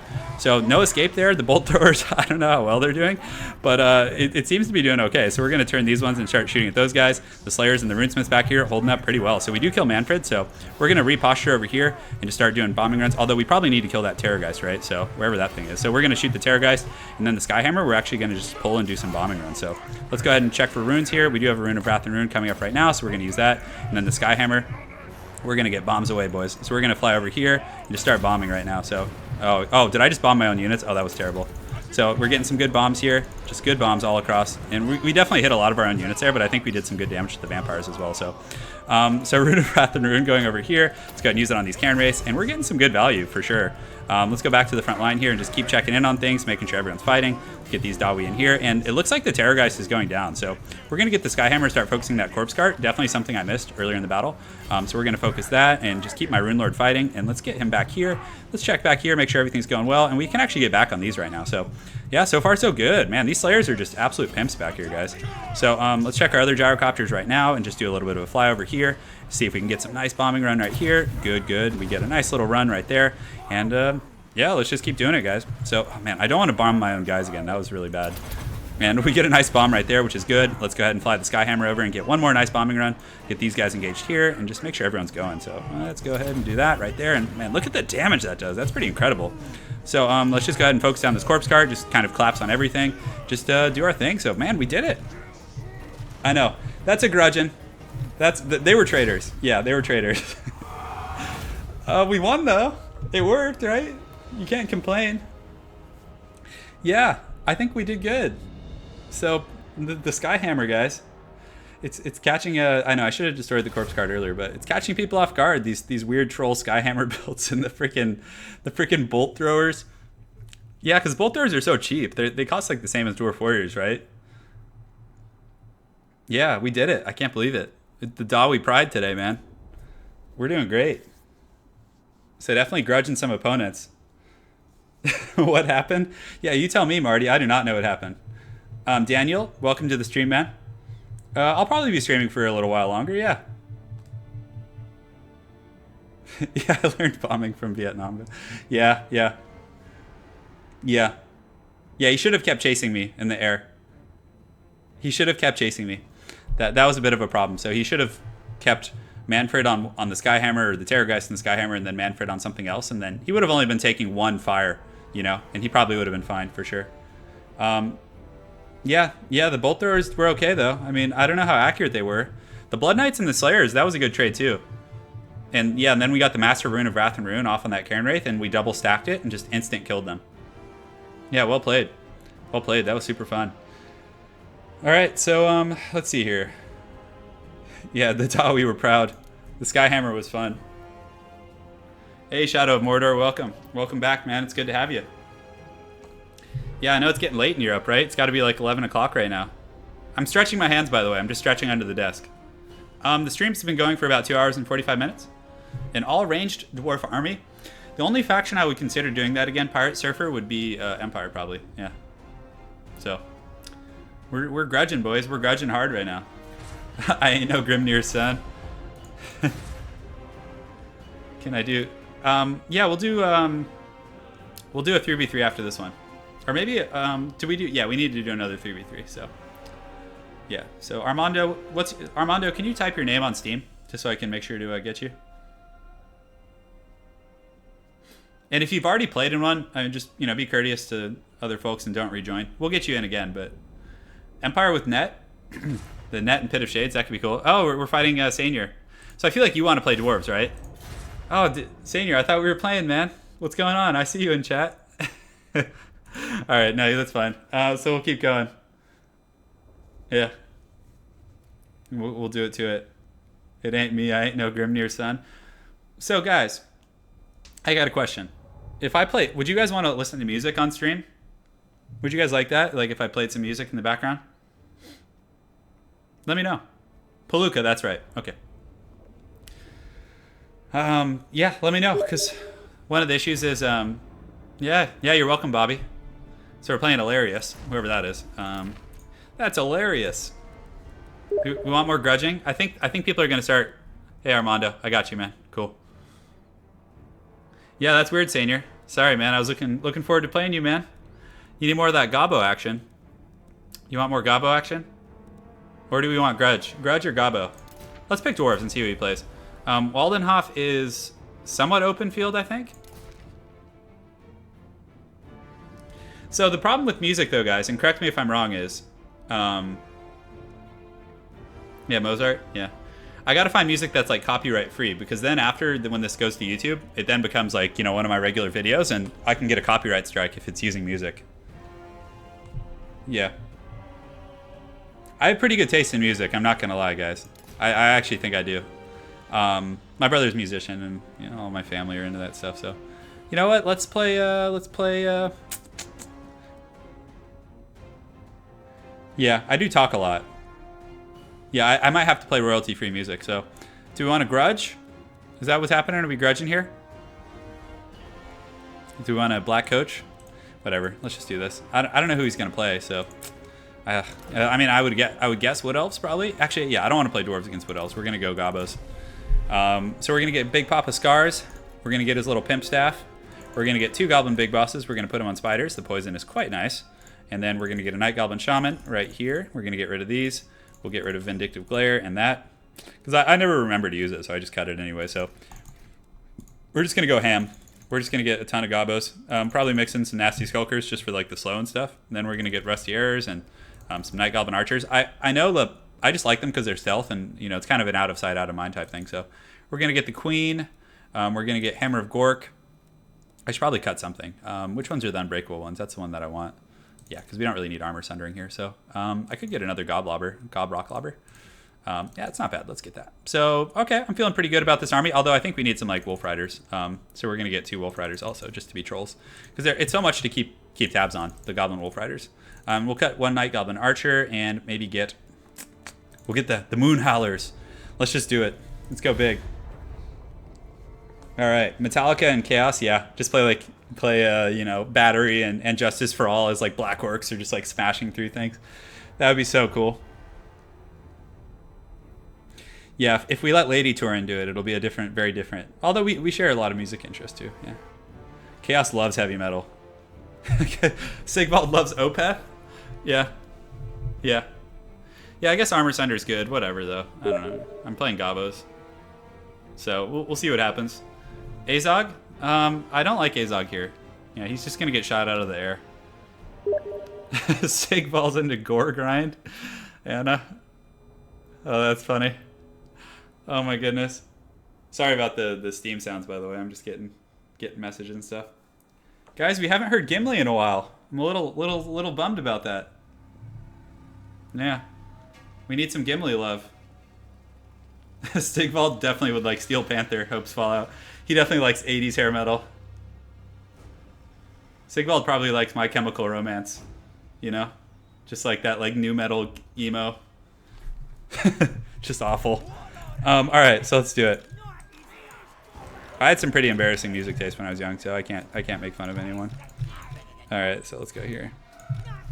But my favorite bands are Metallica, Foo Fighters, Nine Inch Nails, Alice in Chains, Soundgarden. I love like 90s alternative or grunge rock kind of, like 90s, that sort of stuff. I love Soundgarden. Oh, that's by far one of my favorite shticks. So there's Gimli. I needed him. I was feeling neglected for sure. So we're just gonna have our Gobbo squad over here. We're gonna put Big Papa Skarsnik and the 2 Goblin Big Bosses back here as well. All right. We're feeling pretty. All right, now it's just getting spammed. I love it. We're gonna put the spider here. These guys can be in group 2, and then these two we can probably group together, to be honest. We'll put them in group 3 and then just get in group 4. All right. Yeah, Slayers are good here. Yeah, in this matchup for sure. I love Van Halen. I really like Van Halen. Yeah, 90s had so much good music. I mean, 90s had some god-awful music too, like, you know, the pop music of that time. But I mean, still, that stuff's fun, and it's like endearing. Like, pop music we get today is just like, it's just absolute garbage. You know what I'm saying? Yeah, you mean like Iron Maiden and stuff? Yeah, I like Iron Maiden, yeah. I like metal music. Like, but again, I love Foo Fighters and, you know, that kind of like 90s inspired like grunge rock type stuff. Although, arguably, Foo Fighters aren't really grunge, so what the hell's going on over here? I don't really know. So we're just gonna advance. Wheezes the Gobbos. We don't really care what our opponents are doing. Yeah. Okay. So he's got a bunch of flying stuff, which is fine. So we do have Goblin missiles and stuff, so we should be, you know, in good shape to handle that. So, and what's nice about having the Goblin Wolf Riders is we have scouts. Like, we can go like see where he is.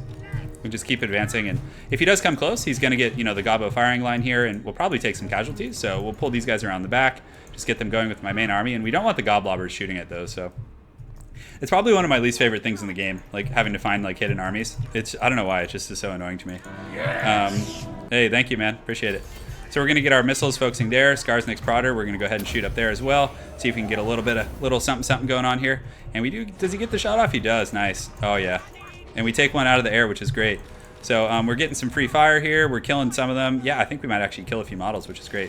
So we're going to keep the Arachnoid Queen here and just keep the Gobbos here and Skarsnik here. It looks like he's casting like Awakening of the Wood or something. I don't know. I'm fine with that. Like, that's cool with me. So we're just going to keep advancing, keep looking for his army. He's probably up here in the hill somewhere. But, you know, we're getting some good fire here, so we're going to get the Gobbos here, have them start shooting at those guys as well. And just keep advancing our main line. You know, we'll just keep getting these guys going, and, you know, hopefully we can kind of stabilize here and do our thing. So the Arachnoid Queen's going, so, yeah, let's just start marching again. He's just going to kind of dance around and skirmish with me a little bit. So we're going to put Skarsnik and our goons in group 5 and just use them on, like, defensive duty in case he tries to, like, land back here, and hopefully we'll be okay. I'm not sure. Yeah, let's see if we can find out where the heck is this guy. Is he just I don't know what's going on here. And we've explored like almost most of the map here, so we're gonna get our guys here and go firing, and we need to get our group 5 guys and just have them kind of sit and post up, because if he tries to land, I mean, we can trade pretty well here, and Skarsnik's Prodder will be up kind of soon, so we're gonna use Missile Parry. We get some good fire on his Lord, some good freebies for sure. So like, okay, so we found his army, which is great. So we're just going to go around here and just keep our main army moving, just dealing with this skirmish pretty well, I think. So yeah, we're doing pretty good so far. We are taking some damage though, so we might want to just keep moving up towards the front line here, just doing our thing, and you know, keeping our missiles kind of firing, going that way. And all right, so the Rusty Arrows did rout, which is unfortunate, but we did get some good damage, so maybe we shoot here instead, and hopefully the Rusty Arrows will come back. But you know, he's going to get a lot of pressure, you know, on that line as well. So we're going to kind of get these guys parked over here, and man, corner camping is kind of like, it's definitely obnoxious to deal with for sure. So we're going to get these guys going here, and these Wolf Riders, we have them like kind of parked over here, so if he decides to land, like, I'm totally fine with that.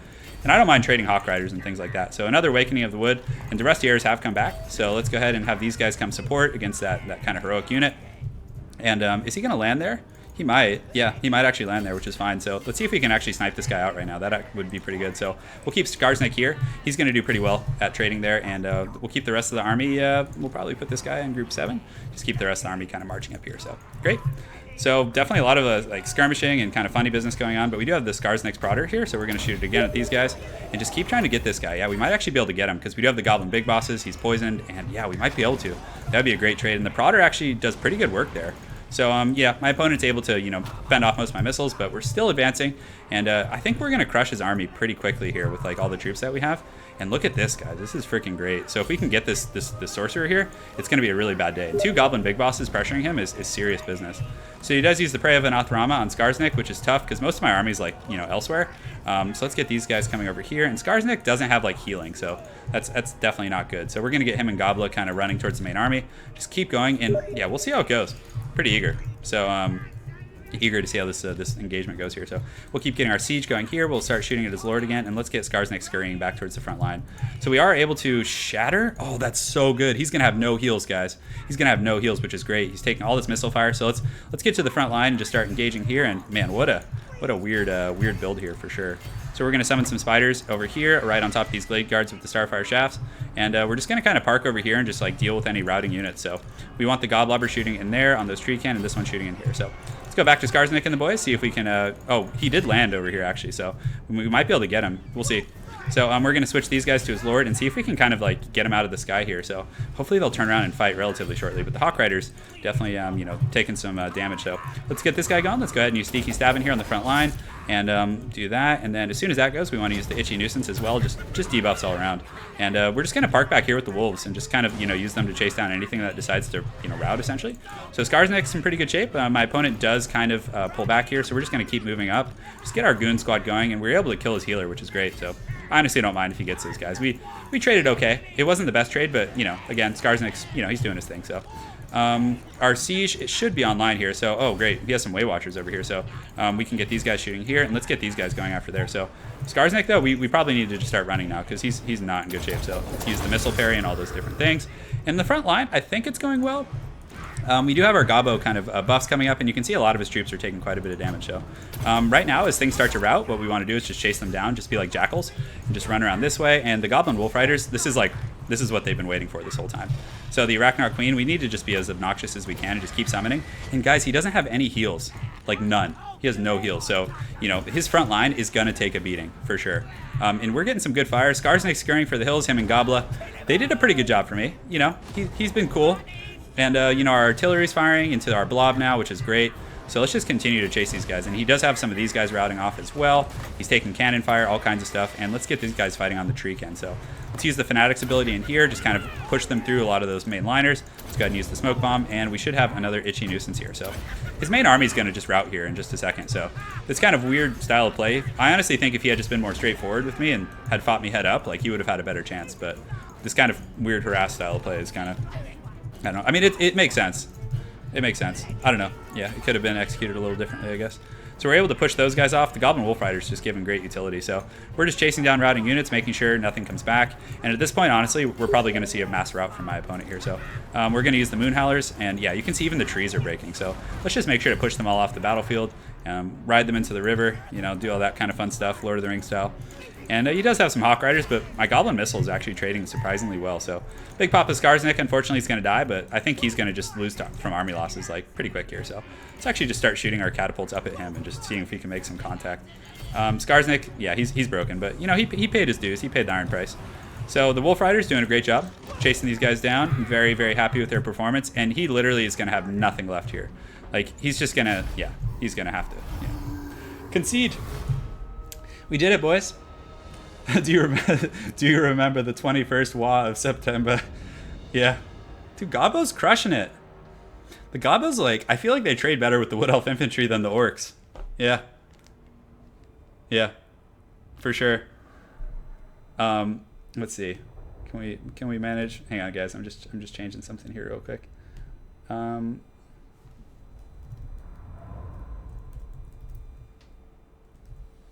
sec, guys. I'm just playing with something here. All right, cool. We're good. Yeah, GG, guys. The Gobbos did really good. Elito, when I tried streaming in 1080 last week, it was quite a bit laggier. So I think that the 720 is probably a safer bet, just for the sake of quality and like the stream being steady and everything. See ya, Dusan. Thanks for watching, man. It's good to have you on stream. Cheers, brother. And lore Gobbos are afraid of elves. Well, it makes sense. Elves are kind of like cryptic and forest and, you know, all that kind of stuff. So, oh, and they actually get a leadership penalty. Veritas, to answer your question, I actually lost twice on stream today. I mean, I think we're like 5-2 or something, but I did lose 2 pretty good games. So yeah, I do lose for sure. To answer that question, yeah. I mean, it's funny. I feel like I'm winning more when I play the stupid armies, like than when I play the good ones. See you, Dusan. Take care, man. Yeah, Skarsnik is cunning. Look at those teeth. He's got some mean choppers. Okay, so we're gonna do a multiplayer battle here. So let's go ahead and make this a 3v3 Turin stream. Password Turin. Let's go ahead and get some invites going. So you got to accept these invites pretty quick here, brother. All right, so I got you invited there, and let's go ahead and open up more spots. All right. Was there someone else I said I was going to invite? I can't remember who got a chance to play today. Yeah. You guys want me to invite Indie Pride? He's on my friends list. I'll invite him in for one of the later games. We'll see if we can get him in. That would be pretty fun, right? Cool. Yeah. Let's do it to it, boys.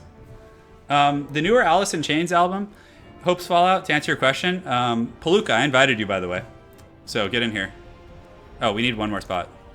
Okay, cool. All free company? Yeah, okay. Yeah, but I like Alice in Chains. The new singer isn't bad, actually. I like him, but I mean, again, there was this kind of like grungy darkness about their earlier songs, like their early albums that it's hard to replace that. So, all right, guys. So let's see. What do we want to do? Chaos? Let's do some chaos. Palooka. Oh, great. Classic. Okay, so we're playing against the Wood Elves. So what do you guys want to play? Do you guys want to play the Dawi? Dwarves? You guys want to play Dwarves against Wood Elves? Is that what the verdict is? Oh, we have a Greenskin player switching over there. Oh, okay, I think we're all set here, guys. I think I got to get the High King. Right? Our Grombrindle's such a gangster, though. But it's so hard for him to catch people. That's the only thing that's annoying against, like, Wood Elves. So, guys, if you can, try and play the same faction. I think it'd be more fun to watch. I don't know. Up to you guys, though, of course. At the end of the day. We could do Greenskins grudge match. Let's do a grudge match. Grudge match. Yeah, let's do it. All right, so we'll get some Dwarf Warriors. Let's go ahead and get the Armor Piercers. We definitely want the Goblobber for sure. And then on top of that, we can get we want the Skyhammer. The Skyhammer. Hopefully you guys aren't watching and getting in on our tactics here. We'll get a Thunder, and we'll get a group of Slayers, which I think is fine. Okay, I'm ready. Oh, don't overspend there, So, Chaos? Yeah, we'll do Chaos. Chaos will be fun. I think the grudges need to be settled, Anna. Your thumbnail triggered a lot of grudges, my love. So, they need to be settled in this stream. Showing Belagar getting eaten by Skarsnik's Gobla. Clan Angrand? Yeah, does someone want to play Clan Angrand? You want me to do that? I'll do Clan Angrand. Yeah, let me do it. That's fine. So I'll switch to Clan Angrand here. Let's go ahead and we'll get Belagar. Screw it. Let's just have fun. It's multiplayer, right?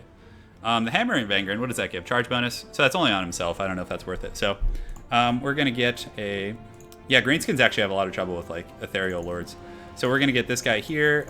Man, look how freaking expensive he is with everything. So we're probably just gonna get him, to be honest. We're gonna get these guys here. On top of that, we're going to get the Grumbling Guard, and let's see. So we probably need some missiles. So we'll get these guys, and we will also get the Goblobber, the Skyhammer. All right, so our army's coming together. It's looking nice, looking good, boys. We could get something fun. We could get like Ulthar's Raiders. I feel like that's pretty cool. And then maybe some Rangers. No, we already have 2 Thunders, but we could get some Rangers. I feel like we need more melee because we have those in the front line. Some Slayers would be really nice, actually, but maybe Miners. Miners aren't bad. I feel like that's Haggard, though. Bugman's Rangers. They just have like terrible accuracy. I love it. So we could get. Do we want to? Yeah, let's actually. Man, do I want to cut? Maybe I cut a group of Thunders. Allow me to get an organ gun. An organ gun? Yeah, I like it. I like it. All right, all right. We'll get another group of Dwarf Warriors, and let's call it a day. No, we don't have enough for all that. Gobla eats all the dwarves for sure. Yeah, Belagar's voice actor is pretty cool. I'd love to do voice acting, for sure. Gobla eats every German small town. Oh, God. Oh, man. Let's do it to it, boys. Swap 1 Thunder for a Ranger. I did. I have the Rangers. Yeah, just 1 Thunder. Yeah. This is going to be a good cockfight. We have a Yeah, we got something deep over here. You know, I always wonder about like saying profane, you know, like profanity on my channel. Am I gonna get like age restricted? Because that would kind of suck, you know. I don't know. Whatever. Who gives a shit, right? Fuck it. All right. So someone spent too much money. We got a troublemaker here. Roll straight bombers. That would be really funny if one of us just did a full gyro army. You know, Blind Woozy, I'm sure they'll add some really cool like dwarf stuff later on. I mean, they still have like a full another game or two, right, to add things. So, oh, I got to pick the map too.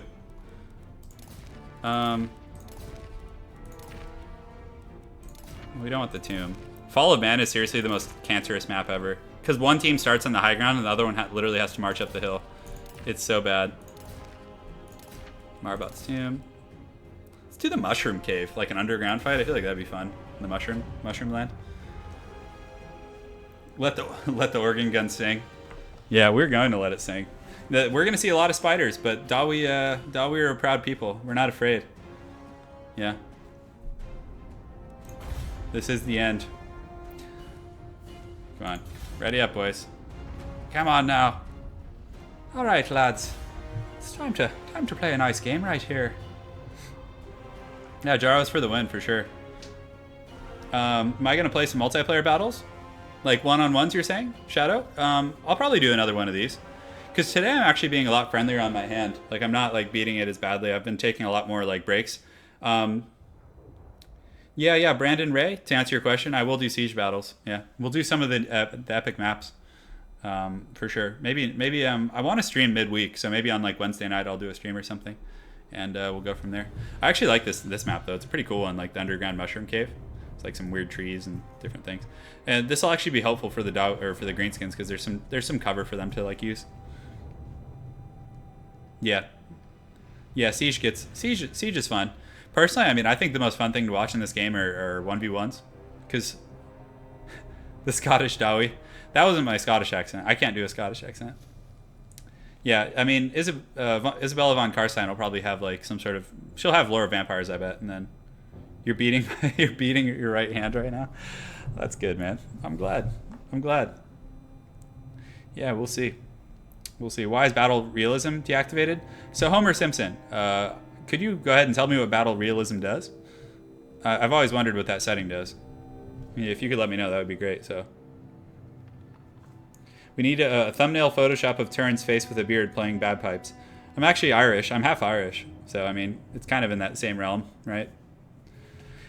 Yeah, Kazakun, Kazakit, ha. Yeah, pretty badass war cry for sure, guys. It's super thug. I noticed you, Tazam.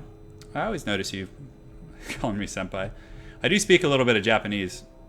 I actually don't even like anime. Like if I had to say anything, I'd probably dislike anime. I always thought it was a little creepy, but I do speak Japanese because I went to a boarding school in high school where they taught us Japanese. Interestingly enough.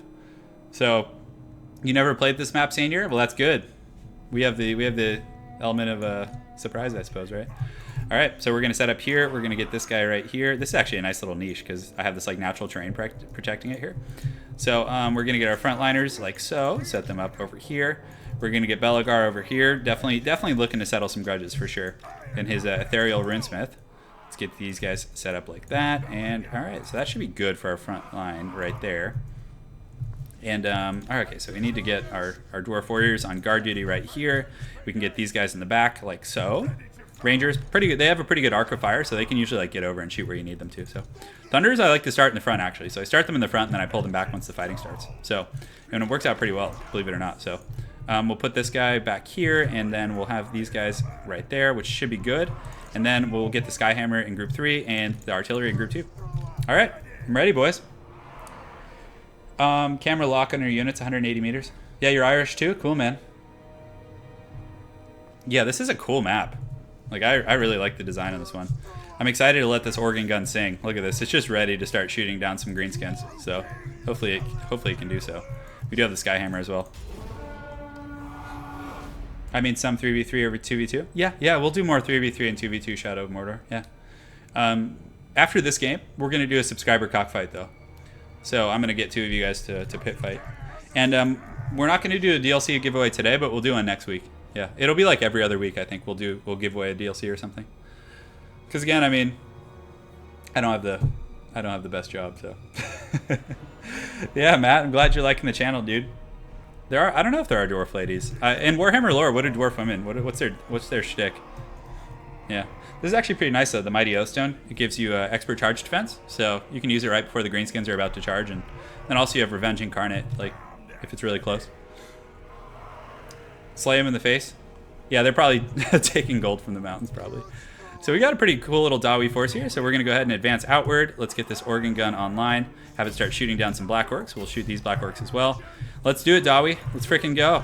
We got the Skyhammer. We're going to go drop some bombs on that Arachnarok Queen. Not literally, but yeah. Do me proud, boys. Do me proud. And the organ gun, let's get a scenic shot of that and see how it does. So, okay, so it's shooting. Oh, that's pretty cool. Yeah, doing some good work. But I mean, look at the Goblobber just doing so much more work. But yeah, it's continuing to gun down some of these black orcs, so that's pretty solid. Great, yeah, awesome. I could have it shoot at the Arachnarok Queen, which is probably a good bet. So I'm going to posture up right here. We're going to get some, yeah, I want to shoot at the Arachnarok Queen, but, oh, what does he have here? Does he have missiles? Okay, so these are all Gobos. So we can start shooting at these guys and just doing our thing. Advancing outward and just use these thunders to let's have them halt. Halt, boys. Halt your advances. So the Grudge Thrower are actually doing pretty good against those black orcs right now for sure. So you guys want to see some Gobos get bombed? Let's do it. Let's have some fun. I know it's a waste, but I think it's hilarious. So, oh, they're running. They're running. Oh, look at that damage on those guys. So we're getting some great fire on these black orcs right now, actually. So I'm pretty happy. The Arachnarok Queen's going to be hard to deal with, but we're going to pull the Skyhammer back and have it help out. Let's go ahead and pull these Thunderers back here, put them in group 4. And unfortunately, we do have this guy coming as well. So we're going to start shooting at him, and he is going to land the Orc War Boss here. So I do have some Dwarf Warriors to help out. We're going to pull the Skyhammer to help out as well. We're going to get ready to party. And man, he's doing some good work against my Ethereal Lord. So we're going to just wait for them to get a little closer before we engage. Just pull the Thunderers back. And let's actually pull these Rangers and have them start shooting as well. So, yeah, we're taking a lot of firepower right now, actually. So it's a little bit stressful for sure. So we're going to get these guys engaged over here on these guys, get these guys engaged over here. And my ally has kind of covered my flank here, which is great. So it's going to allow me to kind of advance relatively unimpeded here. So he does have some Goblin Big Bosses, so we're going to pull Belegar and the boys and have them, like, help out. And his Orc War Boss is taking a little bit of damage, so that's pretty solid. So unfortunately, you know, yeah, Goblin Wolf Riders in the back. I didn't have enough resources to defend it. So we're just going to try our best to keep this this organ gun online, and just, you know, see how we can do there. So he does get Grimgore in here, so we're going to reposition these guys, and also my Thunders.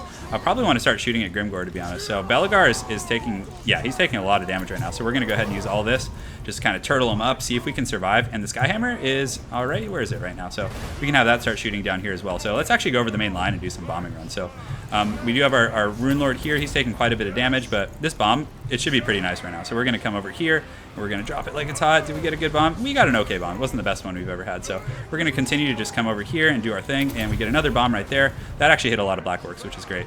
So right now we're going to switch and start shooting at Grimgore right here, and we do have these Rangers shooting in here, so we're going to mark him with Ulthar, which should be pretty good. I think I accidentally hit the big boss. So we're going to use Revenge Incarnate to, you know, just use all the stats we can. Just keep focusing Grimgore. Our Thunders are getting rode down, so a lot of Wolves in the back line doing a ton of work, and we do have this online. So let's actually see if we can shoot and just turn and shoot right in the face of that guy. That's going to be great. So we're getting some good fire right now. You can see the Rangers are throwing at him. So we just need Belegar to tank this out. But the Wolf Riders are going to get back here eventually, which is going to be pretty tough. And look at the organ gun. It's online, guys. So we're going to run Belegar through the main line and pull some of these troops to deal with him, to help him out. Because, again, he's taking a beating here from, you know, all 3 of these heroic units. So the Ranger's doing a pretty good job, though. And the organ gun is actually shooting right in his face. Like, literally right in his face, which is not bad. Skyhammer doing a pretty good job trading. So let's switch these Rangers here, have them start throwing here, and just fly this over. And let's just do a bombing run on some of these black orcs here. So we should probably honestly switch the organ gun up onto this Flying Lord, just more practical. But Belegar took a beating for sure, which was a little bit scary. But you know, it's a-okay, guys. So we're gonna go here and just fly over here, and let's go back over this way and just get that perfect nice bomb there. So we get a great bomb. Look at the damage that does. So we're just gonna continue to fly, just do our thing, and let's get another bomb there and do it. All right, so far so good. So I think we're actually having some problems here, guys. Belegar's not in great shape. Pretty sloppy with the back line. They ran with the Wolves, but, you know, good stuff. I mean, it's a great fight. So Grimgore's here. We want to get the Skyhammer probably focusing on Grimgore and just try and finish him off if we can. So we do have some Thunders here in the back line. Let's see if we can get him on the Arachnarok Queen over here, and we're going to use a leadership buff, and we need to finish Grimgore. And he's so low. He's so freaking low, like all of us are. And the Rangers here, let's see if we can get him. I think we're going to trade Lords, which is fine. And the organ gun is now shooting, but he did summon some spiders on top of it, and there's really nothing I can do about that. So, did we get him? Oh, it looks like he's about to break. Grimgor is wavering, but Belegar goes down, but, you know, Grimgor is wavering. Oh my god, yeah, look at that thing. Oh, no. Oh, no. And how's the rest of our allies doing? So, it's grudges everywhere. We're getting grudged. Like, they're definitely creating some grudges for later matches. So, well played. Yeah, the Ethereal Lord is just, ugh, that wasn't good. And Grimgor is wavering, though, which is nice. So maybe we can get some like fire on him right here and finish him off. But we did fine in the front line, but losing that leadership was really bad. And the organ gun, not the best choice, but it is what it is, boys. We're doing our thing. Some of these guys are still fighting. Yeah, and you can see Grimgor is broken at least. So let's go ahead and see how it's going over here. But that spider is just so hard to deal with for sure. Yeah, rip so hard. Yeah, but I didn't like Belegar. I didn't like him. I was sloppy though. I should have kept him with my army. But I figured with like Revenge Incarnate and like his other defensive stats, he could have survived longer, but not really actually. So the dwarves over here, yeah, they're getting overrun too, on all fronts, and yeah, we're just having a bad time. Skyhammer wasn't good either. It was just haggard. Yeah, so I learned my lesson, boys. Hopefully some of my troops come back. Grimgor over here is pretty darn low, and their leadership isn't the greatest across, you know, all fronts. Over here, some heated battles are going on. They have Grombrindle, the White Dwarf, so definitely a better pick. Yeah, we're doing our thing, guys. We're still fighting. I'm watching. I'm basically a spectator now. I feel like I was taking some good artillery fire, too, from the Hammer of Gork over there, so that was really rough. But they still do have Skarsnik. He's being chased by some Dragonback Slayers, which is pretty solid. But again, you know, Sainir's troops are going to come in and probably be able to polish this off. So Grimgor is wavering, though, which is nice. But look at the balance of power. How are the Dawi still fighting? Man, 30 to almost 1,000. So that was pretty one-sided for sure. Sorry, guys. The Skyhammer failed. Skyhammer failed me. It just was bad. The Orc Warboss was able to just chase it and just do some great work, so. But look at the Gobos. Yeah. GG, lads. These Slayers are going to fight to the death. These guys are so freaking cool, the Dragonback Slayers. I think, what else do we have left? Do we have nothing? Yeah, I think that's it. So, alright, guys. So we'll jump into some, yeah, Brandon, having 3 Runesmiths would have been helpful, but at the end of the day, it's like the organ gun wasn't very good. I didn't protect it very well. Also, my Goblobber in the back got shut down. I should have left Dwarf Warriors to protect that, but in 3v3, you usually don't like think about those competitive things as much, you know, as you would in, you know, 1v1 or whatever. So, well played, boys. Well played. It was fun. Yeah, the grudge. We got grudged, boys. We got grudged. Yeah, we got grudged today. So we're gonna go back into some quick battles here. Actually, no. Yeah, so one quick battle, and then we'll do a subscriber cockfight. Well played, guys. That was super fun. Black Orcs did well. Everything did pretty well. Whoever was microing the Goblin Wolf Riders on the other team did really good at going in the back line and shutting us down. And just look at the wasted resources on these. It was really, really ugly. So, yeah, well played. Yeah, that was super fun. That was super fun, guys. So we're going to do a quick battle, and then we're going to do a subscriber cockfight. So hopefully you guys enjoyed that one. That was pretty fun. I love those games. Yeah, like theme matches. Theme matches are good. Yeah, but like spamming cannons, getting some more cannons and then just sitting and defending them would have been a little better than pushing out, because we would have been able to really consolidate, and the cannons would have been able to do pretty well. So I actually want to like start playing the tabletop Warhammer again. Like after playing this, so we're facing Master Pie. I'm not sure what he's going to bring to the table, but looks like he's playing the Beastmen. Who do we want to play against the Beastmen? We could do Greenskins. Greenskins are fun. Bretonia, Vampires. Vampires are actually pretty fun against the Beastie Boys. Do we want to do the Vamps? Yeah, well played, Armando. That was super fun, dude. Empire? Oh, I'm not very good with Empire against the Beastmen. I don't really know what to do. I think we want to play... Yeah, we'll do Vamps this game, and then we'll switch. So we're going to go ahead and get the Red Duke on a Zombie Dragon. Just thematically, it's very cool. So, cool. So we got Invocation of Nehek. We're also going to get a Necromancer on the Pimp My Ride cart. Get Raised Dead again. Just such good utility from it. And also the abilities, of course, we want all those goodies. A Banshee's not bad here, actually, because a lot of the Beastmen infantry are subject to terror and things like that. So we're going to get these in the front line. Then we're also going to get probably 2 Cryptors. They're very good at like focusing things down. And I do like Varguys here. I feel like they're not terrible. Not Vargolfs, excuse me. But, and then probably want to get a Claw of Nagash. And then some Skeleton Spears are going to be really solid. Although I do want the Blood Knights. I really like them against the beasts. So cut the Banshee. Yeah, it was just a thought, and you know I don't think it's worth it. So front line, we got these. We probably need a little bit more something. So let's see. What do I want to get? I could just get some dire wolves or something, just to like chase routing units and things like that. The Zombie Dragon, and I do have these in the air, so we should be able to shut down any harpies. So that was a great replay. That was super fun. Wasn't that good? Yeah, Senior, you did good, man. You were pimping it there in the middle. Yeah, like Senior did great. All you guys did great. And then like the Goblin Wolf Riders just were running rampant in the back line, and I was just so tunnel visioned on the front of trying to make that organ kind of work. Yeah, that was great. That was really fun. All right, so let's do it, guys. Yeah. You hit your aux cord. Oh no. Yeah, we got quite a bit today, and yeah, thanks again. I saw that another one of you guys jumped on Patreon, so thank you. I really appreciate it. So, I mean, basically what happens is last weekend we gave 3 DLCs away. So we gave away Beastmen, Wood Elves, and a full game. We gave away the full game, and Patreon. I mean, a lot of the Patreon money you guys give me goes back to that. It just goes to giving you guys DLCs because it's pretty cool. You know, I think that's a good way to do it. So, yeah. So. Which DLC? I think the King and the Warlord's one of the cheaper ones too, right? I think most people probably have that. Yeah, that was fun though, man. What a cockfight. I'm really excited for Bretonia. I mean, man, you know what would be really fun? Like I'd love to do. So right now, I know some of you guys were asking. So for a living, I work as an athletic director. So I run athletic sports competitions. So I run programs. I create weekly trainings. I reserve facilities. And then, you know, at the end of a training season for my programs, I put on a big tournament, like Olympic-style competition for them. It's really fun. And I would love to work in esports. Like if Creative Assembly, if you guys are listening, like straight up, I would work for you guys in a heartbeat. Put together an esports department and like, you know, make a competitive scene that we like sponsor and all that. So, man, yeah. It would be really fun. I would love to work in esports for like Creative Assembly because I love the RTS genre, and I feel like Total War is just like the creme de la creme. Like, you know, StarCraft's whatever. But the Total War is just so cool. Like there's so much lore behind the characters, and I might not have enough armor piercing if he goes like Bestigor, but honestly with the Mortis engine we should be fine. So we're gonna go here. We just need to keep the Gorbals off the Mortis engine. That's gonna be the biggest thing. Is kind of like blocking them, congesting them, and you know doing that whole shtick. So we're gonna put these guys in group 2. Put these guys here, and let's actually just put the spears like literally right on them. That's gonna make it much harder for him to like get on those guys. These guys, put these in group 3, and we'll put the hounds over here. We'll just put them like vanguarded in the hills or something. So cool. Do I work for high school? No, Brandon. I work for an organization that provides training opportunities. Yeah, so it's like we're a pretty big international organization. We're all over the world. We have like, yeah, it's pretty cool.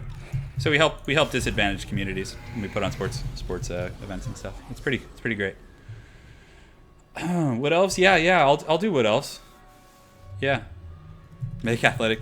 Whoa, what's going on? Does he have 3 of those things? Oh my goodness, what's going on here, guys? We got some funny business. So okay. So not quite sure how I feel about this. Okay, they're the plot thickens. All right, I was like looking at his army, like, what the heck is going on over here? Is that all he has? So we're gonna take a lot of fire. Is he targeting my lord with boulders? Oh, he hit him. He's hitting him. Look, we got a serpentine, boys. We got a side strafe. Oh my goodness.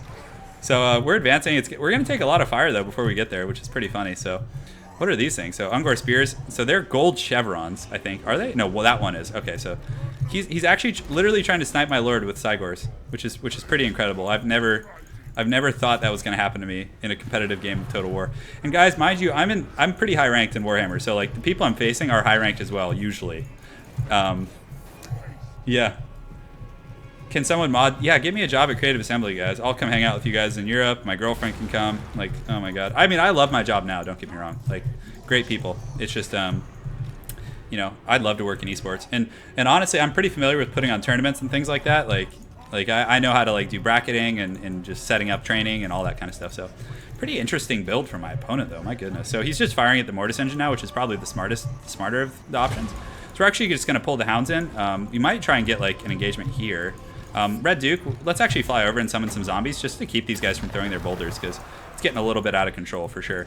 So let's keep just circling around here, and we do get the hounds kind of pulling a lot of those units, and the Vargeist are going to come. We'll just park them right over and just kind of be patient here. So we are going to get some zombie summons here. We haven't taken too much damage, though, for how much he's paid. Like, he hasn't done a lot of damage, so let's go ahead and summon. Yeah, right there is actually probably better. So the Vargeists are ready to go. The Blood Knights, we're just going to keep circling them around, although the Blood Knights, we should probably pull them back and use them defensively. So we get the zombie summon here, which is great. So let's go ahead and summon another group of zombies here on top of these guys. And now they're going to stop shooting.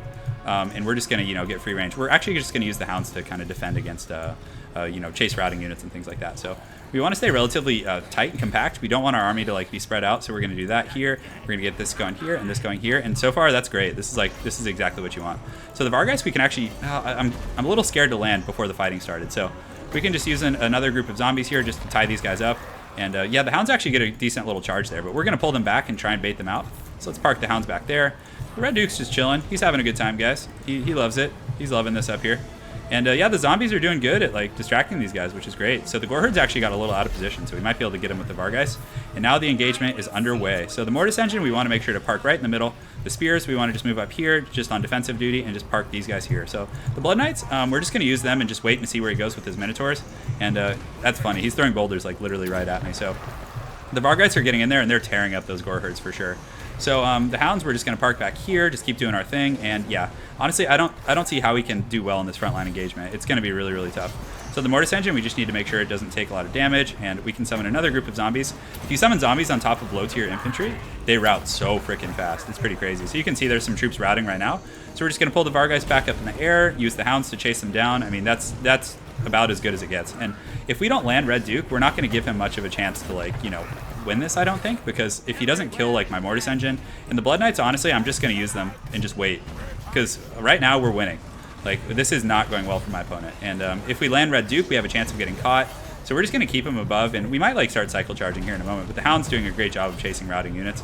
And Vargeist have 100 weapon swing, so against like large targets, they're going to hit quite well. So right now we can go around and probably isolate this Cygor over here. Just go for him. Just keep this Mortis Engine safe. He's probably like auto-pathing a lot of units through. So let's go ahead and summon a group here, and we'll probably use, yeah, let's get these Blood Saints going here, and we haven't even needed to use an invocation yet, but we're going to go ahead and use one anyways. Or did I accidentally cast it on the back? I think I did, so yeah, it's okay. Fail, guys, fail. But we have another one here, so let's go ahead and do that on the front line, which will hit our main group. So yeah, the Blood Knights are engaged here on big units, which is great, and the Vargeists are doing good. So we're actually, I feel like a lot of his troops are trapped here. So we're actually just going to go ahead and, wrong button, sorry. And yeah, looks like that's it. Yeah. So we did it, boys. Hey, Kevin, welcome, man. Glad you made it to the live stream. So I mean, I didn't like that composition very much from him, and it did bring Kazric, which is very strange. Yeah, so the 3 Cygors just aren't good. I mean, they racked up kills, but those were all against zombies, guys. They were all against zombies, so I don't know how I feel about that. Yeah, it was, and he was just like he needed to like be more mobile and be pressuring me from different angles, like using the Minotaurs, because they were just like trapped in this Death Star, just getting drained by the Mortis Engine, and it was just. Yeah, Kevin, the Blood Knights, because I had such a lock on that game, I didn't want to, like, I just wanted to have the only chance he had of winning was killing my Mortis Engine, and if I was able to just crash on him with Blood Knights, but then when I realized he wasn't even trying, I just went for his Cygor. Yeah. Yeah, it was quite decisive. Yeah, thanks. Yeah, it wasn't the most competitive game, but it was still quite fun, so it was really quick. No, Josh Fairbanks, to answer your question, there is not a way to use the Red Duke in multiplayer unless you've unlocked him. There is a way to do that with Boris Todbringer. So if you go to auto-generate and just spam auto-generate for Empire, you'll actually unlock... Actually, let's do a subscriber cockfight, guys. Give my hand a rest. So we're going to do multiplayer. We're going to do 1v1 sub cockfight, Turin, and then password is turn. Great. All right. So let's close these slots here, like so. And great. So just waiting on people to join, and we'll get our sub game in. Should be fun. Where do we want you guys to fight? You do like the broken leg gully? I feel like that could be super fun. Let's do that. Let's do like a weird map. Okay, we got Pippington, who's going to be his opponent. Fighting in the red corner. Pippington, I think, was waiting. I don't think the stream even caught up yet. Like, Pippington, I think, was just waiting. Nice, man. Good catch. Yeah. Why don't I stream on Twitch? Thank you for the subscription, man. Gimli's happy. Pippington versus Senior. All right. So I'm going to leave the game and rejoin as a spectator, okay? Here we go. So let's go ahead, leave game, multiplayer, refresh list. I'm not sure why you don't see the games. I mean, most people do. There might be some sort of a thing that you have hidden on there, so password. Great. So Senior, if you guys could go ahead and close the last spot. Pippington and Senior, if you guys could close that would be great, that last slot. So Gimmicks is Gimli's quiet. He's been quiet today. Yeah, I don't know what's going on with him, guys. Hopefully he's doing all right. So we're going to get our image here. We're going to go ahead and hide that and just have it kind of hide the army composition here. So let's go ahead and do this. We can do it just like that. That should be enough. Great. All right. Yeah. Okay. So brief. Well, got to go. Thanks for. Hey, appreciate it, man. I'm glad you enjoyed the stream. It's a lot of fun. So the Great Bambino, we're going to need you. They were in first, unfortunately. So yeah. And also Pippington and Senior, if you guys could close spot. Yeah, there we go. I just typed you guys to let you know. So go ahead and close that last slot. So, and your armies are hidden, guys, so they're not going to be able to see. I have a thing on stream, so it should be good. Yeah, so this is going to be good. I think I've faced both of you, and you're both very good players, so high level for sure. So it's going to be really fun to watch you guys cockfight it out. I don't know what this map is like, the Broken Leg Gully. I think it has like a big canyon, so I'm interested to see how you guys do with your deployment there. Yeah, Gimli's been quiet. Yeah, I don't know.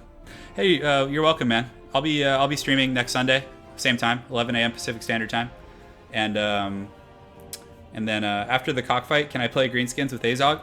So, Chris, to answer your question, I'll play an Azog game eventually. Yeah. Hey, welcome from Belgium, man. Good to have you. I'm going to be in Europe on. So, guys, just an announcement. I'll be in Europe on March 5th or March 6th. I'm coming to visit my girlfriend, so I won't be streaming that weekend. So the 2 weekends I won't be streaming probably. So yeah. So my apologies, guys. I'm gonna be with Lady Turin. We're gonna be having a good time. So, whoa, what is this map? This is crazy. Oh my goodness. Yes. Senior, yeah, he's the Dawi master. Senior's the Dawi master, guys. So let's do it to it. Let's have some fun. Yeah, I'm gonna do some stretches while we wait. So let me remove the the freaking the face-off icon, right? So let me see here. I gotta go to image, gotta go to hide. I'm such a pleb when it comes to technology. Hey Gimli, what's up, man? Okay, how do I get back to regular? Okay, great. So let's look into this vast openness. God, the landscapes are so cool. These mountains over here kind of remind me of like Dragonlance, like Forgotten Realms, like kind of Dungeons and Dragons style scenery. Yeah. Yeah. Not to grudge me, but I gotta catch it. Go get some sleep, man. You deserve it. I won't let you down. The Pirate Surfer, Lady Turin was explaining it early. Yeah, how we met. Yeah, Lady Turin and I are gonna play 1v1 IRL for sure. Yeah, we're gonna play some deep 1v1s. Yeah.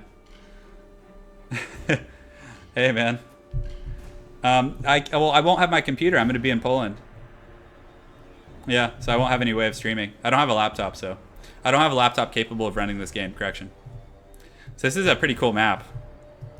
This is awesome. All right, we'll just look. Who cares? I mean, whatever. So yeah, this is gonna be so cool. This map is freaking awesome. I'm hyped for this. This is gonna be fun, guys. So let's go ham. Let's do it to it. Look at these guys over here. These black orcs are pissed off. They're ready to go. Just checking all the... All right, guys. Hello, everyone. This is Turin here with another Total War Warhammer Live Battlecast. In this game, we're going to get right into the action between the Greenskins and the Dwarves. So we are actually in a gully. As you guys can see, we're in a valley. So the Dwarf army developed very centrally here, a mixture of Longbeards and Longbeards with Great Weapon, Grumbling Guard, Runesmiths, the works. The Greenskin player actually developed some Black Orcs and deployed some Black Orcs in the Arachnarch Queen over here. He also has some flanks coming. He has some Trolls and Goblins, and then also the Mangy Marauders over here, and an Orc Warboss, or Azog the Slaughterer, actually. So he's going to be chasing these Gyrocopters and hopefully doing pretty well for himself. The Dwarf player, Senior, already dropping some bombs on these Black Orcs. Doesn't kill any models, but does some pretty substantial HP damage. So it looks like he's coming in for another bombing run, and in that bomb, he actually does indeed kill a Black Orc. So over here, the Greenskin player also does have some Vanguard deployment over there in the distance, so a lot of fancy business going on. A little bit of lag now, but let's hope for the best. Yeah, Dawi should climb these hills like Skyrim horses. So the Black Orcs are pushing forward here in the valley. The Dwarf player has a pretty big army here compared to the small Black Orc contingent. Also, guys, we should probably note there is a Night Goblin Shaman here in the front line, and on top of that, he does have Azog the Slaughterer. So Azog doing a very good job. He has Soul Blight and Spirit Leech, both good abilities against the Dwarves, and he is punishing these Gyrocopters. So the Black Orcs are going to engage. You can see the Arachnarch Queen coming. Some of these Grumbling Guard are going to jump in, as well as some Dragonback Slayers, but they do get intercepted by some Goblins, or not Goblins, excuse me, Spider Hatchlings. Spider Hatchlings are just so freaking good at blocking units, and they do intercept these Slayers, and honestly, they might even kill a few Slayers before this fighting's over. And also, you can see some Trolls coming from the wings. It'll be very, very interesting to see how effective the trolls are, but Azog the Slaughter doing a very, very good job. I really like this build from Pippington, and he's doing an excellent job. Sainier also doing a great job. He was able to get his armor piercing and his longbeards on the Arachnarch Queen, and is able to do some pretty substantial damage right out of the gate, so definitely pleased with that particular engagement. So let's go ahead and zoom up, and we do have some nasty Skulkers coming from the distance. Gonna get a nice rear charge here, and they are completely stealth. So again, Sainier has no idea where Pippington's nasty Skulkers are coming from, and this could certainly make a big difference in the battle. Over here on the far side, some trolls and goblins. I really like this. So he has goblins mixed in here and saturated with the trolls, so the trolls aren't taking the beating, and the trolls hit like trucks, and they're very, very good against armor. And also, guys, they have regeneration. So they come in few models, they have a pretty high HP pool, and it's hard to actually take them out. So you can see they're karate kicking some of these dwarves. Yeah, most of them seem to prefer kicking. A few of them have thrown up here, but they're doing a good job penetrating this Longbeard line. So I think this particular flank from the dwarves will collapse, but you can see Rune of Wrath and Ruin going off on the Black Orcs, and the Arachnarch Queen is forced to pull out. The Slayers obviously chased it off, a very, very good matchup for them. So in the center, the Dragonback Slayers are continuing to fight with the Grumbling Guard and this Rune Lord. A lot of dead spiders over here, so pretty good job by the dwarves over here.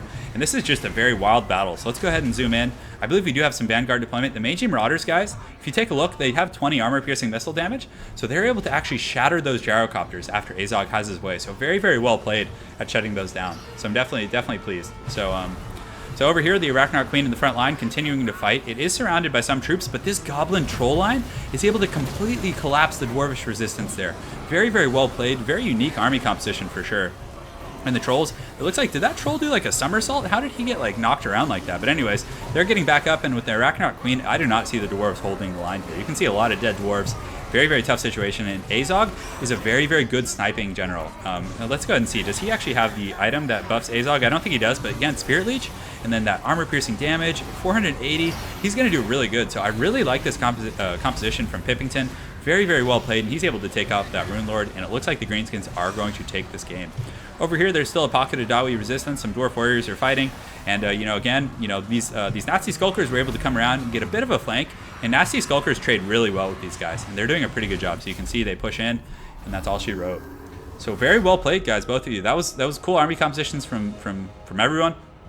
But at the end of the day, the Azog was able to shut down that gyrocopter very well, and the trolls and goblins performed extremely well. I was very impressed by that. So let's see. Okay, so I'm gonna answer some questions. I know I'm a little bit behind, so yeah, I'm gonna have a lot of fun. I can't wait to see my girlfriend. It's all I think about. So I'll be out there soon. Good game, guys. That was really well played. Well played for sure. The gyrocopters definitely, you can get away with them on the Greenskins, but yeah, I actually prefer the armor-piercing anti-large ones to focus the Arachnarch Queen. Maybe some missiles would have helped too. I'm not sure, but again, the spider summoning from the Arachnarch Queen makes missiles really, really hard to pull off. So well played to both of you guys. Well played. All right, boys. So we're gonna jump into some quick battles here. Oh, it's okay, Sainier. You did great, man. It was a good match for sure. I will play in tournaments eventually. Turin reproduces by force. Yeah, thank you, Anna. Thank you, my love. Yes. Did I say Nazi Skulkers? I didn't mean to. But when you talk for... All right, guys, so we're coming up on the 3-hour mark. And when you talk for 3 hours straight, your voice just starts to go. It just starts to go. Yeah. Thank you, man. Thank you. So we're fighting Slaanesh Crusader, who's playing the Vampire Counts. Ooh, spooky. Who do we want to play against these guys? Who would be good? We could do the Dwarves. Let's do the Dwarves. Yeah. Dawi? Are we doing Dawi? All right. I'm streaming next Sunday for sure. 100%. So we're going to get a Rune Lord, put him on the Anvil, and that should be good. We probably don't need the magic resistance, so we're going to get the double Runesmith. Very, very good against Vampire Counts. Oh, we do not need the Master Rune of Grungni. Definitely a waste of 100 resources. So here, we're just going to, get the Master Rune. Should be fine in that respect. And then we're just going to form up a bit of a Dawi Death Star. 2 Dwarf Warriors, Longbeards, Grumbling Guard as well. And what map are we on? So Oakenhammer, I think, is fairly open. So I think we can get away with using some Siege and kind of funny business as well. So let's go ahead. So my opponent is indeed ready. So let's go ahead and get the Gyrocopters with Brimstone Guns. I think it's a little more cost effective than getting the Skyhammer, to be honest. And let's see here. So we probably want to get, do we want to get Althar's Raiders? I feel like it's pretty scary with the Vampire Counts with like all the mobile units that they can run around with. So we'll get the Slayers here. We have a pretty decent little frontline core. We could get like a Master Engineer, but I don't know how I feel about that. And it's a little bit much. But I do want some missiles, actually, to help out from the ground, to like help protect. So maybe we'll get some Rangers, and then also we'll get Althar's Rangers. I think that's nice, because we get like the double stealth. And then on top of that, we'll get a group of Dwarf Warriors. Yes! Hey, thank you for the subscription, man. Thank you. I really appreciate it. Yeah, so I think we're okay. It's a bit of a strange army, but I think we can pull this one out. We'll see how it goes. Yeah, Vargeist. Yeah, we'll be fine against Vargeist. I mean, we don't have a cannon, but we do have 3 gyrocopters. So hopefully we'll do fine. We'll do okay. Yeah, Vargeist are going to be really scary if he does get them. No, that'll be. Yeah, we could get cheesed. Oh, is this CA abandoned? Yeah, I mean, if he's watching the stream, then we're absolutely fucked. We have no chance, because he's going to know where my stealth units are and other things like that. So, yeah, we'll see. Yeah, I played against CA Abandoned. I think I played him with the Dwarves a long time ago. I actually wish I had gotten a cannon. I meant to, but I kind of just overlooked it there at the end. But, you know, it is what it is, guys. We're fine. Yeah, the 3 Vargas, I'm not really... Yeah, the Zombie Dragon is fine. I mean, I think we can focus it down and do pretty well for ourselves. But the Vargulfs are going to be really hard to take out. They're very, very difficult. Yeah, we'll see how it goes. It'll be interesting. So Terrorgeists are hard, yeah. Because the Gyrocopters have anti-large and armor piercing, but still, if he's like pressuring me enough... yeah, if he brings a Flying Air Force, I'm just dead. I'm just done. I'll probably just scoop. Just get my cards, flip the table. I mean, I'll still try and win, but there will be pretty much no chance of winning if he does that. So, yeah, let's see how it goes, guys. We got a pretty decent little Dawi force here. Hopefully they can perform, but I have a lot of resources invested in the air, so I'm hoping I can, get some performance out of those guys. So, all right, so let's get these guys going here. We'll get the Grumbling Guard over yonder, and we'll get these guys. We'll deploy those guys together as well. So we're gonna get the Rune Lord right here. We're gonna get a Runesmith here and a Runesmith here. So I mean, the Vampire counts will usually beat the Dwarves, and just in all honesty, like it's very hard for the Dwarves to win against very, very good Vampire players. So Rangers, we can, and just in case he's watching the stream, I might decide to keep my Rangers high and tight. Let's actually put these guys in group 3 and put my Rangers in group 2, like so.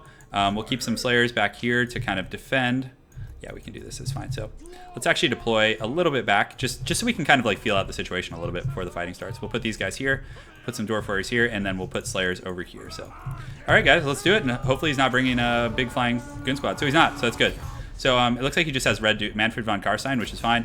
And a lot of spooky, scary stuff, but I think we should be okay. He does have a Necromancer actually on the far side, so we're just going to go focus down this Mortis Engine as aggressively as we possibly can.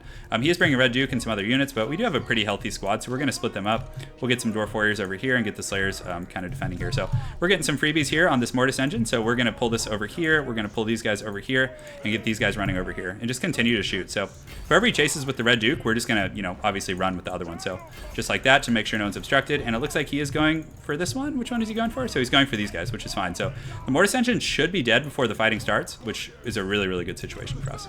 So Red Duke is chasing, so we just want to like path, so he like has to constantly be microing. So we're going to pull that back, and as soon as he does this, we'll fly these guys around here and just be really, really obnoxious with like our flying stuff. So he is going to get in here with these guys, so we're going to start focusing them ASAP, pull these Slayers over on guard duty, and hopefully we can do our thing. But we are braced for it, which is good.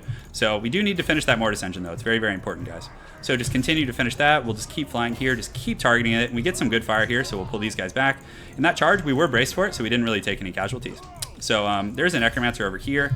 Looks like he's going to have some funny business going on, to say the least. So we'll pull these guys back here as well. So we are doing a pretty good job with that Mortis Engine. Should be able to finish it off relatively shortly. So let's go ahead and pull over here and over here. Just keep focusing that thing down. It's going to be very important. So let's go ahead and focus it. And all right, so far so good. So he is going to pull in some guys over here, and let's go ahead and switch these Rangers here to shoot at these guys and pull these guys as well.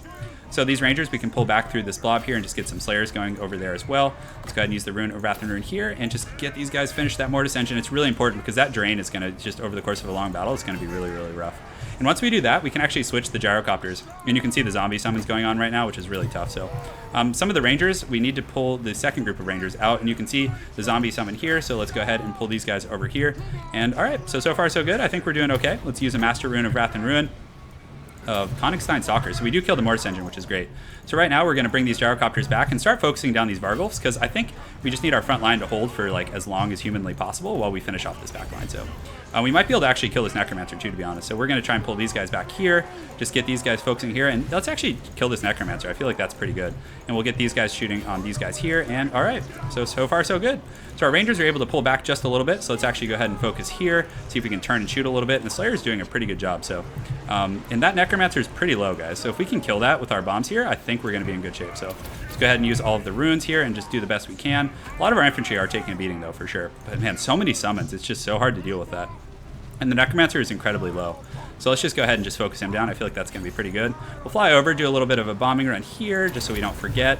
And very good. So we get a bomb here. And yeah, so our Lord's still fighting. He's doing his thing. So let's go ahead and make sure to use all those buffs here. And just keep trying to polish up this back line. And it's so hard to get these Rangers out, but we do. So let's get them focusing the Red Duke here. And I would like to get that other group back, but we need to make sure to finish that Necromancer wherever he is. I think we actually did. So let's actually start shooting that Vargulf here and just working down his large units. So he's going to run with it, which is fine. I don't mind. I mean, the gyrocopters don't care. They're just going to keep shooting it. So, part of me thinks I should have focused the Red Duke, which actually might not be a terrible idea. So let's actually start shooting him, or Manfred, excuse me. So he does get those guys on the Rangers here. So let's pull these Slayers and have them get on those guys. And all right, so our front line's actually holding surprisingly well. Our gyrocopters are doing good, but they are going to run out of ammunition. So he does get Manfred up in the sky, which is a little bit scary, but we can do a lot of crossfire. So we just run with one, just shoot with the others, and a lot of his army might crumble if we kill Manfred. So the front line's not going great, but it's not going terribly either. We are able to get some decent pressure, and I think the Slayers here might be able to kill this Vargulf. And let's see, we got to check for runes, so let's go ahead and use a Rune of Wrath and Rune here. Let's go ahead and use one over here as well. And Manfred is taking a ton of damage, guys. So far so good. Very, very heated game, and his binding's weak, which is great. So the Slayer's continuing to chase. I'm tempted to just pull them into the front line and just not waste their time chasing things, because at least they'll get kills in the front. And our Lord is in great shape also, guys. So this is another thing we have going for us. So let's look for some Konigstein Stalkers. We can go ahead and kill those guys.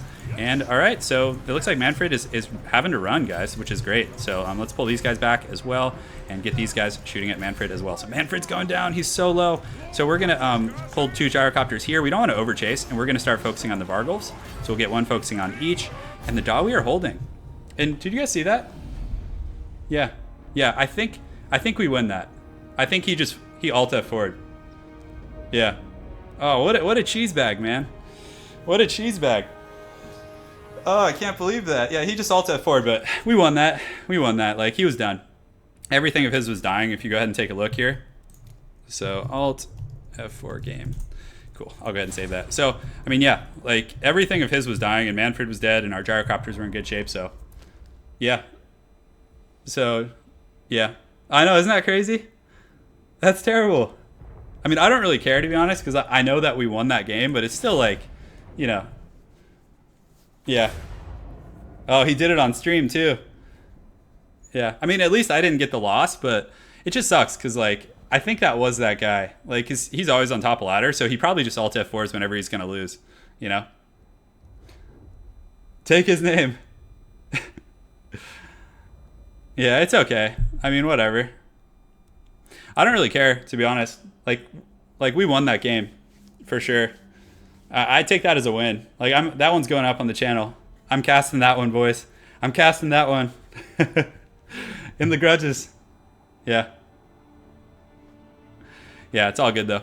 So, I mean, but you guys see, like, the gyrocopters are so good, and even if he brings, like, a Manfred, like, we still won that. Like, we still won. Like, straight up, we just fanned out, we made him chase, we crossfired, we killed the Mortis Engine, we killed the Necromancer. Like, we just worked that down. I mean, rank 5, yeah, that's the same guy. He just cheeses it on the ladder, probably. I mean, that's straight up cheese. Like, he probably never gets losses because he just drops everyone he's going to lose. So, yeah. So, yeah, GG, guys. That was super fun. So let's go ahead and do another one, Babe, too scary? Yeah. I've encountered that quite a bit, though, on ladder, which is unfortunate because, like, if you just dodge all your losses and get all your wins, like, it's easy to climb ladder, for sure. So, all right, guys, let's have another game, see how it goes. Dude, the gyros are really good, man, against vampires. It's really good. It's really good. So we're in an open field map. So let's play Dwarves again, maybe? Or Empire? Who do we want to play? Let's see who he picks. Yeah, I mean, but that's the meta, like Onion East, to answer your question. That's kind of like the meta that vampires play. It's like a lot of Vargulfs and things. Man, I do not know how to play Empire versus these guys, but we'll try it just for fun. So this is going to be a bit of an experimental game. So we're going to get Boris here. And I'm not going to do the Cancer double Amber Wizard build. I just can't stand that. I think it's so miserable. Let's see here. So, let's see. That's what I did on Championship Manager. Bretonia. Okay, so he's playing vampires, which is fine. Cool. So let's go ahead and let's see. How do we want to play this? So we could play the light wizard way and hope for the best. So we're gonna get this guy. So I'm still practicing this. I'm not great at it yet, but again, it's a work in progress. I think it's working out pretty well. So let's go ahead and try these guys. We'll get these, and let's see what else do we want to get. We'll get these as well. We'll get these. Actually, let's just get the 2 regular groups. That's probably fine. We get some halberds, and okay, I think that should be about fine. The Sterling's Revenge are a bit of a risky pick here. I would actually probably rather cut those and get like some sort of a mobile threat. Some sort of cav might be nice, but what can I afford really? On Boris, I could cut some of like, yeah, okay, yeah, I can cut that. That's really nice. So we'll get Knights of the Blazing Sun. We'll just use them in the back line and see if we can, get some good value out of that. So, all right, guys, let's see how it goes. Hopefully we don't get drop hacked again. Well, it wasn't a hack. It's just an abuse. Yeah, the ladder in this game is pretty terrible. Like, I've beaten people in top 5. I mean, that guy was top 5, and we just had a really handy victory over him. Like, that wasn't that huge of a challenge or close of a game. It was pretty one-sided. And then I've played people who are ranked 600 who put me in a trash can. They flipped me upside down and put me in a can. So, hey, Christian, welcome to chat, man. I hope they fix the ladder. I really do. That would be awesome. I would be excited if they made it like more competitive and all that stuff. So, so we'll post that game. We'll post that last one on the channel. I'll cast it tonight and try and post it tomorrow. And, hopefully remove Kebab Army with Boris. yeah. Oh, did I get the right units? Okay, I did, yeah. So, I mean, hopefully Creative Assembly sees that. I know it's been a problem for a long time and they still haven't fixed it. So, yeah, I mean, that's what's stupid about it,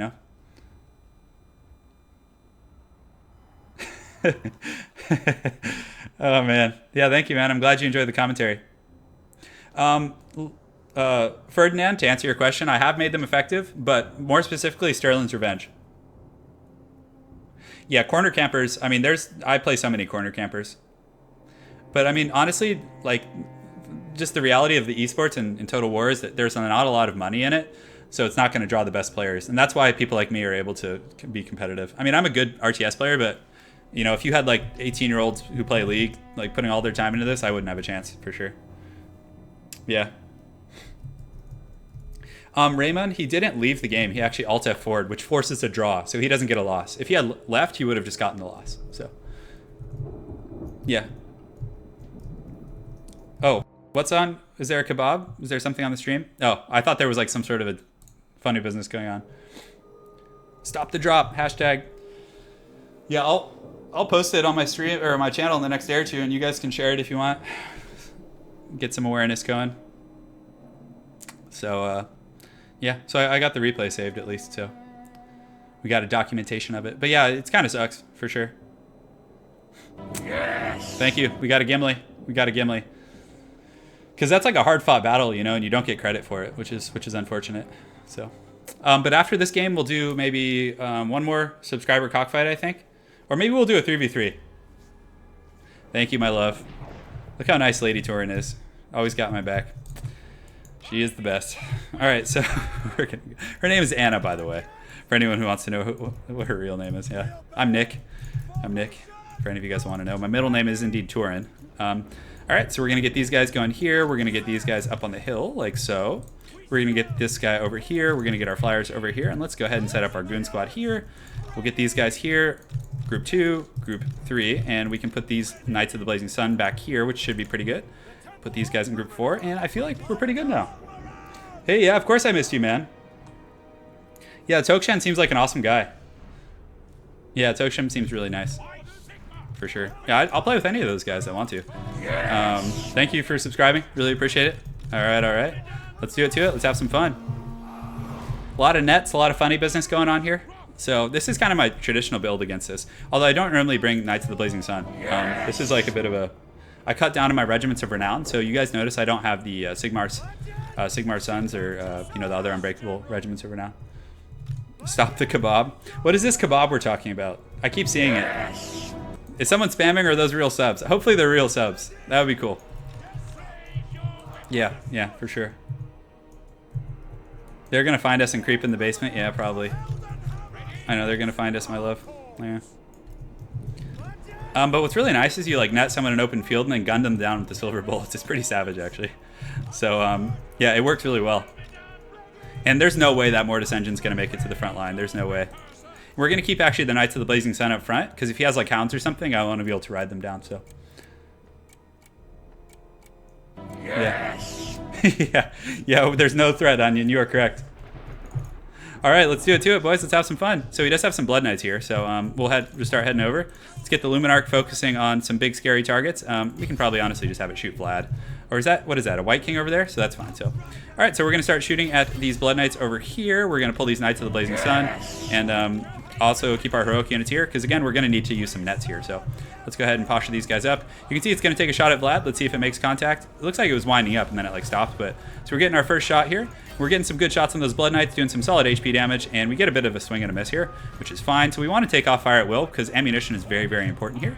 So we want to make sure we're focusing down, you know, high value targets, not skeleton warriors, not things like that. So we can actually just run right in front of them and just kind of, you know, save up our winds of magic. No, we have to be careful though with the shooting here. Oh, is it going to shoot anyways? Is it going to shoot anyways? Okay, it is. So we're just going to keep trying to shoot Vlad, which is fine. Not making good contact. So my opponent didn't bring anything that's like weak against my strategy. So very, very well played there, bud. He does have a fairly congested army here though. So we could kind of like snare these guys down here. And then we're going to use the Outriders to just focus down Cryptors. Yeah, we don't want to be sniping Vlad because he's just so resilient. So we want to focus Cryptors and things like that. Let's pull these Knights of the Blazing Sun over here. And yeah, this is going to be tough. I think my opponent's build is very good against mine. So we're going to pull the Pimp My Ride card over here and just keep shooting down these Cryptors and other units like that.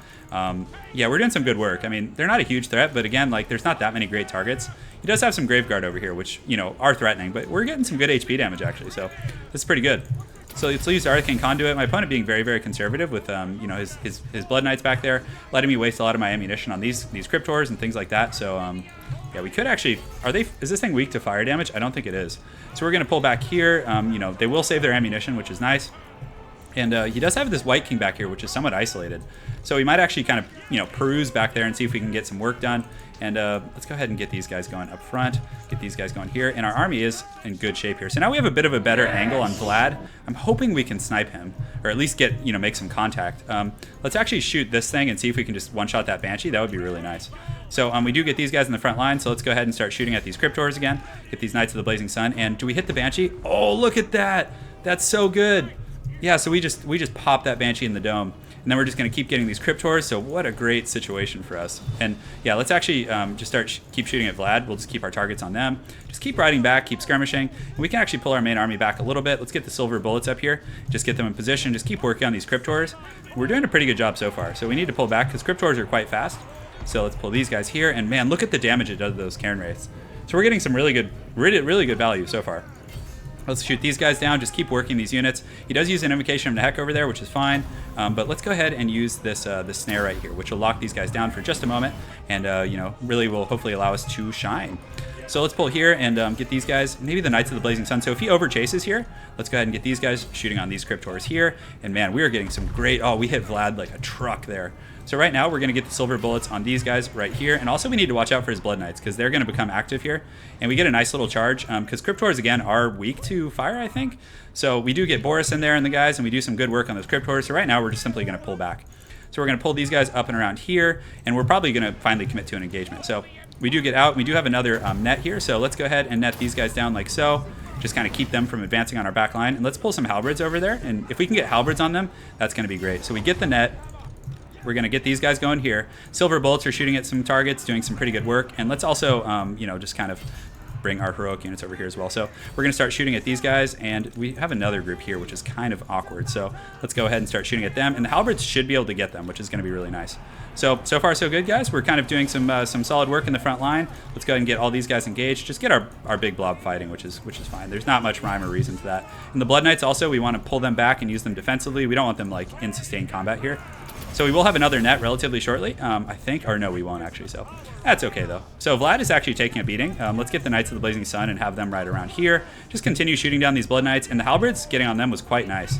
So Big Daddy Vlad is isolated, so that's really, really a pretty substantial mistake from my opponent. So he did summon some zombies on the Silver Bullets. We're going to run back, get these guys to ride down the zombies.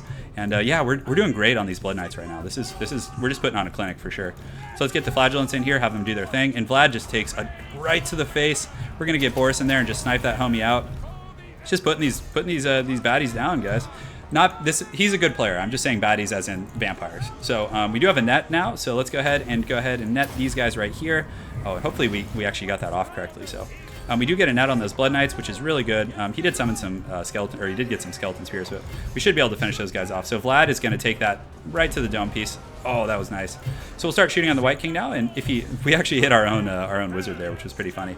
So far so good. I mean, I think this game's going really well. Yeah, this is good though. I mean, this is if the vampires are going to spam zombies, this is what you have to do. And I mean, this is a pretty fair strategy.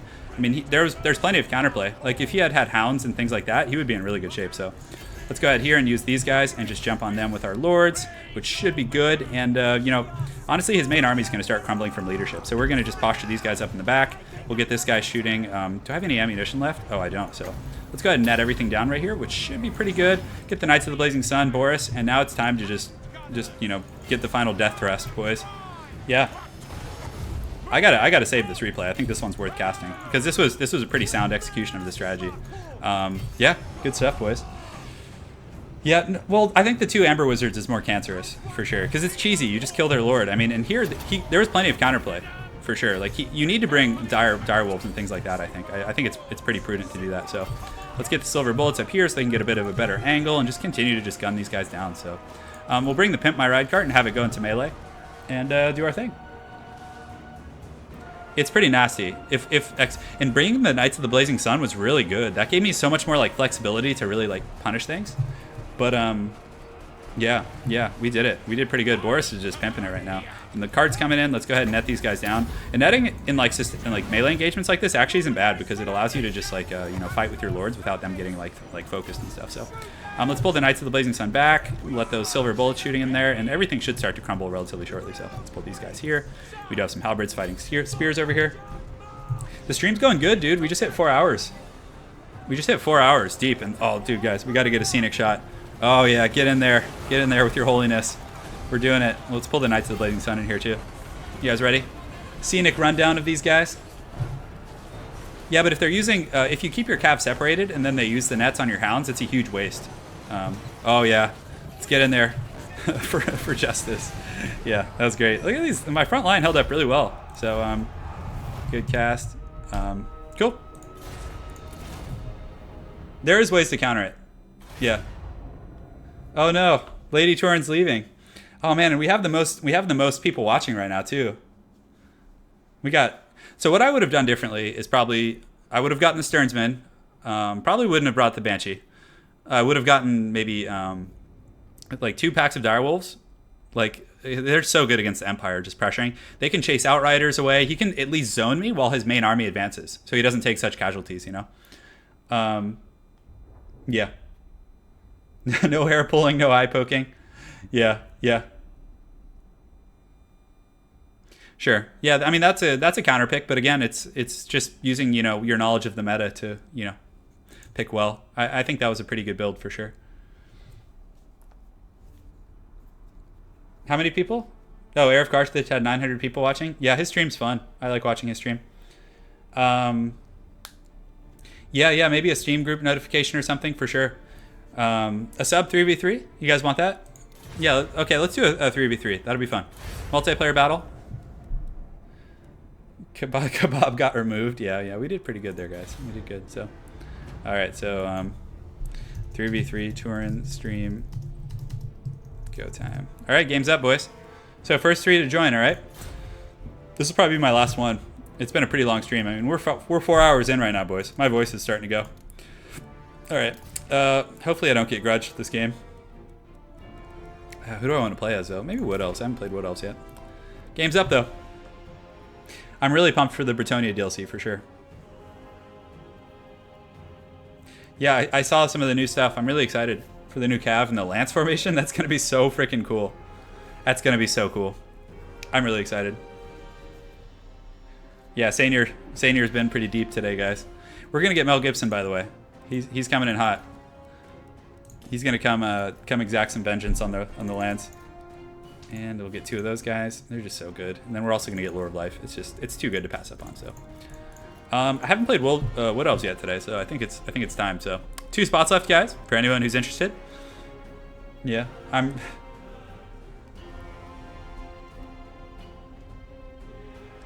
yeah, but to answer your question, I can't read your name because it's in I believe Chinese or Japanese. But like if he had kept Vlad hidden like among infantry, because the first 3 shots didn't do anything to Vlad. It just was a swing and a miss, for sure. Mel Gibson time, for sure. Yeah, Mel's here. Look at him. See, he's here. Yeah, everyone loves seeing vampire counts go down, too, though. It's a feel-good thing, you know? We got Bulk, make large, huge. Dig tunnels for baby. Goblin Crackhead. Shuriken. Yeah, looks like fun so far. I'm excited. So we're going to get those guys here. We're going to get some Eternal Guards with shields. Obviously, very, very solid unit. Do we want to get a Tree Man? I don't know if we do. We'll get a group of Wild Riders. Why the hell not? Just to defend our back line in case things get a little crunk. We'll get 2 Treekin here. I would like to get some like Way Watchers. They're always a lot of fun to use for sure. So yeah, this is a decent little army. Nothing fancy. Nothing flashy.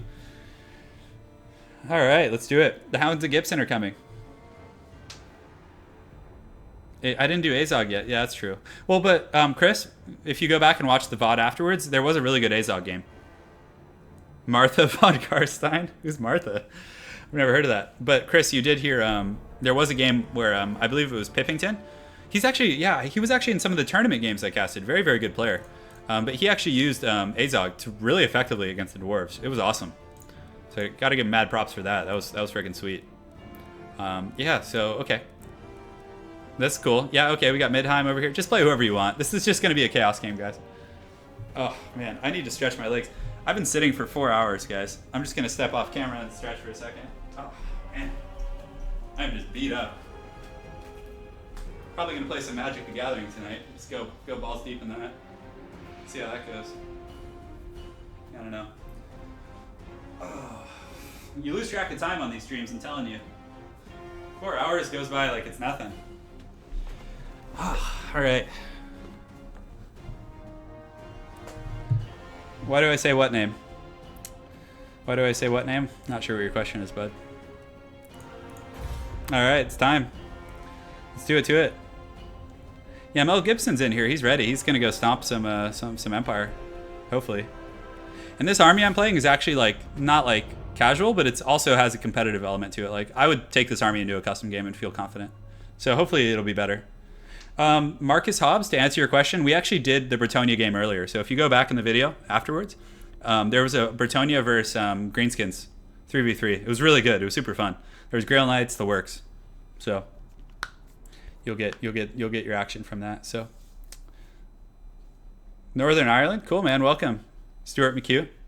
I'm half Irish myself. I'm not sure where my heritage hails from in Ireland, but I'd be interested to find out. Yeah. Oh, she's legendary? Is she going to be like, yeah, because how could you use them together in multiplayer? I don't think you could, right? Unless we do like, we could do some 2v2 games where you have Vlad and Isabella. That would be really cool. Yeah. The next stream, for sure, the next stream will be next Sunday at 11 a.m. Pacific Standard Time. But I might do a Wednesday night stream or like maybe on Tuesday night. I'll do one during the week too. I always do one, but the one during the week is just random. I just kind of, when I'm feeling it, my hand's not hurting, I'll jump on and do it. So this will be the last game though, for sure. I don't want to push it too much. Yeah. Let's do it to it. Mel Gibson's hungry, guys. His hounds are ready to be unleashed. What do I want to? Maybe do I want to get his other item? What's his other item do? I don't even know. The Horn of the Wild Hunt. Oh, this is cool. Can we afford it? No, you can't afford it. That would have been really fun. Oh well, it's okay. Focus, to answer your question, the new Bretonia information hasn't. I don't think it's been publicly released, but they did a stream. So if you go to the Total War or the Warhammer or Sega, their live stream, someone in chat will help you. Yeah. Yeah, it's and so they basically played with the new units. They did like a game, and you were able to see some of them in action. I know I'll play in a tournament eventually. I think I would do pretty well as long as they don't alt it for me and drop. Oh, I forgot to switch maps. Darn, this is actually a really good map though. This is gonna be really fun. I love this map. It's one of my favorites. Yeah, if you go to Total War Reddit, you know, a bunch of different places. You can stream swipe me. I don't care. I don't care at all, man. Especially in the team games. In 1v1, I care a little bit because it's just like it makes for a bad game. But if it's in 3v3, you can look at my whole army. Yeah. Focus, yeah, it's on a stream, but it's on a VOD. So if you go to their Twitch channel, I'm pretty sure you can see the replay of it. Yeah, Sega's Twitch. So if you go to Sega's Twitch channel and just look back, I believe it's about 2 hours into the replay. This is going to be a good cockfight. This is great actually for the Wood Elves too, because I can just put my archers up here and just like, you know, chill. Just have Mel Gibson throw his spears up here, just like Zeus, just throwing lightning bolts from Olympus. Just an absolute gangster. It is going to be a clusterfuck. Yeah, yeah, it's going to be really good, guys. So, man, what a great stream today, guys. I had a lot of fun. And you know, if I didn't have a wrist problem, I would honestly stream every day. Like every night when I got home, I would probably stream. Hey Venom, welcome, man. It's good to have you here. It's good to have you on the stream, Venom 1787. It's a pleasure. Yeah, my face, yeah. My facial hair is getting wild. I'm usually clean cut. Like I used to have buzz cuts, like a military haircut, and then like no facial hair whatsoever. But Lady Turin, my girlfriend has asked that I let my hair grow. So and you know I like doing it. It's fun. You know, you can get all like wild looking and stuff. So yeah, an hour and 45 in the Sega stream. You said cool. Yeah. So for anyone wanting to see the new Bretonnia units, but so they got a new formation. It's a lance formation. So it puts them in like a wedge, and it's really cool. I think it'll be unique to Bretonnia, and it gives them like a charge bonus and acceleration at the cost of missile defense, I think, and some other stuff. No, I don't think they showed the Hippogriff Knights. Yeah, Onionies. Thank you. I'll use the scheduled broadcast. I think that's a really good idea. And Onionies, so for those of you guys that watched the last stream, if you look in chat, Onionies, I think he's going to be starting a channel, so check him out. And also, he went through my last stream and actually put timestamps on all the different games. So if you guys could give him some props, that would be great. Like, really, really cool of you, man. All right. So, man, this is just so freaking haggard. All right, so we'll just put these guys here, I guess. I don't really know. Oh man, this is just gonna be a weird game. This is gonna be a weird game. I did not mean to pick this map, guys. I'm sorry. Okay, so let me focus here. So we'll put a group of spears on guard duty here. We'll put these guys over here. Wild Riders we'll probably put up in the trees back here, just on guard duty. Hold on. Yeah, so we're gone. The grave. Yeah, the relic. What is it called? The. Oh, hold on. I got it. Yeah, this group should be locked in. Okay, great. So why is it not locking? Is it lagging right now? I think it is. Is it lagging? Can't quite tell. Okay, let's try and move this. No, yeah, it's not locking that formation, so. Let's see if he moves yet. Okay. Oh no, Nova dropped. Oh no. All right, well, they're gonna have a pretty savage NPC probably. Hopefully it works out. So we'll put this guy here, we'll put this guy here, like so. Mel Gibson can go with the main army, I think that's fine. And the Lore of Life Sorcerer can go as well. It said the host has left the game. I think he just disconnected, man. Yeah, sorry about that. 2, 3, and then we'll put these guys in group 4, maybe? Yeah, why not? And these guys can be here, that's fine. All right, guys, let's do it. So let's just push down through the valley, I guess, or maybe I'll, you know what? I'll go this way with Mel and his crazy crew. And so let's actually put the missiles over here and put them in my main army, like that. And then we'll put the Waystalkers up on the ledge and just like leave them there. That should be fine. All right, so this is fine. Here, here, here, and then here. That's good. All right, let's do it. Let's do it to it. Oh yeah, it's time, boys. Have I ever been to Ireland? No, I haven't been to Ireland. I'd love to. I'd love to go to Ireland. I'll probably take Lady Turin there someday, my girlfriend. I'll take Anna. It'll be a lot of fun. Just go roaming around the Emerald Islands. Yeah. All right, let's go. we're not quite in range here. Can we get a little closer up so they can shoot? We do have some spears and then the Waystalkers. We can go ahead and start shooting some arrows of Kurnus in here. So, oh no, a Templehof Luminarch. It's happening. It's revenge. Oh, that was a nice shot. Did you guys see that? And then look at the Waystalkers just putting this thing in a can. That's great. So, okay, so the Wood Elves are sneaking around the flank here. We're taking some cannon fire up here already, so this isn't good. So we're just going to park these guys a little further back. We do have this Waystalker. Hopefully he can start taking pot shots down here in the canyon.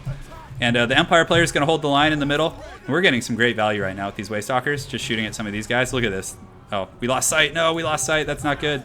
Okay, so let's start shooting at some of these guys. And Mel Gibson and the boys are coming around the flank. They're going to do their thing. The Wild Riders, let's actually just send them on a long mission over there, and hopefully they can do their thing. So, yeah, Ferdinand, dude, I hear you on that. So Anna wanted me to grow facial hair, and I'm like, she's never seen it before, like what it actually looks like, and it's just the worst facial hair you will ever see. Like, I look like such a creature. It's just awful. So the Templehof's getting freaking ham in there, shooting in the front line. So definitely a little bit scary there. So let's see if we can shoot some of these guys. Is he trying to land here? I think he is. So let's pull these guys over here. Just keep the Gibson squad rolling. Let's get them all engaged in a bit of a Death Star, which is what we want for sure. So we want our missiles to focus down his handgunners and things like that. And Mel Gibson can go ahead and use the Hounds up here, which will be pretty funny. So let's see if we can get that. That's going to be pretty good, actually. So he's trying. I don't know if I'm going to be able to get the angle.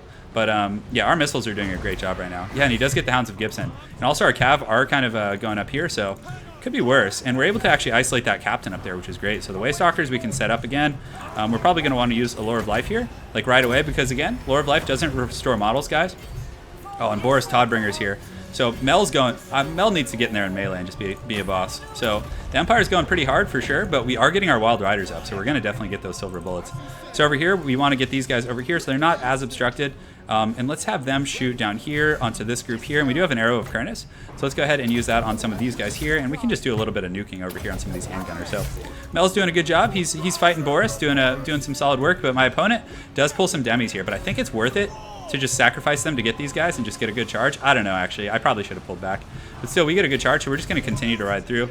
Rest in peace, Wild Riders. You guys are definitely not in good shape here. So we're going to get our missiles and start focusing on Boris right now. He's in pretty good shape, and you know, yeah, these Wild Riders are not having a good time versus Demogryph. So we're going to just try and pull out. That's what she said, and hopefully it'll go well. So let's go ahead and use the Hounds of Gibson in here. We're taking some cannon fire for sure, and we should have another Awakening of the Wood right here. So we're going to use that right here, see if we can do our thing. And we do have these guys right here, so let's move them down over here just a little bit, move these guys here. We do have these Way Watchers, so we're going to park those guys over there as well. So Gibson's getting some good heals, getting some damage on Boris, but nothing too big. And we are getting flanked a little bit by the Sterling's Revenge. So let's actually turn all our missiles and see if we can, you know, lay some punishment on them. And also these guys, we probably want to run them over there to have them help out over there. So Way Watchers, we want to have them save their ammunition so they don't just shoot kind of aimlessly.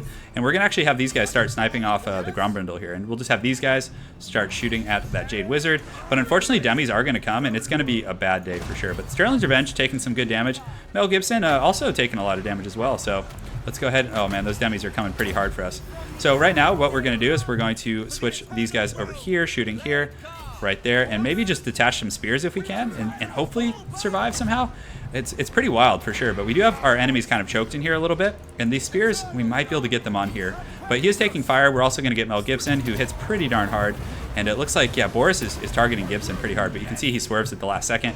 Very, very well played there. So our missile troops, we'll just have them continue to snipe out that Jade Wizard. Let's go ahead and use Arrow of Kurnus here, and we'll probably use a second one here, but yeah, he gets around pretty effectively, and Mel Gibson's trying to catch him, but he's having a little bit of trouble. So let's get these spears on Boris. We'll get these missiles over here. And he's riding around, but not taking, you know, it's not for free. That's for sure. You know, he's taking a bit of damage, so let's go ahead and get we need to get that Sorcerer. Oh, so my Sorcerer actually got routed by Grombrindle, which is pretty interesting. So let's get Gibson here, get these guys back. I'm not sure how my allies are doing, to be honest, because I'm getting hit by a few people right now, so definitely a little bit scary. So we do get these spears in here. We're going to charge into these Demogryph Knights. That's a pretty good situation for me. Grombrindle here is isolated by Big Papa, but he's fighting Boris and Grombrindle, which is really, really rough. So let's get these missiles. Are they out of ammunition? No, we don't want them. Yeah, we can just have them start shooting at these guys right here. So Gibson, you can see he's running, guys. He's got Boris and this guy here, and the Demogryph. So this is actually a really scary situation. So we're going to run back to these spears, you know, so they can saturate him a little bit, and he's not like as isolated. Let's also use the Hounds of Gibson over there to disrupt that formation. So very, very well played with these demis here. So I think our Tree Star is doing pretty good. I would really like that Lore of Life Wizard to come back. So the Waystalkers doing a pretty good job sniping out that Jade Wizard. Hopefully they can kill it. It's not the best use of it, but we will have Arrow of Kurnus relatively shortly, so hopefully we can snipe her out. So Gibson is able to get in with some spears. Also my ally's Empire Captain coming in, so very, very useful stuff. Good timing there. And we can switch our missiles. Oh, nice. Boris Todbringer's coming in also. So the boys are back in town, guys. Let's go ahead and see where those demis are. I'm not sure where they went. I think they're here. So we can just switch these guys and have them start shooting at greatswords. And now this is exactly where you want Mel. You want him like with his boys. We're also going to use the bombardment right there. And Mel is a great duelist. He hits very, very hard. But also we do have Grombrindle here. So it's definitely no joke. So let's go ahead and cast an overcasted heal right here on this main blob. We get our Waystalkers. They're out of ammunition, so we're just going to kind of run them into melee here. And yeah, I would like to look around the battlefield, but it's such a heated fight here that I feel like I have to pay attention to this. So we're going to pull my Lord back through here. Let's go ahead and get Gibson. Why can't I move him? Is he like locked down or something? See how I can't like click and move him? It's very like, yeah, okay, but I can move my other troops, which is weird. I can't for some reason click and move Mel Gibson. It's bugging. You guys see this? Come on, Mel. Why can I not move him? So hybrid weapon specialist. Yeah, so I can't move him for some reason. So I'm just gonna have to eat the bullet here and just hopefully survive. So we're gonna get these units firing at these Demogryph Knights, just doing the best we can. We do have an Awakening of the Wood relatively shortly, so let's get that in here. Get these guys over here, and we do have these Waystalkers who have engaged here. And also we should have double Arrow of Kurnus right now. So let's go ahead here, and do we want to shoot into this big blob here? I feel like that wouldn't be a bad idea. So we'll shoot into these greatswords here with both of them, which the other one should be up shortly. Not sure. So we're going to posture these guys up down here, get them running, and I can't move Mel Gibson for some reason. He's actually bugged right now.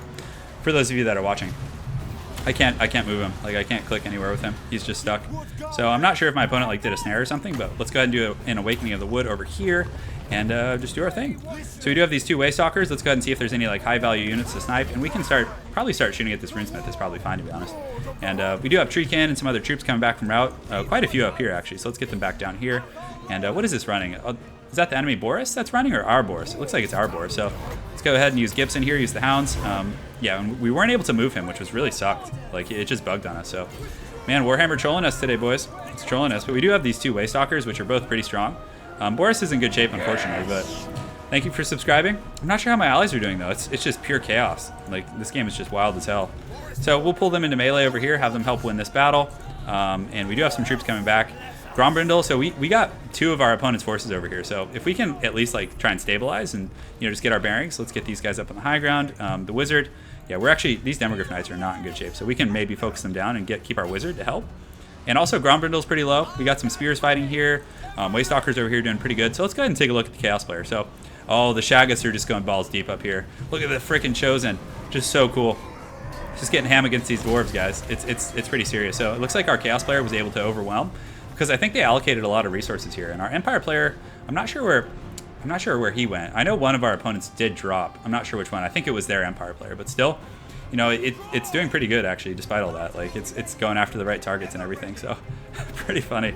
So let's start focusing his Lord right here. We do have some ammunition left, but I don't have too much left. I do have these two Waystalkers, so we're gonna pull them back here. Probably start using Arrows of Kurnus, but I think we're winning because they did allocate a lot down here, and I think it didn't make it at the end of the day. So let's see if we can shoot Grombrindle here and get more fire going. And yeah, we're doing our thing, guys. All right, let's keep fighting. Waystalkers are going deep. He does still have a lot of eager greatswords here, though, which are pretty scary. So let's pull these guys back. How are our missiles doing against Grombrindle? So he's pretty low, guys. So we're going to pull these guys into melee here. And do we have enough for... Yeah, it looks like my Wizard did just break, so... Runesmith, Grombrindle, a bunch of dudes coming. Hopefully this missile fire will do pretty well, but... I don't have a lot left. I have these two Waystalkers, so we're just going to go all Legolas and try and snipe this Runesmith right now. Let's see if we can. Thank you for subscribing. Thank you. All right, guys, you ready? Oh, did you guys see that? Did you guys see that? What a kill. I should just play in cinematic mode right now. That would be cool. All right, so, man, that was so gangster. So we have some handgunners here. We have cannons continuing to shoot. I do need to get the Grombrindle, though. That's going to be pretty big. But he does have the greatswords coming at me right now, which is tough. But you can see our Chaos forces are just crushing from the hills over there. Doing an excellent job. Excellent job. What a game. Yeah, DJ, thanks for watching, man. I hope you have an excellent day, too. This has been a really fun battle so far. These guys just still fighting. Man, doing really well against greatswords, which is surprising. Oh, it's time. It's time. All right, guys, it's time for Grombrindle to get sniped. So our Waystalkers are just taking pot shots at him right now. You can see he's taking arrows, but Grombrindle's just a beast. But he does have 120 armor like most Dwarvish Lords, so they're getting in there. Hopefully they'll do some HP damage. So he's at 1,000 HP. They hit there, take him down about 200. An Arrow of Kern is coming up soon too, so this is really good. Like if we can take him out, and it looks like, yeah, we do have Empire Captains chasing him. He's steady. He's down to 800 HP. He did use the Runat, sort of Grombrindle, which is super gangster. So unfortunately some Halberdiers are coming after us, so hopefully we can outrun them. And oh, look at the Chosen coming from the hills. The Chosen are coming. So we're going to go ahead and use another Arrow of Kernus on him, see if we can snipe him out real quick. It's going to be very, very good. So Boris is chasing us too, pretty aggressively, but do we hit him?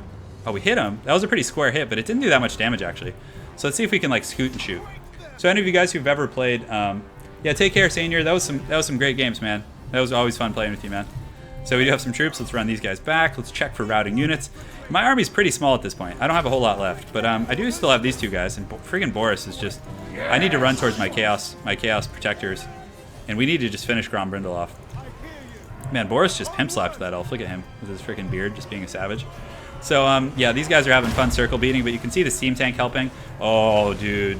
Oh, this is not good. The Shagath Goon Squad's coming. They're coming in hot. These guys, I just clicked on them. They said they're, thank you for subscribing. Thank you. Really appreciate it, guys. Yeah, so we're doing it. We do have this guy. We need to get him out of here, but, I mean, the Shagaths are going to clean up house. I mean, and he has some hounds, too. Poor Grombrindle, man. This is not the way you want to go. You know, just getting circle beaten by Shagaths and just nipped on by hounds. I think he's dead. Yeah. So at that point, I think our opponent's forces are probably going to mass rout. So pretty well played, guys. Super fun game. Yeah, it's laggy, but you know, it's the nature of 3v3s. It's the nature of 3v3s in these particular streams. So Boris is here. He's wavering due to army losses. So well played, guys. That was a really fun game. Yes. Thank you for subscribing, guys. I really appreciate it. Oh man, I'm like out of breath. Talking for what, 4.5 hours?